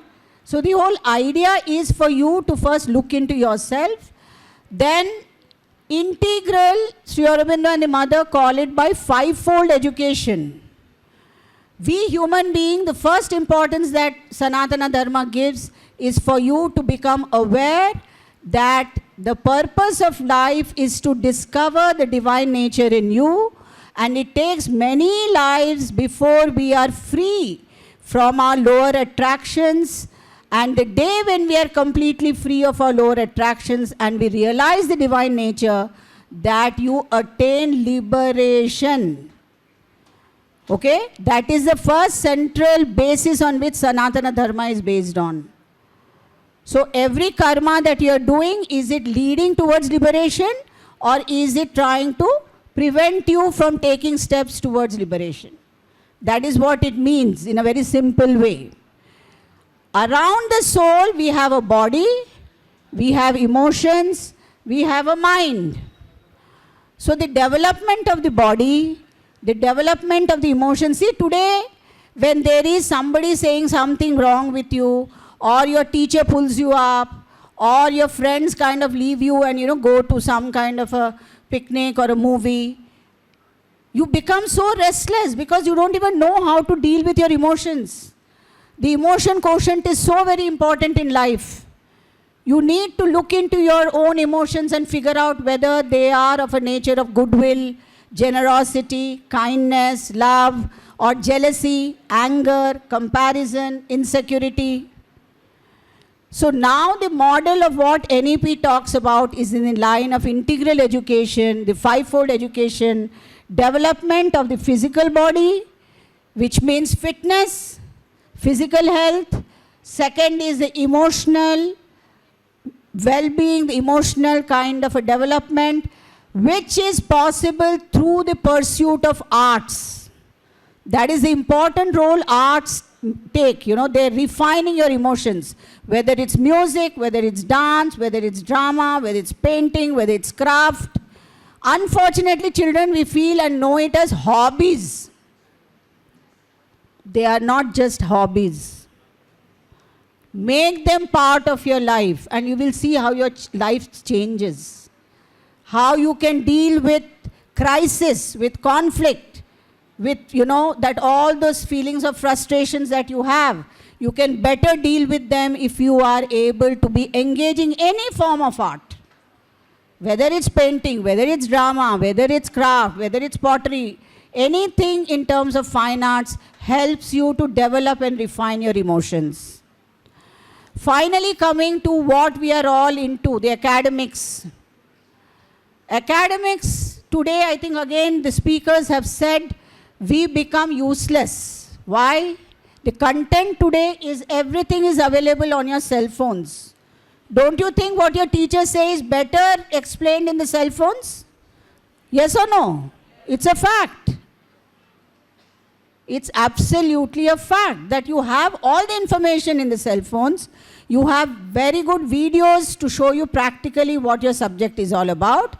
The problem is we are so lazy that we don't even want to study that on our own. We are just looking and listening to teachers, listening in a very passive way, don't know how much gets into our head, and we try to memorize and then put it on paper. And as the speaker said, 1 hour, 1 day, 2 days. How many of you remember what you've written in your exams? How long? It's all gone. How much, you know, midnight lamp you're burning to be able to memorize all that? Then what is education? Children, try to find that out. So the discipline that you go through by learning subjects is to train what Aurobindo calls the faculties of the mind.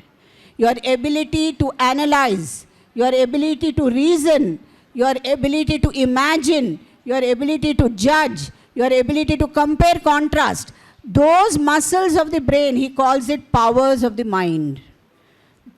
Those muscles get trained.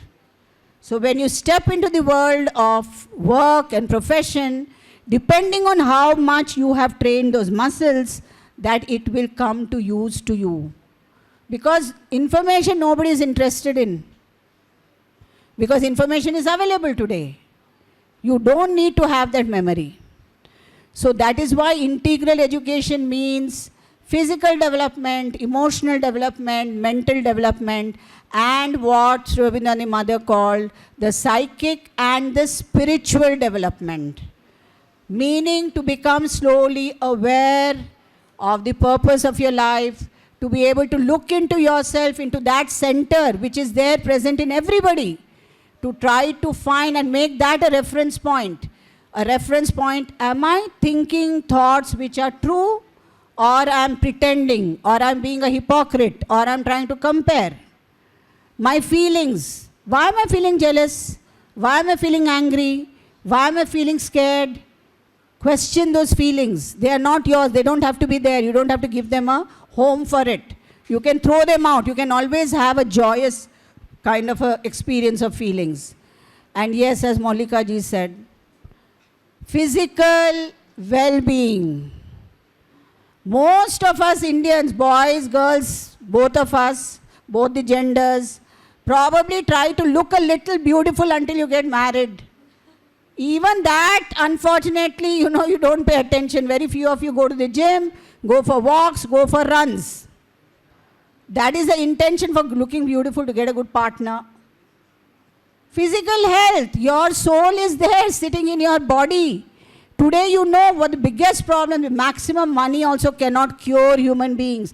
The best of doctors will not able to cure you if you have an ailment.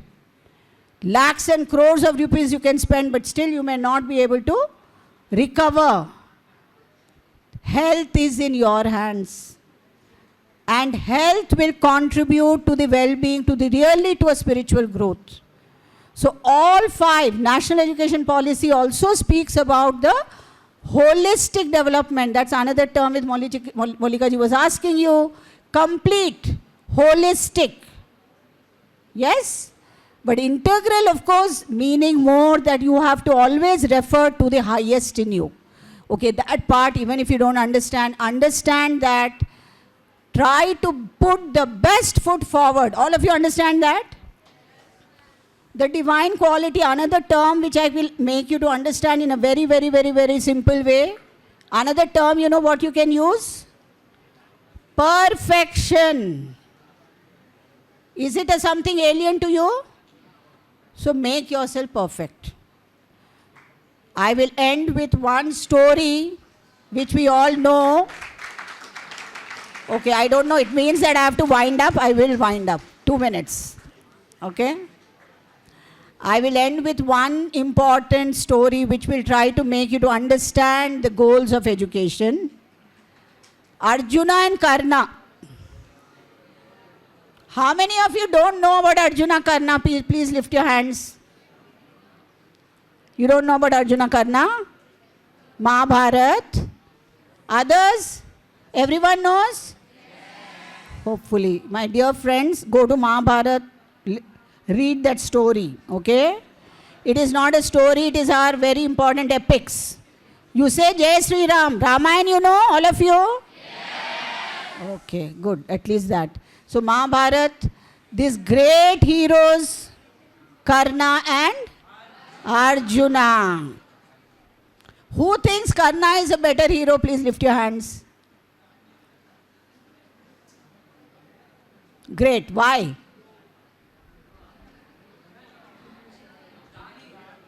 He is a Dhani. Dhani. Okay, fine.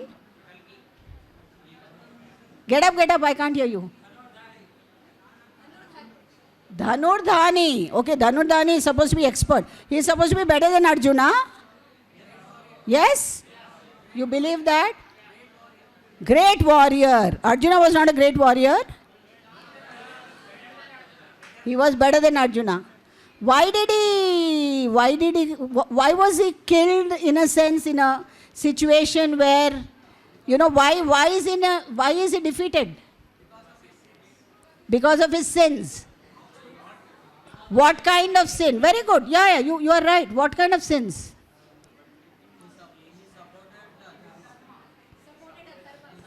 He supported Adharma. Very good.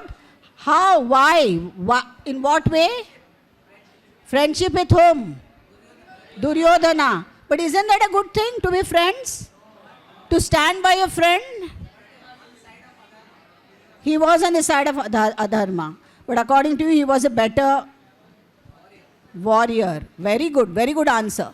Yes, this is something which every Indian who has read Mahabharata, we struggle to accept the death of Karna. We feel it is so unfair, isn't it? We feel our hearts reach out to him. All of you remember, right? He's stuck in the chariot and then he's completely helpless.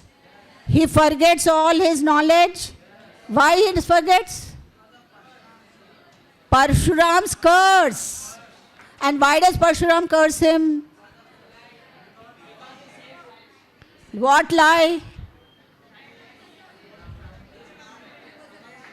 That he is a son of Kshatriya. No, Brahmin. That's what he claims. Okay? And then he discovers because the bee bites him and the blood starts oozing out. Lord Parshuram said, no Brahmin can tolerate so much pain. So you have lied to me. Okay, children, very good. You already seem to know this story. Now, both of them are brilliant. Okay, 1 minute. Spare me 5 minutes. Children, let me complete. please. Okay, now both of them are extremely brilliant, okay? But Karna's aim is to be excellent. Yes? He wants to be right from the beginning better than Arjun. And he always feels that Dronacharya was unfair because he is supposed to have been born out of a modest family, not a Kshatriya family. He is not taken into being trained by Dronacharya. But right from the beginning, Karna wanted to be better than Arjuna, and hence he does everything to prove that he is better than the other person. His motive is that he wants to be excellent, and he struggles a lot, and he is excellent. But the mistake that he does, why does he befriend Duryodhana?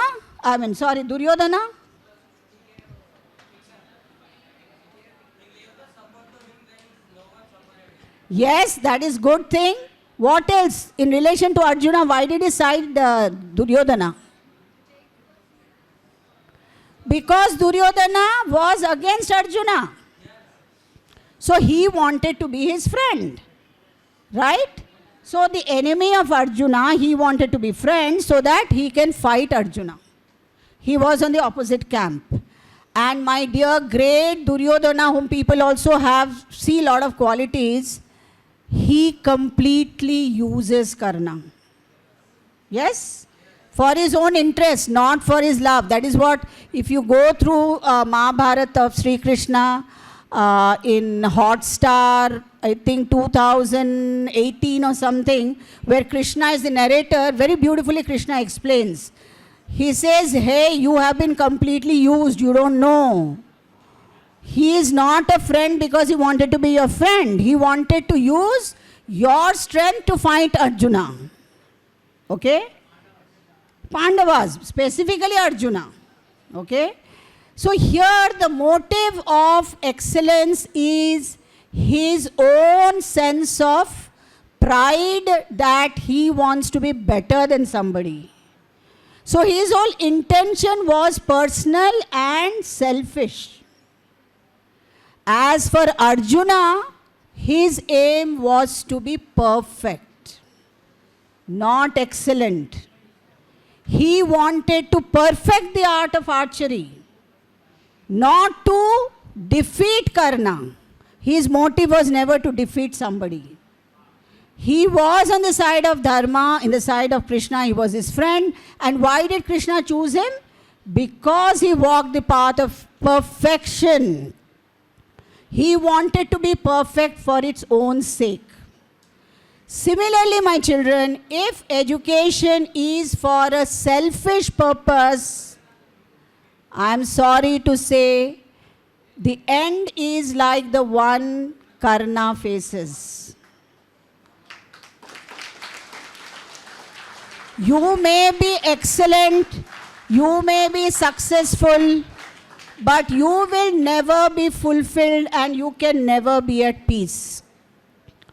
Because it is for selfish ends that you are trying to earn more money, therefore more comfort for yourself.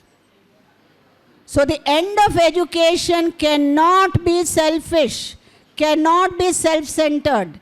So all the qualities that you are supposed to learn through education will be forgotten. It will fall away just the way all the fantastic, all the things that Karna learned, he forgot. And that was the curse, because Lord Parashuram says, you are doing it for the wrong reason and you have lied, you have cheated. And that is where our educational system present is. Most of the time, 99 out of 9 times, we want to be better than others. We are in competition to prove ourselves better than others, or to succeed and become excellent so that we can earn a lot of money and lead a lot of comfortable life.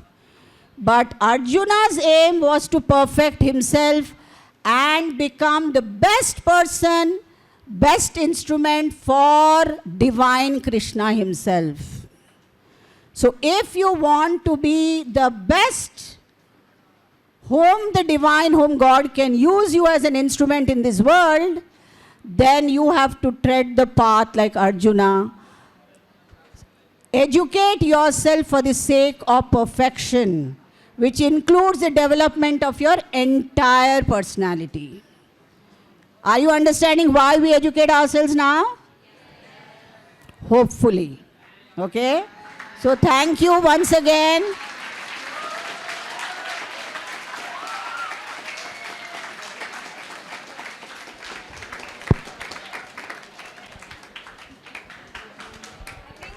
Have some student representatives also.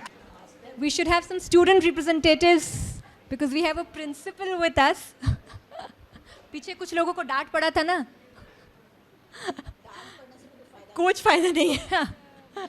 How about task for us to go to these places and educational institutions and talk to students about dharmic work? Fancy नहीं है ना? Instagram is not talking about dharma, so we don't want to listen about it.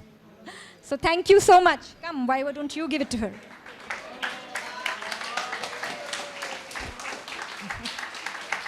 Thank you so much, Aladi.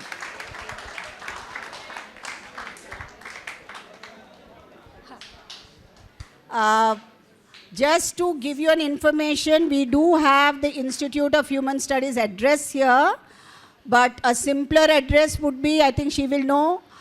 I think all of you, when you pass towards Osmania University and you cross the railway bridge, we have a school called the Sri Aurobindo International School to your left. And all of you who would like to be part of dialogue, conversation, every Sunday we have a big meditation hall there, and we are open for any youngsters who would be interested to know a little more about Sri Aurobindo, about integral education, about Sanatana Dharma. Every Sunday we have some sessions where youngsters come and we have a dialogue. So all of you are very much invited. Sri Aurobindo International School, that is the first entrance. The other entrance is just while you're going and entering Osmania University gate. There is a lane, by lane, where you have lot of bandiwalas, selling fruits and, kind of snacks there. You can enter into that institute. It's called the Institute of Human Study. And I will be always available there if you want to reach out. Thank you.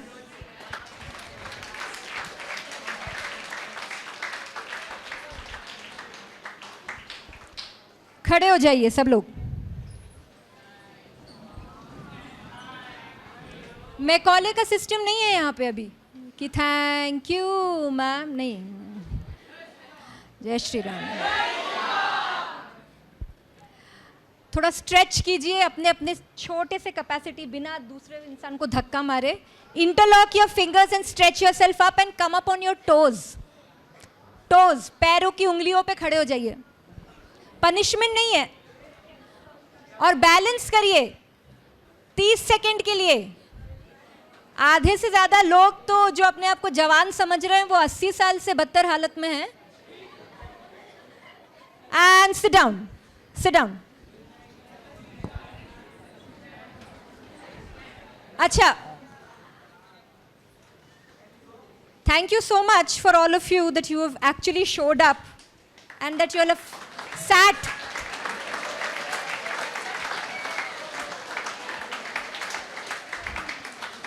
You've sat for such a long time because I was not very good at it.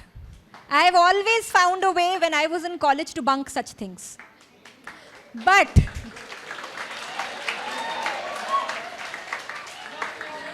we were also not privileged. हमारे समय में कोई आके ये सब बातें नहीं करता था.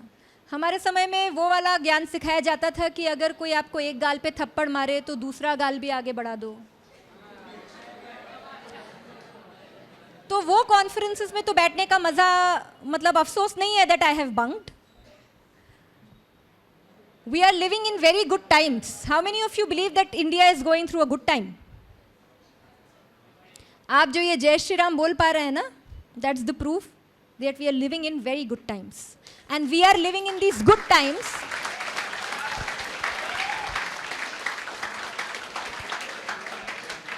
अपने देश में जय श्री राम बोल पाने के लिए, मतलब सोचिए ये इसको हम प्रिविलेज समझते हैं। और ये इस स्तर तक लेके आने के लिए जितने लोगों ने सैक्रिफाइसेस किया है उनके बारे में हम कुछ नहीं जानते। But this is not to blame you, we just heard कि हमारे एजुकेशन सिस्टम को हाईजैक कर लिया था। और क्यों किया था? क्योंकि उन्हें पता था कि अगर ये सशक्तिकरण सिर्फ एजुकेशन से हो सकता है, तो जब हम एजुकेटेड नहीं होते हैं तो हम सोचते हैं कि पीछे वाले बेंच में जाके छुप के ज़ोर ज़ोर से ताली बजा देंगे,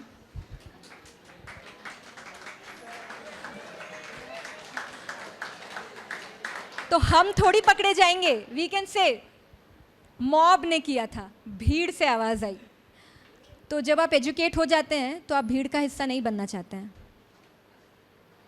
तो आप लोगों से में कितने लोग हैं जो सिर्फ literate, we say no Kerala is the highest literacy और एजुकेशन में फ़र्क है।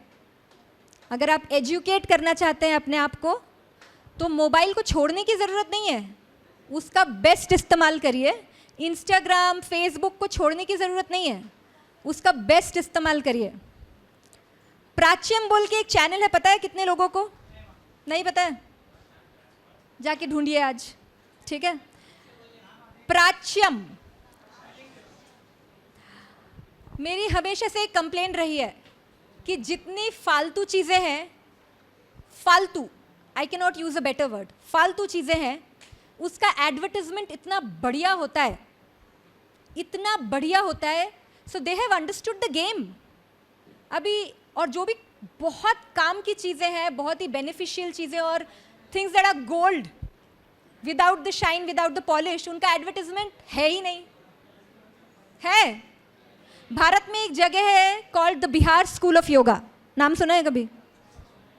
बिहार एक जगह है, पता है? जब मैंने स्कूल में बच्चों को जाके योगा सिखाना चालू किया, international schools, very very elite, करोड़पतियों के बच्चे पढ़ते हैं वहाँ, तो मुझे से सबने पूछा, ma'am how come you are a yoga teacher? क्यों, क्या प्रॉब्लम क्या है? Ma'am you are so young. तब मुझे समझ में आया कि हम सब के मानसिकता में ये बैठ गया है, योगा, स्पिरिचुअलिटी, ये सब बुढ़ापे में करने की चीज़ें होती हैं, है ना? जब रिटायरमेंट हो जाएगा तो पार्क में जाएंगे, 4 दोस्तों से मिलेंगे, पेड़ के नीचे बैठ के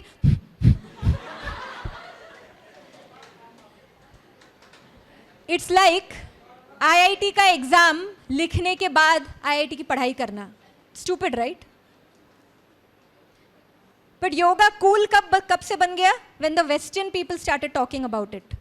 Do you know that the west asked for patenting a lot of asanas, just like they wanted to patent turmeric and neem?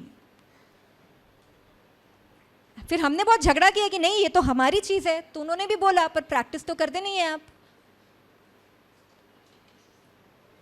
कितने लोग हैं यहाँ पे जिनके जीवन में 24 घंटे में 10 मिनट आप कोई अपनी साधना करते हैं? साधना का तो शब्द ही नहीं शायद आपको पता होगा, उसको हटा देते हैं। आपकी कोई पर्सनल प्रैक्टिस अपने अपलिफ्टमेंट के लिए आप करते हैं, not for your career.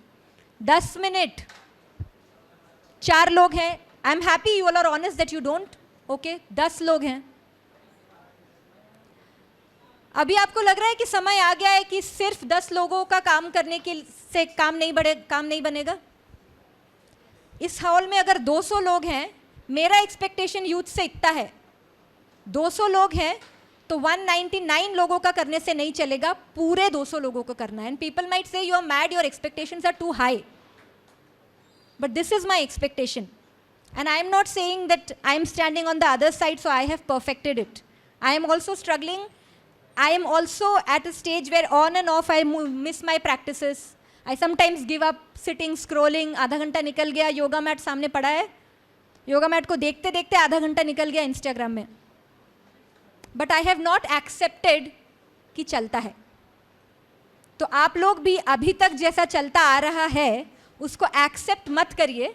And if you know that there is a better way that you can live your life, strive for it and you will reach there.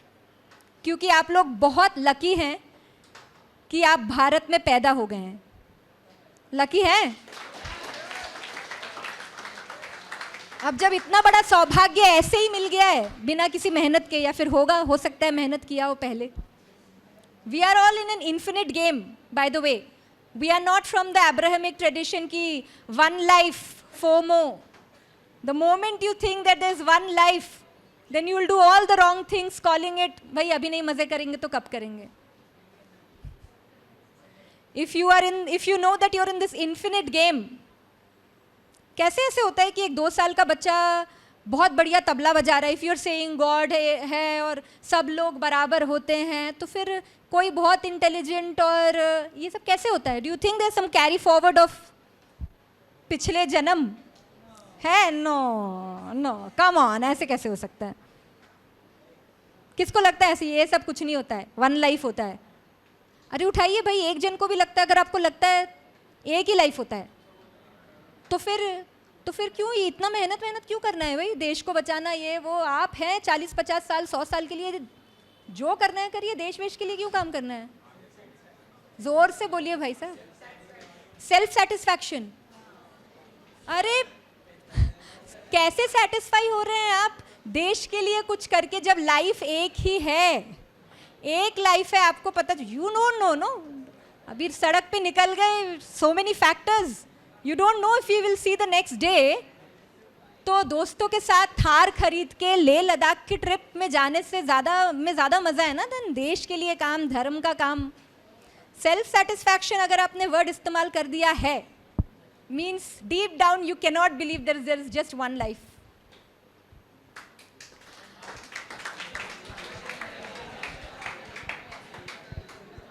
My request to all of you is, now that you are already in the southern part of India, Bhagyanagar में रह रहे हैं आप सब, ऑरोविल आइए, पौंडीचेरी आइए, और भारत की जगहों को, अगर ये ऑरोविल जैसी जगह यूएस में या यूरोप में होती, आप सब लोग जीवन में एक एम बनाते, पैसे जोड़ना चालू करते कि किसी दिन वो जगह देख के आएंगे. पर दिया तले अंधेरा होता है ना, ये तो बगल में है. यू विल ऑल्सो अंडरस्टैंड, बहुत से लोगों का बिलीफ सिस्टम होता है स्पिरिचुअलिटी में आ गए तो मतलब पैसा खराब है, पावर खराब है, पॉलिटिक्स खराब चीज़ होती है. Shri Aurobindo was a politician. पैसा खराब हो जाता है क्या? इज मनी एंटी डिवाइन और anti spiritual? A lot of people started believing it, and it was also preached by a lot of masters that if you are into yoga, into spirituality, ये सब छोड़ो छाड़ो और जंगल में जाओ. श्री औरोबिंदो का योग जंगल में जाने वाला योग नहीं है. यहाँ रह के खुद को परिवर्तन करेंगे, तब समाज में परिवर्तन आएगा, देश में परिवर्तन आएगा, फिर आप सोचिएगा कि दुनिया में परिवर्तन आएगा. पर जब तक यहाँ परिवर्तन नहीं आएगा, तो वो पान की दुकान में खड़े होके सरकार बिल्कुल सही काम नहीं कर रही है, यही कंप्लेन करते रहेंगे. अपने अंदर परिवर्तन करने के लिए आज के कॉन्फ्रेंस से आप थोड़ा भी प्रेरित हुए हैं? थोड़ा? ठीक है. Welcome to Auroville. Whenever you all are planning through your institute or independently, अपने पॉकेट मनी बचा के 4-5 लोग बस लीजिए. Hyderabad to Pondicherry, I just found out, is an overnight bus and train. Sri Aurobindo Ashram, there are guest houses, hostels. Come and explore what Bharat has to offer for the youth. Automatically जब आपके अंदर ये fire होगा, तो आप एक एक जन, जैसे स्वामी विवेकानंद ने कहा था, give me 100 men like me and I will transform India. You all will become like Swami Vivekananda. Jai Shri Ram.